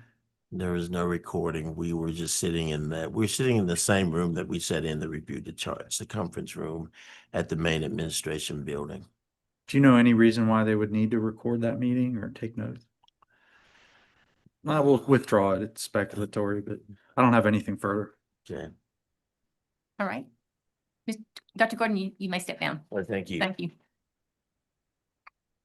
Mr. Brown, your next witness, I believe you're going to read in some excerpts from the depositions. Yes. If I may do that first, then we'll call the witness if you want. However. Whatever works for you. Okay, I'll start with these. Okay, I'd just like to call the board's attention to certain paragraph or certain pages of the deposition transcripts, further highlighting that there's no conclusive evidence, especially by clear and convincing evidence, that Dr. Gordon was not given the permissions. So in Mr. Chastain's depo, page 12 and 13, he didn't recall who was responsible for orientations. He mentioned staff education building in 65. Page 13, not aware of any individual responsible for discussing timekeeping, but says it is discussed in orientation. Page 14, recalls a meeting about whether Dr. Gordon was coming to work there and what his assignment would be, but didn't recall on page 15 Dr. Gordon's need to move. He didn't recall a discussion of anything related to timing and attendance, and didn't recall Dr. Gordon getting a handbook. On page 16, he didn't recall anyone discussing permissions to leave or return, simply didn't recall. Numbers, and also on 16, he didn't recall discussing transferring patient care to homes outside of Whitfield. Again, not to say it didn't occur, that conversation. 17, was not aware that plaintiff was working to transfer patients to group homes. Wasn't aware of the July 4th barbecue, not aware of any discussion with Dr. Gordon about the specific, that's on page 19, I'm sorry. 19 is not aware of any discussion with him about the specifics of his responsibilities for clocking in and clocking out. In 22, he didn't know whether it was discussed with Dr. Gordon whether or not he could leave campus at the time of his hire. And number 23, not aware of any deficiency in job performance, and didn't on 28, that was 23. 28, didn't recall the details of discussion. Well, let me strike that one. I'm not completely sure about the page.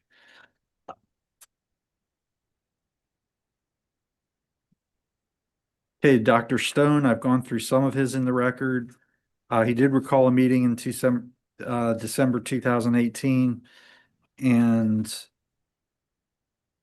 when discussing that meeting, he didn't mention timing and attendance. He didn't, on page 20, didn't recall timing and attendance being a topic of the December meeting. Simply didn't recall. Didn't deny it. Hey, Dr. Jackson.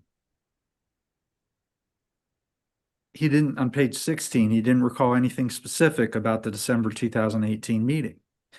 On 17, strike that. 18, he simply recalled Dr. Gordon was moving, but didn't recall any details. He did recall on page 20, Dr. Gordon trying to establish outreach with group homes. And then 22, Dr. Jackson talked about when he had permissions to leave. And he had a hazy recollection on 24 about the discussion in 2018. I have nothing further, but would respectfully submit this doesn't show anything by clear and convincing evidence to dispute Dr. Gordon's account. Thank you. You may call your next witness. All right. I'll call Calendula Greens. Correct. Yes. I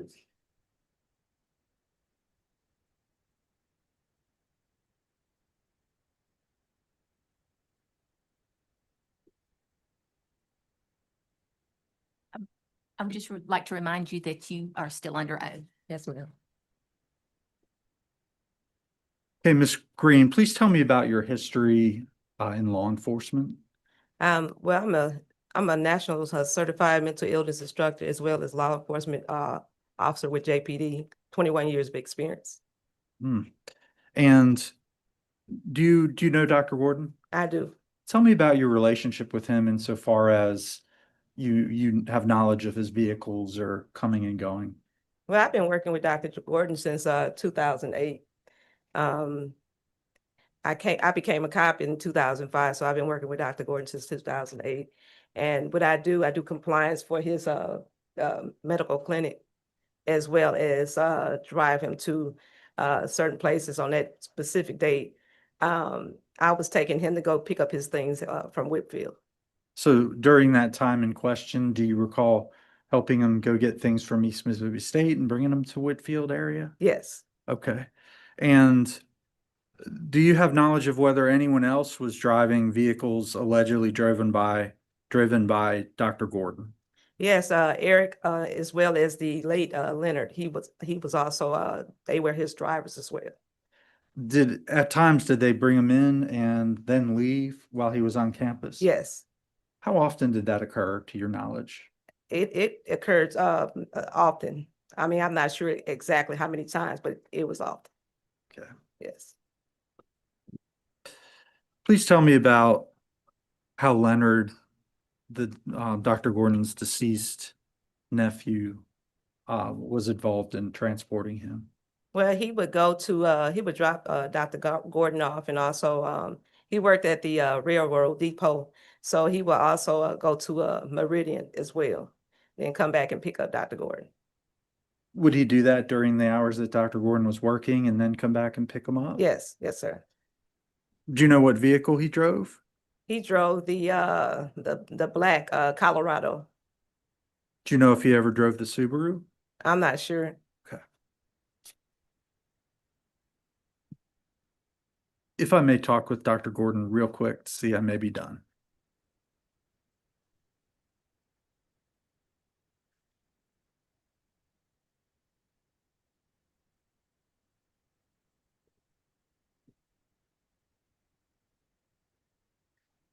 Approximately how often did someone bring Dr. Gordon to work and leave him there during working hours and leave? It was often, he had drivers to drop him off and then also come back and pick him up as well. It was often. I can't really just recall like the time as far as that, but it was often. You weren't taking notes, right? No, not at all. You didn't think you'd be here? No, not at all. And was that between the period of May and late July 2019? Yes, sir. And that's what you've testified to? Yes, sir. I have nothing further. No questions. Do board members have any questions? Real quick. Are you aware that, does Dr. Gordon have an active driver's license? Yes, sir. He just had people drive him just to help him out. Yes, sir. Thank you. Nothing further.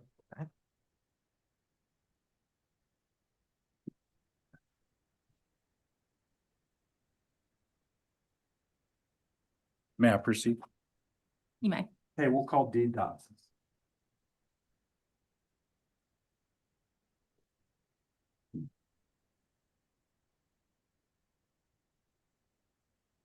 Ms. Dodson, I'd just like to remind you for the record that you are still under oath. Understand. Thank you. Can you please state your name for the record? Demetrius Dotson.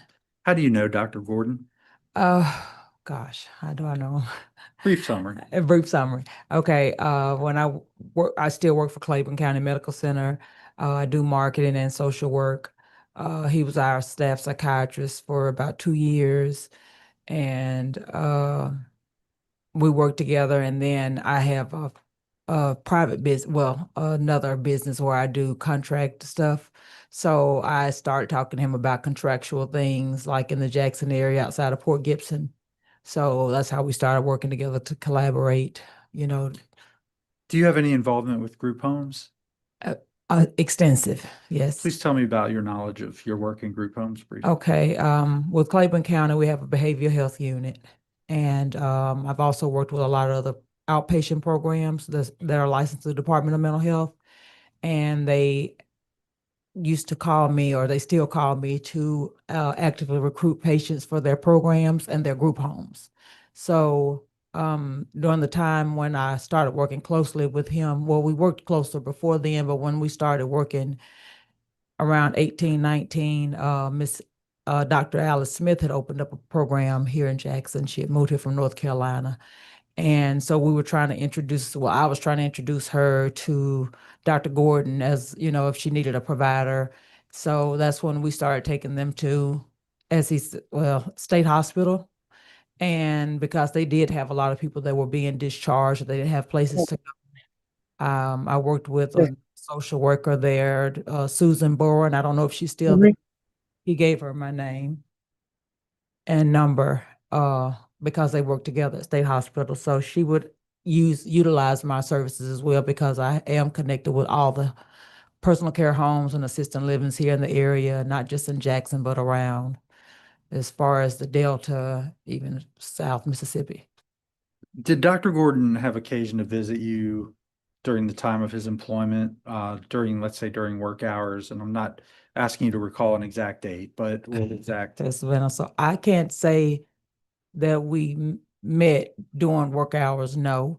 The days he was off, like maybe twice a week or once a week, I would take him to introduce him to these different group home owners and assisted living facilities that require, you know, having a medical director. And since I knew him as close as I did, we worked together through the hospital, I did take him to a lot of group homes and programs, outpatient programs that are licensed on the Department of Mental Health. They're called community health centers. So they were looking for providers. And me knowing him as well as I did, I would take him and he would either help them or recommend a nurse practitioner or whatever. But in retrospect to what you were asking about with State Hospital, we did work with, I do remember this, Dr. Corey Jackson. We talked to him over the phone once. I did, he did. Well, he was talking to him and we talked. And Leonard was driving us actually in a truck, and we weren't a Suburban this particular time, but Leonard was driving us, and he did have me talk to him about helping with getting patients that were dropped off at the shelter. Like after their time was up, nobody would take them if they were severely psychotic. They would just drop them off at the shelters. So we started dealing with a lot of the caregivers, like he said, Deborah Wright, Peterkin and Associates, Chandler Mental Health. So we did do that. And I do recall, it's been a while, but I do remember that name, Dr. Corey Jackson. I remember him asking us for assistance because he talked to me and the lady Susan Boren at the time that worked there at East Mississippi. Okay, but sitting here today, you don't have any knowledge of whether he was clocked in or clocked I out. don't know anything. You really don't know about his exact work We schedule. on we a worked particular together day? only on the days he was off. That to my knowledge, I believe that he was off. And we would go out to the different places.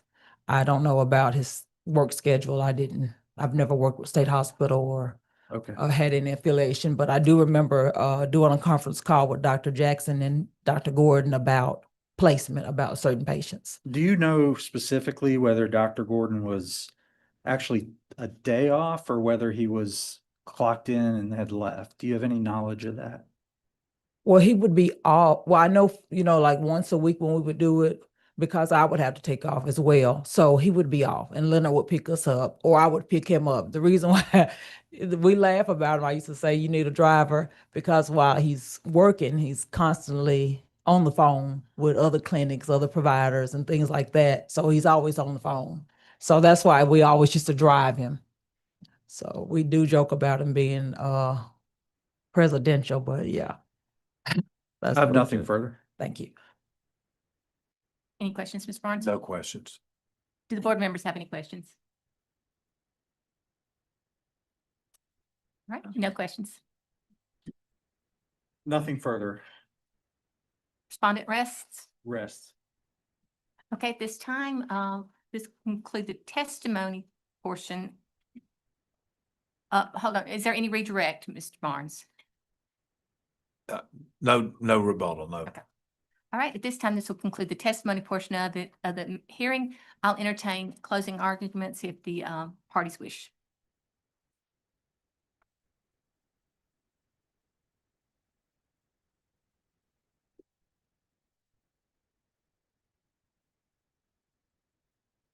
May I proceed? You may. Members of the board, I'd like to briefly summarize the evidence presented to the board today, which clearly and convincingly proves Dr. Gordon is guilty of each charge. Count 1 charges Dr. Gordon with being disciplined by a licensed hospital. The statute does not require that we prove the merits of the hospital's action. Merely the fact that he was fired is a violation of this statute.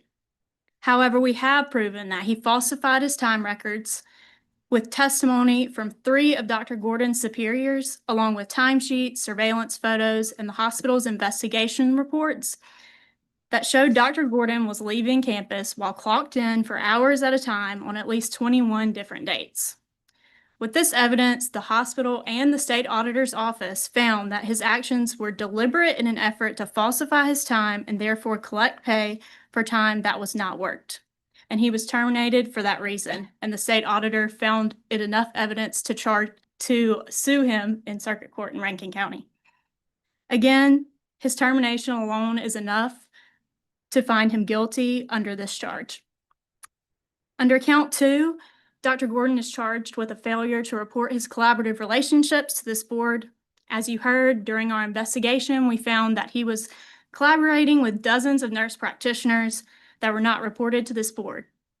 Dr. Gordon admitted that he began collaborating with these nurse practitioners years before we ever began our investigation. But our licensure file showed that he did not report these collaborations until 4 days before he was charged on the charges we're here on today. Under count 3, Dr. Gordon is charged with unprofessional conduct, specifically conduct that is dishonorable, unethical, or likely to deceive, defraud, or harm the public. The evidence you've seen today shows a pattern of unprofessional behavior and reflects an attitude of disregard for his ethical obligations and professional responsibilities. In sum, we have clearly and convincingly proven that Dr. Gordon was disciplined by a licensed hospital, failed to report dozens of collaborations to this board, and committed unprofessional conduct. For these reasons, we ask that the board find Dr. Gordon guilty of each count and impose a level of discipline consistent with the seriousness of these offenses. Thank you. Ms. Brown, closing statement. Thank you. First of all, the clear and convincing standard, I'm not going to instruct you about the standard per se, but it is higher than more likely than not. There was no proof of any intentional falsification. There was nothing to dispute his understanding of his permissions. A lack of recollection does not support that he was not given permissions. And according to Dr. Stone himself, if he was given permissions, then that would be one thing. So he was never consulted about the allegations against him during the investigation, never talked to about the movement of his cars, never talked to about which cars he was in, which is used as a basis to find that he was leaving campus and coming in and was not actually working. At best, this shows that Dr. Gordon was not adequately trained on the combination of salary and timekeeping, especially given the permissions that he was given at the meeting. There was no distinct record of that meeting. There's no record of any other orientation because it didn't happen. It was a meeting with Dr. Gordon and 3 others. They were talking about how to go to how he was going to start meeting there. The photos alone that are relied upon are inconclusive. They don't show vehicles to show what was leaving and what was coming. That's the evidence before you today. That's powerful. It's powerful because of the absence of what it shows and how it disputes an argument that Dr. Gordon was responsible for stealing time. He didn't do anything intentional. This is a charge about him intentionally falsifying records. There is no evidence that he intended to harm his patient care. He was not deficient in patient care. He charted after working hours and I understand if he was not clocked in then, but that goes to his understanding that, the time clock wasn't as important as being there. And strike that. It goes to show that there was not complete instructions and he did not have a full understanding of how his salary worked with the time clock, because that was never discussed with him. In summary, Dr. Gordon underwent a lot of transitions and changes with the nurse practitioners, trying to straighten that out throughout 2024 and in the early part of 2025 as well. I won't reiterate, what was all said, but Dr. Gordon has taken efforts to make sure that the board has an accurate list and to make sure that the confusion created by by the Board of Nursing with regard to his prior employers were accounted for. So I have nothing further, and for these reasons, I would request that Dr. Gordon be exonerated as the only fair thing to do, given the lack of evidence, the disputes in evidence, and that they don't prove by clear and convincing evidence that he was responsible for any wrongdoing. Thank you. Thank you. That'll conclude the hearing in the matter of Maxie Gordon, physician license of Maxie Gordon. At this time, I'll entertain a motion for the board to go into closed session to determine whether they have grounds to go into executive session. Second. We are now in closed session. The board will deliberate to determine whether they have grounds to go in executive session.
All right, the board is back in session. In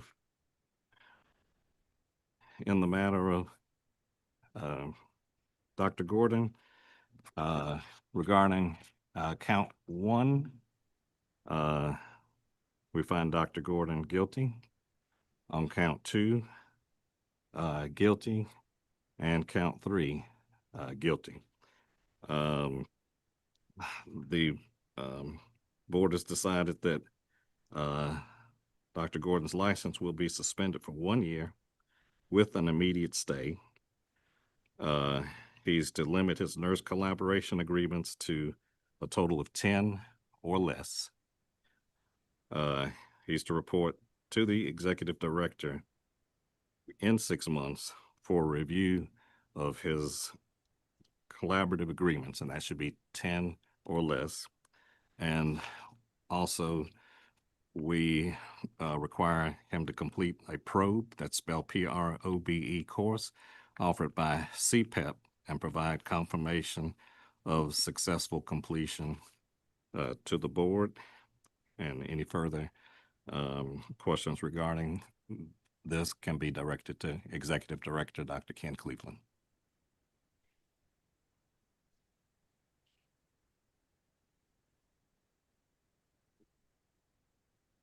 A written order will be issued, and it will be mailed to you.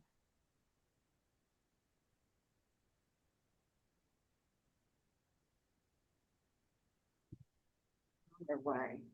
They should be here in a minute. So I pushed everything down for the piece box.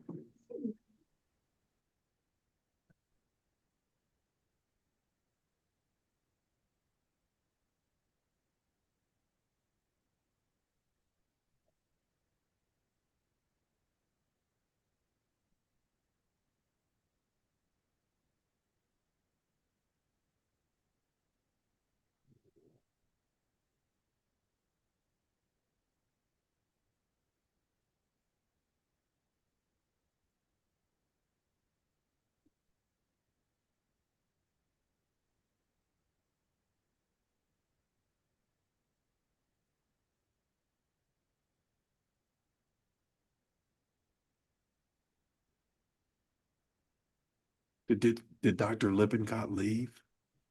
Yeah, I think. I am Lippincott. Yes. Oh, he's stuck around? Okay. Oh, there he is. Can I get a recording of you saying that? I am Lippincott. I was Lippincott.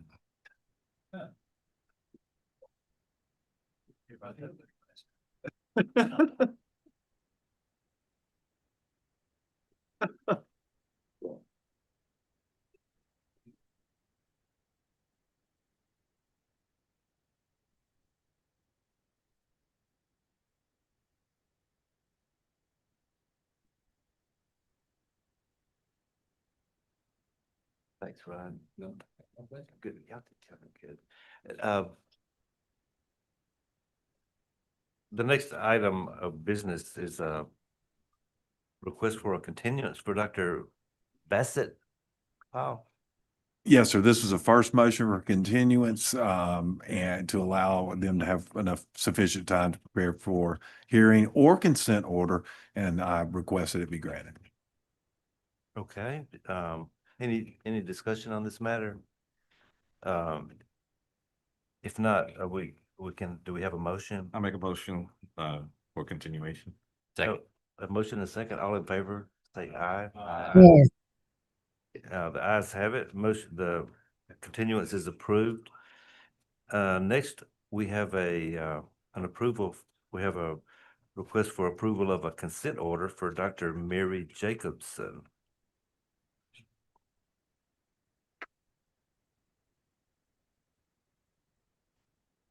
May I proceed? Please. We are here today to present a consent order for Dr. Mary Darice Jacobson. Are you there, Miss Jacobson? Yes, I am. I'm sorry. Yes, I am. Can you? And she'll need to be sworn in. Dr. Jacobson, if you'll raise your right hand, let the court reporter swear you in. Do you solemnly swear or affirm to tell the truth, the whole truth, nothing but the truth? I do. Is she represented by counsel? Yes, she's represented. Okay. Counsel. Yes, Julie Mitchell here on behalf of Dr. Jacobson. And can you hear me, Dr. Jacobson? Yes, I can. Okay. All right, you may proceed. Can you please state your name for the record? Mary Teresa Jacobson, And what is your area of practice? obstetrics and gynecology and obesity medicine And where are you employed? at Alpha Telemedicine and Hello Alpha. And what is your position with Alpha? For Alpha Telemedicine, I'm the professional corporation owner. And for Hello Alpha, I'm medical advisor. I was the chief medical officer at Alpha from December of 2018 to July of 2024. And where is Hello Alpha based out of? They're based out of California. And where are you based out of? I'm in California. And is Hello Alpha primarily a telemedicine practice? Yes, ma'am. And in Mississippi, do you solely practice telemedicine? Yes, ma'am. Do you understand that you're here today because you have been charged with violating the board's telemedicine regulations? Yes, I do.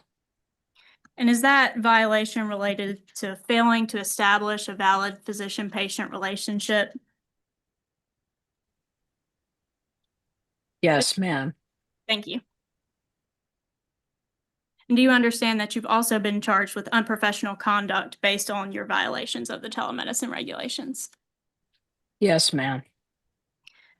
Do you understand that you have a right to a hearing on these charges, but you have agreed to accept the terms of this consent order in lieu of a hearing? Yes, ma'am.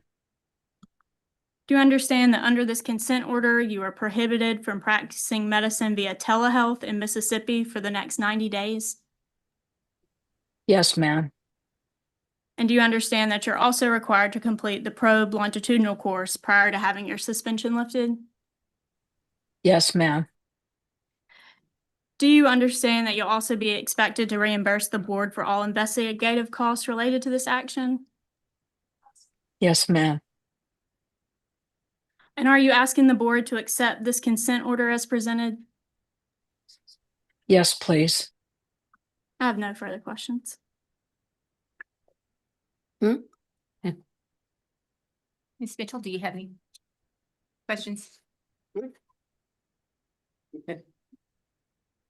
Hi, Dr. Jacobson. Can you hear me? Yes, I can. Okay. I think I got two questions for you. How long have you been practicing medicine? Approximately 26 years. Okay. Have you ever had any disciplinary action brought against your license? No, ma'am. Okay. That's all I have. If the board has any questions, Dr. Jacobson, if you've got anything you want to say to them or answer any questions. Any? The board members have any questions? I don't hear any questions. I'll turn it back over to Dr. Lippincott. Thank you. Thank you. So in the matter of Dr. Jacobson's consent order, do we have a motion?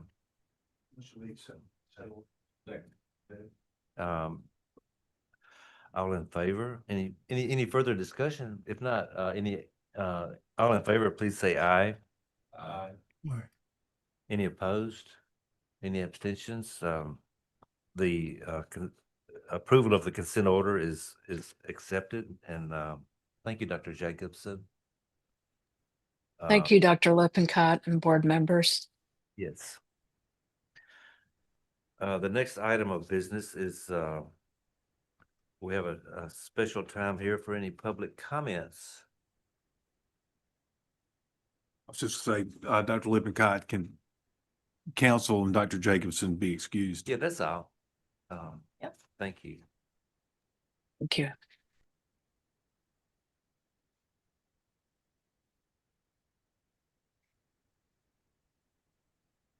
We, are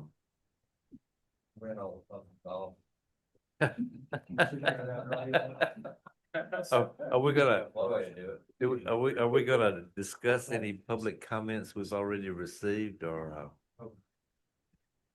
Just. We're gonna. Unless you got another 12 hours. Well, we. I always let sleeping dogs lie, so, going once, going twice, the next item of business is, we need to go into executive session to discuss a personnel matter. Do we have a motion to consider going into, executive session? We have a motion, a second, all in favor? Aye. Aye. Okay, the meeting is closed and, I guess.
So we're back in open session and Dr. Gibbons, do you want to report? Well, how did we report on our, do we have? We don't. We discussed a personnel matter. Yeah, personnel matter. Yeah, you have to report. So- so- in a minute. So we discussed the personnel matter. You have to report that the board approved, Okay, the board met in executive session and we approved a personal, a matter of, a personnel matter. I think. For the record, the board has approved the 3% Oh. progression raise. Okay. for the- All right, well, the board has approved a 3% progression raise ED. for the, Thank you very much. Thank you.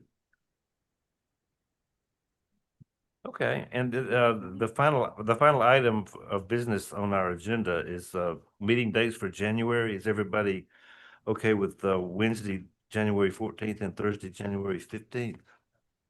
we can't do a Saturday and Sunday? The West Virginia board does. Really? Well, we should be a little bit more progressive there. Okay. Well, we will plan on those dates and everybody have a happy holiday. If there's no further business, the meeting is adjourned.